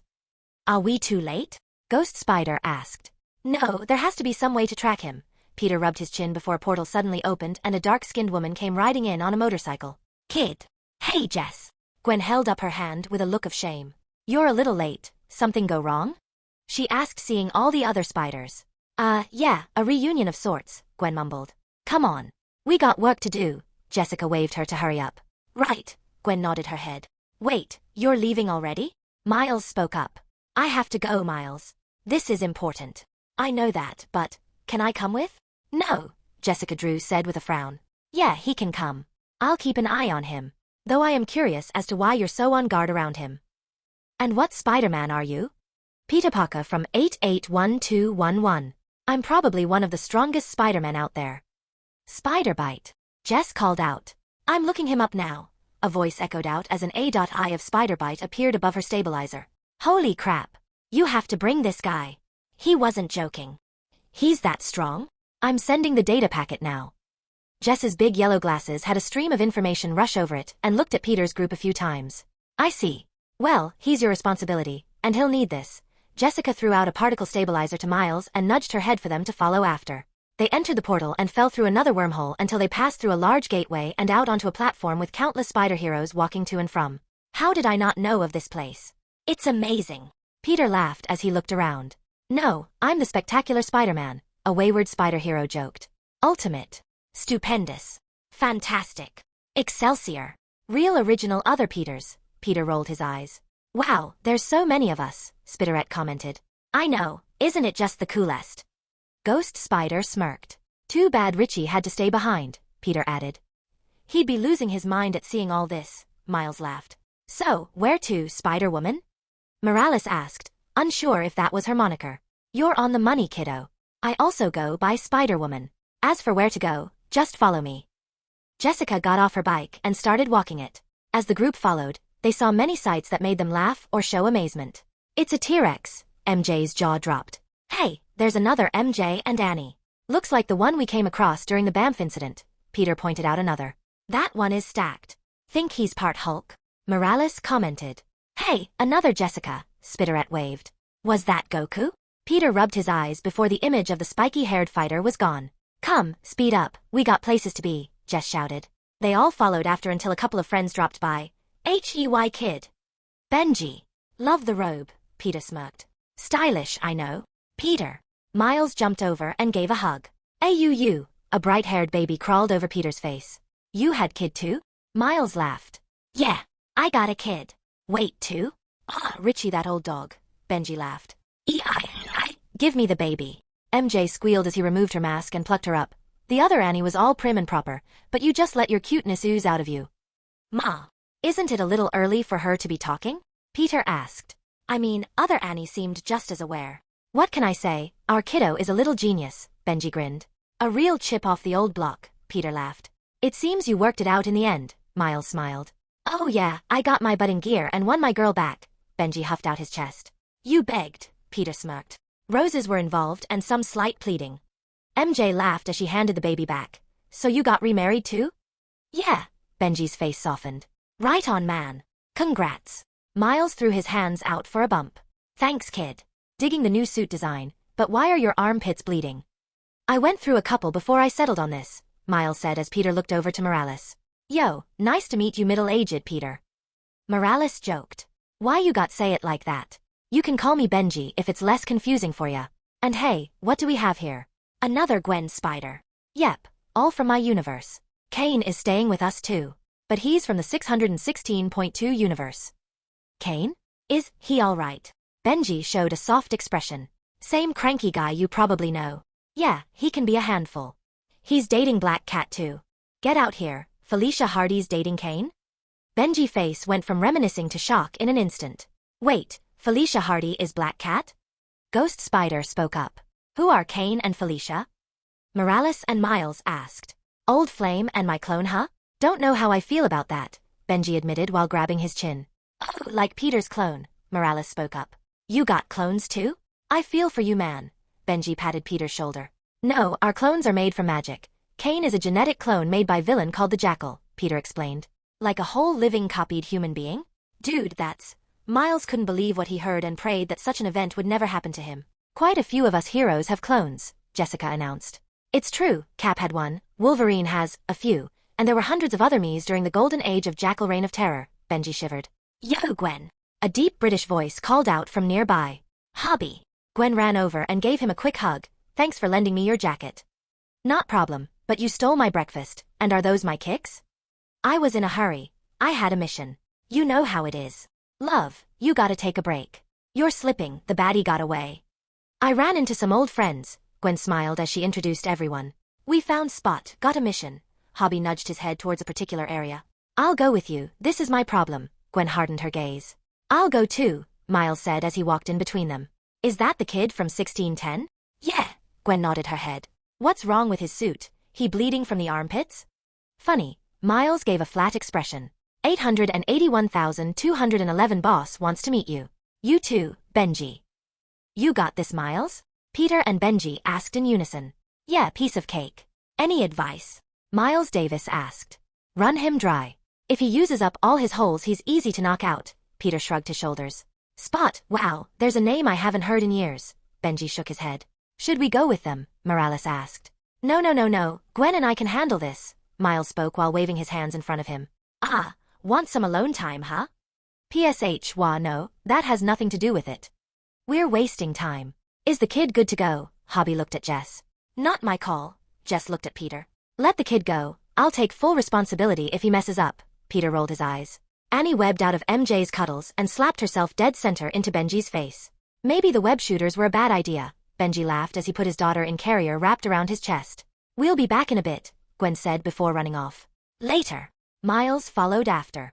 Come on, we're almost there. Jessica started walking again. I wonder who the boss is? Peter mumbled. They moved through the nexus of spider heroes and ended up at a rather large room with orange glowing computers doing various things. No, it's him? Peter's eyes widened. Author note, this Peter didn't get a chance to watch the new movie, so it's all new to him. The following chapters contain some of my thoughts and theories on the plot of the next movie. Chapter 90. Issue 90. The Amazing Web Part 4. Miguel O'Hara? Yep, he's the leader of this whole operation, Jess informed. You chose Miguel O'Hara to be your leader? Peter pinched the bridge of his nose. Is there a problem with that? Miguel spoke up. Yeah, and no offense, most versions of you. Well, let's just say you're kind of an ass. Ha ha ha ha. Benji started laughing. Really? Miguel gave a stone-cold response. Ah, come on, lighten up. Spider-Men are supposed to be funny. You're the only one of us that isn't funny. Here, I'll show you some pictures that'll cheer you up. Benji webbed over and started sliding through Annie's baby photos. See, this should make you laugh. Look at that face. Nothing. It's like you're made of stone. Annie started crawling all over Miguel. I'm trying to have a serious conversation here. Miguel caught Annie as she tumbled from his face. The baby webbed off and latched on to a nearby wall. Annie, come back here. Peter chased after. How did you do it? Miguel asked with a serious expression. Do what? Peter tilted his head. Change a canon event. On the screen were various events of Peter and MJ changing the destinies of certain timelines. So, I was right, this is a nexus. How did you do it? Just doing what a hero should do. You act like something bad will happen. That's because it does. Miguel's shoulder slouched over as he stared at the ground. Hold on, explain it to me from the beginning. Very well, Lila. On it, Chief. A hologram of a single dot of light floated in front of everyone. So, what am I looking at? A star, mote of energy, a pretty dot. The image blew up into a magnificent tree of energy. This is the multiverse. Everything that was, everything that is, and everything that will be, and these, where the parts connect. The image turned into a massive, it's a beautiful and wondrous machination that ties us all together. It's the web of life and destiny, Peter commented. Good, you're familiar with it. Didn't you call it something else? Jess looked at her boss. That's not important, Miguel replied. Oh my god, you like his name better, Jess chuckled. Peter frowned as he looked at the large dark spot in the hologram. Ah, I see you found it. As it turns out, if you change to many canon events, it results in breakdown of that reality. And you know this how? Peter rubbed his chin. Because one of the events happened due to my actions. I was the one responsible for the destruction of an entire world. Peter watched the screen change to events that took place in the universe Miguel stayed in. I found a world where I had a family, a world where I was actually happy. However, that Miguel died in a mugging incident, so I took his place. Dude, that's creepy. Taking over someone else's life is one thing, impersonating family members whole another bag of worms. Dude, you got problems. Even Rick knew that he should tell them that he wasn't their Rick. Peter shook his head. I'm not familiar with that reference. Miguel kept the blank stare. I am. Miles and Benji raised their hands. That point is, I messed up that world because I changed a canon event, and as a result, the image showed them running from collapsing space. This is terrible. MJ covered her mouth as a look of fear overcame her. No, that can't be. Peter moved closer as he inspected the scene.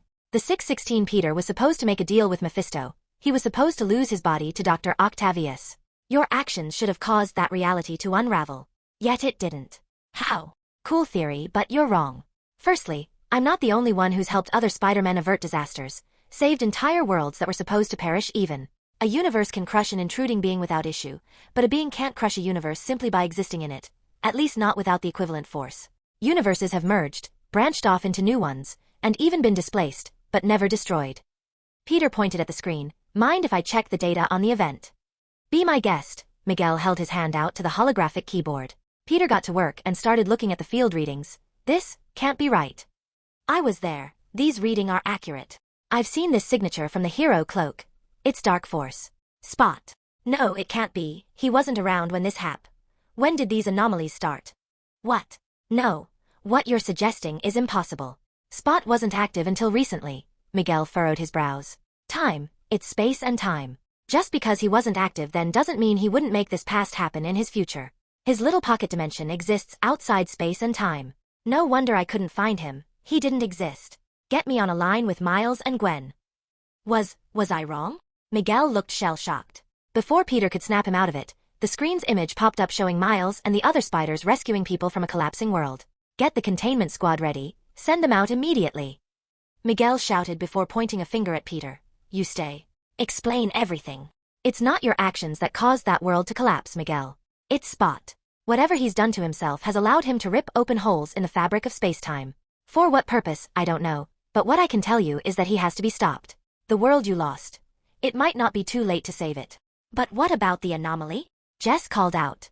Anomaly? Peter lifted a brow. The kid from 1610. He wasn't bitten from a spider originating from his universe. He wasn't supposed to be Spider-Man. Miguel explained. Miles? Is that why you're all on edge around the kid? Dude, if he got bitten, he was meant to be a spider. Without the spider totems agreeing on the candidate, he'd never would have been bitten. In fact, since he has the totem of another universe, he's the perfect weapon to use against Spot. What's that supposed to mean? Miles suddenly called out. I finally figured out how he was able to disintegrate the matter at the collider wreckage. He overlapped the portals. Two dimensions forced to exist in the same plane, it would shatter the atoms into dust. Miguel finished Peter's statement. Equal and opposite reaction. Two of the same objects can't occupy the same space. Without sufficient pressure to keep them apart. They shattered and cancelled each other out. Removing themselves from existence, Peter added. If Miles had the atoms of two different universes inside him, Spot's degradation powers shouldn't have any effect on him. You see, Miguel. I told you to have hope. The science is sound. It could certainly be the truth. If the destruction of that world you cherish hasn't happened yet, we can still prevent its destruction. We can reverse the damage Spot's done to the web. Benji shook his friend. I can save them? Miguel felt like a weight had been lifted from his shoulders. Save who? Miles and Gwen had returned alongside Hobby and Pavitra Prabhakar, the Indian Spider-Man. Right, we need to find Spot. Miles, you're the attack force for this group. Right, both Miles spoke in unison. Miles Davis, Peter pinched the bridge of his nose. Why am I the attack force? Because Spot's portal overlapping powers won't work on you, which means you can get your hands on him without risk of being deatomized. Oh wait, really? That's cool, new guy. Pavitra smiled. I'm not. Well, I guess I am the new guy. Miles gave up. What happened? Miguel spoke up. He got away, Gwen replied with a sigh. Explain. Miguel's eye twitched. It's not her fault. It's mine. He used the collider to absorb a bunch of quantum energy. We tried to stop him, but we were too late. Miles spoke up. Benji put his hand on Miles' shoulder and said, "We all mess up time to time, kid. It's what you do with that loss that makes you a hero." But I had him. Miles clenched his fists. We wore him down like you wanted, and Miles made his move. Kid's brave, Hobby said as he smirked at him. He thought he could absorb the guy's power, but it didn't work. So, we tried to knock him out, but he kept a few holes close to his position and we sort of hit yourselves, Peter said as Benji and a few other versions of Spider-Man slapped their foreheads. Yeah. The Spider-Man and woman lowered their heads in shame. It happens to the best of us, kid. Don't put yourself down so much. Benji gave him a soft look. I didn't get hit, Hobby chuckled. We get it already, you're super cool. Miles groaned. I know, Hobby smirked. Hey, even Miguel here punched himself when he first encountered Spot. That was one time. And I didn't knock myself out, unlike a certain somebody I know. Benji coughed into his hand. Gee, I wonder that was. He then sniffed the air. Ow. Mayday, did you poop? Yep, you pooped. Woof, that smell. She's a Parker all right. Benji webbed up a bed to put her on so he could change her diaper. However, she bounced off it and into Hobby's arms. You shit on the establishment. I salute you. Come here, kiddo. Benji pulled her over with a web line while she giggled. While he changed Annie, Peter was taping away at the console. What are you doing? Miguel spoke up. Looking for, here it is. 616 Dark Force Suppression Belt. Spot made it to control his abilities, but 616 made several improvements over the years to imprison him. We need to get close enough to slap this one on. MJ, can you make it and adjust it to this version of Spot? On it, MJ said while Peter made a series of technological parts. Once the new belt was formed, Peter added a few runes to seal away the connection Spot had with the Dark Realm. Whoa, this Spider-Man can use magic. How cool is that? Pavitier's eyes widened. You all should really learn magic, seriously. It's actually pretty easy once you get the hang of it. For crying out, you are at a nexus. You could go to a universe where Spider-Man is Sorcerer Supreme and learn from him. They have a time room too, so you can get a year of study in a little over half a month. Ah! Many of the Spider-Men slapped their foreheads. None of you thought about improving yourselves? I did. A few bulky Spider-Men raised their hands. Not just lifting. For crying out loud, you are some of the smartest people in existence. How can you not share that knowledge to improve your abilities? What the hell is wrong with your heads? He's got a point, Miguel thought as he looked at the belt they made. Alright, do we know when Spot will appear next? 2 days, 1610's world. Miguel answered. Hey, that's my world. Well, it's good that we'll be there to stop him. Benji smiled as he crossed his arms. Wait, isn't that a, you know what event? Gwen spoke with a sense of unease. I was wrong. Miguel blanched as if those words tasted nasty. Ha! One of the Spider-Men chuckled that started off a wave of laughter. Shut up. Miguel glared. However, they just laughed harder. Some even fell over while clenching their stomachs. So we have 2 days. I need to go home. Gwen turned around and started to rush off. Hey, let's go with her, MJ nudged Peter. We can support her and help out with the whole dad situation. Fine, Spiderette, Spider-Sable, help Miguel prepare. Right. The two nodded their heads. What about me? You have to go home, Peter said as he flicked him in the forehead. Why? Miles called out. I'm pretty sure your parents are looking for you, and you need to stick close to your dad. I have a pretty good idea what your canon event is. Peter glanced at Miguel, who looked away. Miles didn't get what Spider-Man was hinting at, but nonetheless, decided to follow his advice. The group split up while MJ and Peter followed after Ghost Gwen. So, how are things going with you and MJ? Peter asked. We're talking again. So, you told her? MJ lifted a brow. Yeah, she was still really mad, but she understood and promised to try and understand me. She also lets me bunk with her when I drop by my universe for a visit. I'm glad you guys are friends again, Peter smiled. Yeah, MJ is a good friend, and she kept my secret, just like you guys said. They made their way to Return Machine and met with Spider-Bite, aka Margot Kess. Hey, since you're new here, you should take one of these. It's a multiversal computer system that can allow communication, holographic projections, and support options for when you traverse the multiverse. MJ looked over the gear and smiled before altering the stabilizers they already had on. Awesome. How'd you do that? Margot questioned with sparkles in her eyes. You don't have the information in your database? It's my special ability, technopathy, MJ said with a bright smile. So cool. Margot looked at MJ with respect and awe. You going to open the portal? Peter asked. Right. Good luck. Spider-Bite smiled as she quickly opened the wormhole. Before heading off to Gwen's universe, MJ tossed a few of her new stabilizers to Margot and said, "Could you pass those out to the other members from our universe?" "Sure." Spider-Bite scanned the gear before ordering another spider hero wearing a pizza bakery uniform on to deliver them. "Not cool, Spider-Bite," he pouted as he webbed off. With that done, they fell through the portal with Gwen and landed on top of a water tower. "I have to go talk with my dad. Can you give me a bit of privacy?" Peter and MJ nodded their heads and followed behind Gwen until they reached her apartment. While they waited on the roof, Peter did some research about the universe they were currently in. "Whatcha up to now?" MJ asked as she placed her chin on Peter's shoulder. "Something crazy, risky, and probably really good at the same time, but I can't think of a better place to try." "Enough with the mysticism, be direct," MJ pouted. "Turns out, the Peter Parker of this world became the Lizard. Gwen fought him, and through happenstance, he ended up dying. Ghost Spider is wanted for my other self's murder." "That's messed up. How come she didn't tell us?" "Pain, guilt, regret, you know? Everything needed to make a brooding main character." MJ sighed and said, "So, the risky thing you're doing is?" "Stealing a soul from death by exploiting the chrono trigger method of revival." "Oh, which one was that again?" "I know it's a game. Open a hole in space and time, replace guy that's supposed to die with a dummy, and seal off any paradoxes from forming." "That does sound dangerous." Peter sighed. "I want to do something for her, you know?" "I do. So, follow your heart." "I'm here for you." MJ gave him a kiss on the cheek.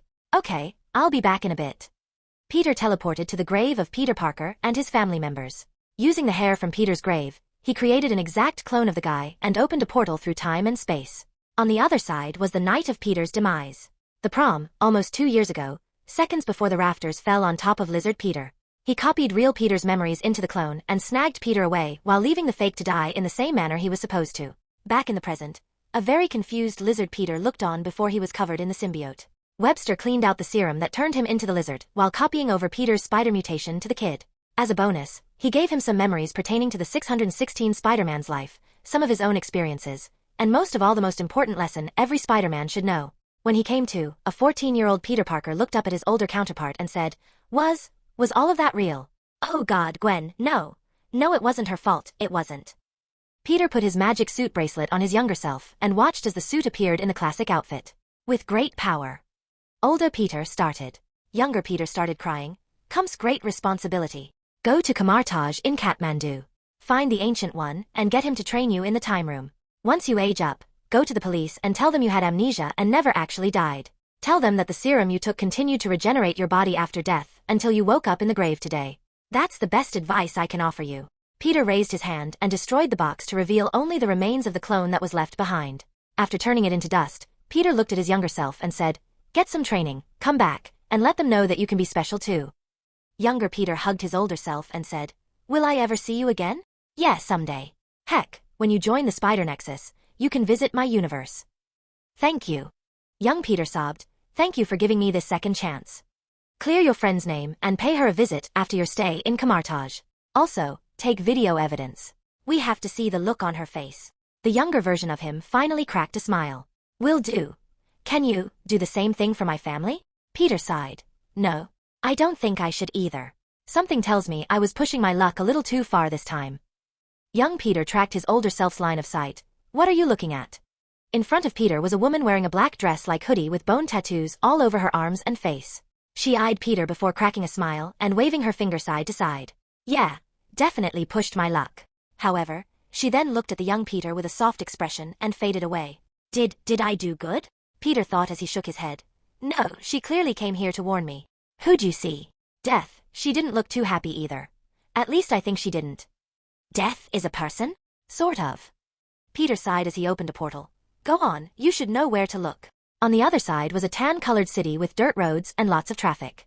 "Kathmandu." "Right." Young Peter stepped into the portal and looked back with a thankful expression.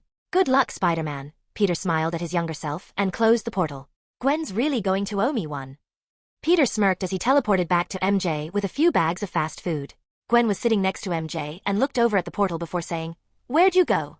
"Had to pick up some food." "What?" "You can't come to an alternate New York and not try the local cuisine." "Whatever, give me my share." Gwen smiled as she pulled out a burger with fires. Peter ate a New York pizza from the best restaurant in the city. MJ got her Chinese food, and they all chowed down while enjoying every bite. Actually both reminiscent of real Joes and unique at the same time. He changed up the recipe, Peter said as he finished off his slice. So, we done here? Yeah, we're done here. Things work out. MJ showed a relieved expression. Yeah, Dad's not a cop anymore. What? Peter shook his head in disbelief. George Stacy, not a cop. Wow, that's stranger than Dr. Strange not being a strange doctor. Boy, that was a mouthful.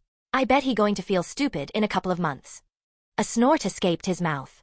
What are you chuckling about? Gwen asked. Nothing, it's a surprise. I don't like surprises, Gwen squinted with scrutiny. You'll like this one, Peter smirked. So, you going to sleep at home tonight? Nah, I figured I'd clue in my friend as to what's been happening lately. Gwen looked at MJ. You wanna freak her out? Peter let out sly smile. Oh, that would be great, Gwen's eyes sparkled. I don't consent to this, MJ eyed both of them. Come on, tease yourself a little. Wait, that came out wrong, or did it? Peter said while wagging his eyebrows. MJ slapped his arm while Gwen laughed. Fine, but I get to make the first appearance. What are you going to do? Gwen stared at MJ. I think something Terminator-like. The I'm you from the future bit, Peter smirked. This is going to be great. Gwen looked to MJ. So what's the plan? MJ pulled them close and whispered what she wanted them to do. They webbed off to MJ's house and saw that her parents were out and she was the only one up. They peeked in the window and saw younger MJ jamming out on her electric guitar and singing to one of her songs. Wow, it's times like these I'm reminded that you've got a real pretty voice. Why don't you sing more often? Peter looked to his fiancée. It's one of my many talents, and I save those talents for when I need them, MJ smirked. Let's get this show on the road. Gwen almost couldn't hold her laughter.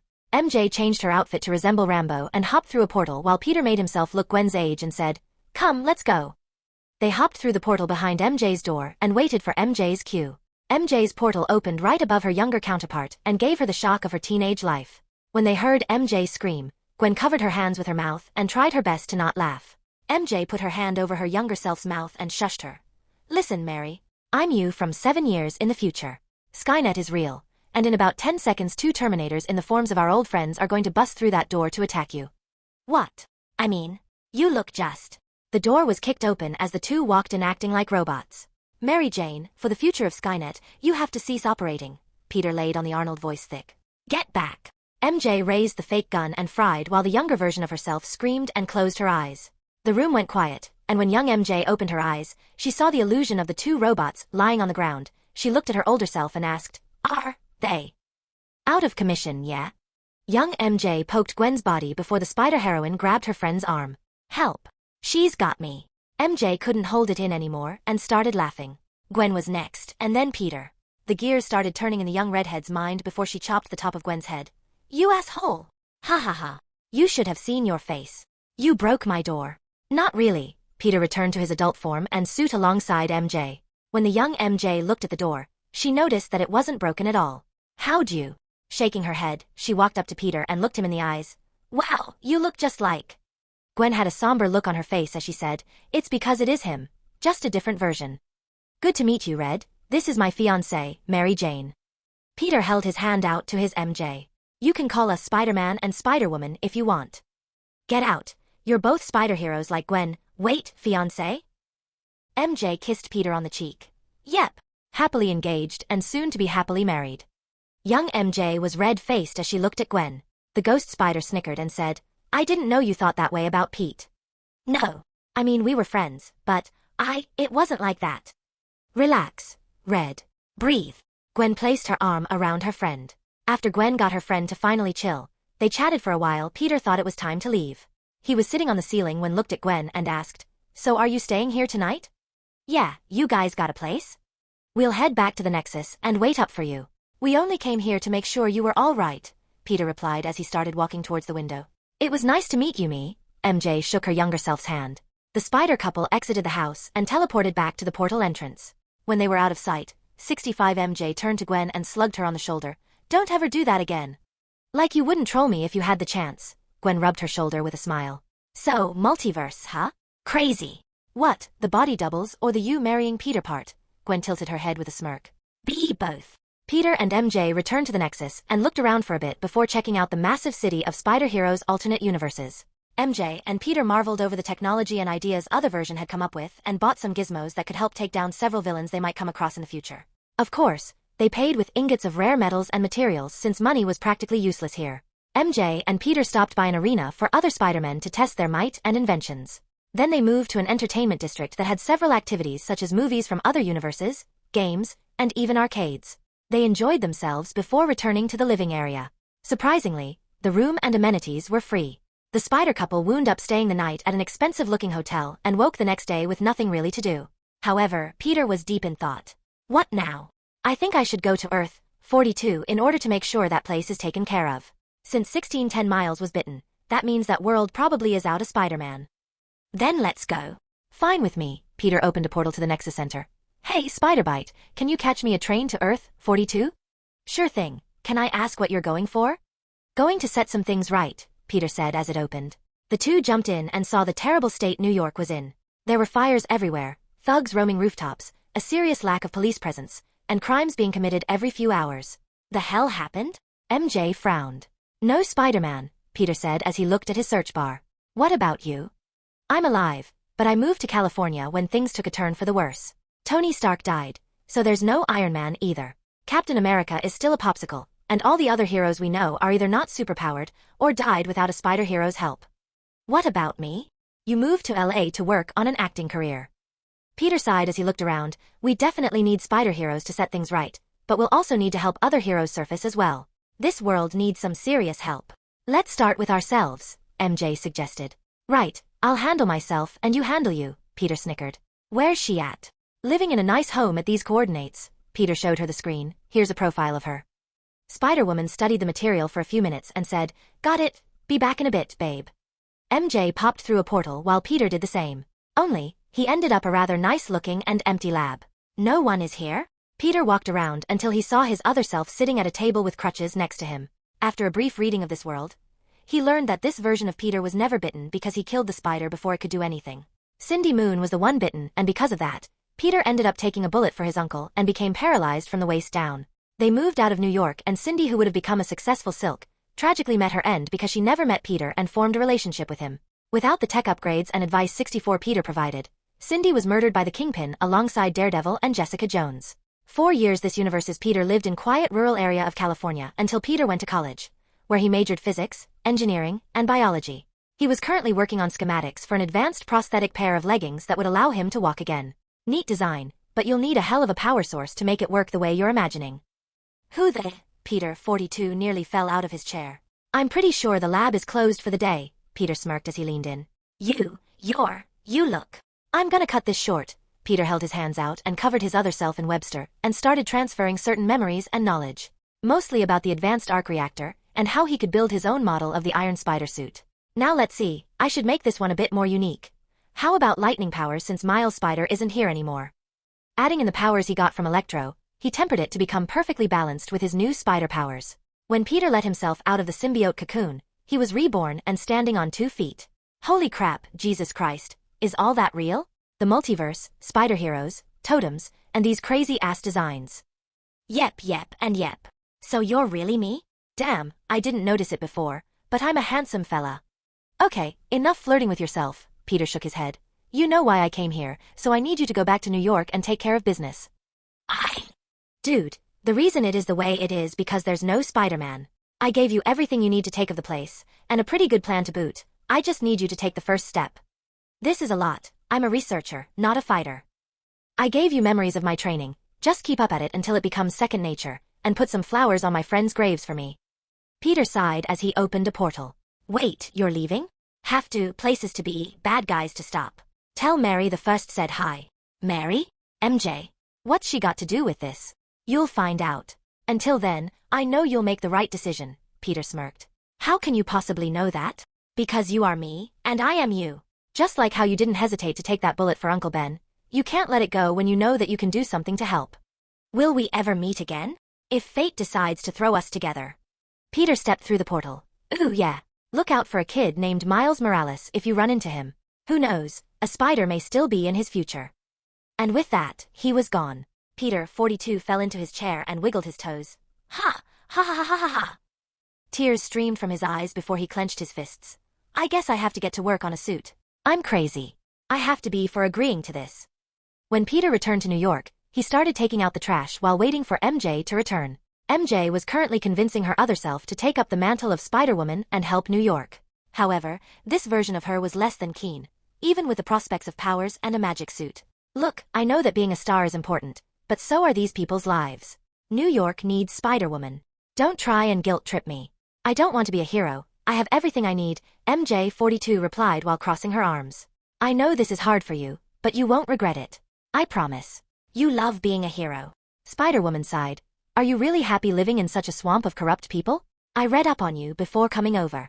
I know they've been trying to pressure you into doing things you don't want to. Why not move back to New York and start your own movie production organization like I did? You own your own production site? Rosemary Film Studio. If everything works out, I can make roughly $400 million a year. MJ could see she had successfully tempted her other self. Admit it, it has always been your dream to own your own studio, to call all the shots, and answer to no one if you want to star in what you like. Is it really that good? I'll even give you the list of some of the successful movies my employees acted in and the writers, directors, and a complete business guide to lead you through step by step. However, keep in mind these people might not be the same in this world. But if they are, well, I guess we know that you have it made. MJ42 struggled with her decision, but it was just too juicy to pass up. She relented and agreed to the deal and was given a copy of MJ's Spider Power set. She also gave her a book for learning magic and worked with her for a couple of hours writing down everything she knew that could give her other self a leg up in this world.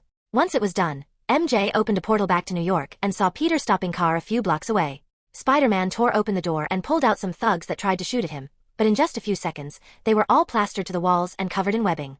As he walked over to interrogate the thugs, MJ hopped down beside him and said, "Busy night?" "Yeah, I figured we'd give our counterparts a heads up. People won't be able to figure out who they are because they're out of state right now. So, wanna raise some hell? We got a whole day to kill, let's get to it." MJ nodded her head. "God, I love you," Peter smiled and got back to it. He used the thugs he caught to learn about all the gangs and criminal organizations that required the most attention, namely the Hand, Kingpin, and Oscorp. That night, they took down hundreds of criminals, destroyed dozens of cash and drug stashes, publicized the names and evidence of every dirty cop and corrupt politician, and provided detailed documents of the biggest crime family's dirtiest secrets to the FBI. It blew up so quickly that the President of the United States had no choice but to call in the National Guard to start cleaning up the problem. "That should help out a bit," Peter said as he leaned over the edge of a balcony. "Kingpin and the others will be back in a month or so. We don't have enough time to do more. Breathing room is all that we can give right now," Peter replied while making another copy of the 42 Spider. "Go find him when he's ready." The spider launched a web and floated into the wind. MJ stretched and noticed that the sun was starting to come up. "Shall we go?" "Yeah." "Spider bite?" "We're ready." MJ tapped on her stabilizer. "Roger. Good work, you two. The destiny of that world has improved quite a bit. You have to tell me the story when you get back." A portal opened up in front of them and they stepped through, returning to the Spider Nexus. With all the good they did, the two felt better about leaving when they thought of the ones who'd be there to protect it. After giving Spider-Bite the report, they went back to the hotel, had a nice long bath, enjoyed a 5-star meal, and slept through most of the night. When they woke up the next day, it was to Miguel contacting them to get over to 1610. "Right, today's the day. Who did you get for the attack force?" Peter yawned as he suited up. "All available personnel," Miguel replied with a serious expression. "We can't mess this up. So hit him with everything we have." "Got it." MJ made her way to the door. They both wound up at the transportation area and met up with the Gwens and Miles. Even Spider Noir and Peter Porker was there alongside 30 other spider heroes. "So, you guys have fun?" MJ asked. "This place is the best. We got our watches upgraded like yours so we can come back whenever we want." Spider Sable pumped his fists. "Other than helping everyone prepare, we spent most of our time just going from place to place learning whatever we could," Gwen followed. "The science, technology, and their experiences are a wellspring of goodies." Ghost Spider smirked and patted them on the backs. "You ready for this?" "Yeah." "Don't forget to drop by 881,211 when you get the chance. MJ and I are getting married in about a few months. So, you should definitely stop by." Peter looked at Miguel. "All right, spiders. Listen up, our target is Spot. When he arrives, the first squad will lay down the suppressors, second squad, that's you 881211, you deal with the portals from causing havoc. Everyone else, take care of the citizens and keep property damage down to a minimum. As for me, I'll be running alongside 1610 to ensure he delivers the package safely. Any questions?"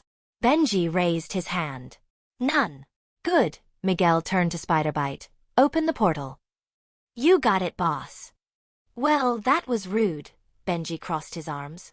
The portal opened and all of them jumped through the wormhole until they ended up over New York City again and landed on various rooftops. 1610 is waiting in position. Follow me. Miguel webbed off towards the collider wreckage. Figures it'd be there, Peter joined. Has to end where it all began, MJ added as she launched a webline. The group of spider heroes arrived within minutes before a group of them started setting up equipment. What's with the cargo? Peter asked as the Spider-Men and women slammed large spires about 4 feet into the ground. It's a spatial particle destabilizer. It should keep Spot from running again. As long as he's within range, MJ added as she inspected the devices. Once the perimeter is set, it'll be our job to tie him down until 1610 gets the belt on him. Miguel looked around. Speaking of which, where is he? Currently, the Miles of this universe was trying to get away from his parents. Just tell us why you were sneaking out. Rio glared down at her kid. Look, it's complicated. It's that girl, right? Ma. Miles, you can't keep doing this. Something is clearly wrong. What is it? Why won't you tell us? Jefferson sighed. It's not drugs, is it? What? No. Then why can't you tell us? Rio shouted. A loud boom echoed out from the collider wreckage and covered the city. The sky darkened and lightning storms appeared on the horizon. It looked like Armageddon had come to their universe. Miles, where the hell are you? Miguel's voice and face popped up from the stabilizer gizmo he was wearing on his wrist. What's that? Rio asked with a shocked expression. Isn't that the watch you friend was? Jefferson started piecing the puzzle together. Arg! Miles ran his hands through his hair before standing up from the couch. Mom, Dad, stay here. I need you both out of the way and to stay safe. As he made his way towards the window, he unzipped his jacket and looked back his parents. I mean it. I don't want to have to save your asses if it can be avoided. Miles, what are you talking about? Rio clenched her hands in front of herself. 1,610 Miles held his hand out and shot out a web. I'll explain everything when I get back. As he leaned out the window, he gave them one last look and said, Stay here. Miles. Wait. Rio ran towards the window only to see her son jumping out of his pants and shoes before vaulting into the air. Spider Kid? He's the new Spider-Man. Jefferson felt like his mama had just slapped him in the face with a slipper. How, when, why? Rio still couldn't believe what she was watching. Oh, he is so grounded. While Miles swung through the city, the ground rumbled beneath him. The sky constantly looked like it was losing color, and Miguel was shouting orders out came through every now and for him to hurry up. I on my way.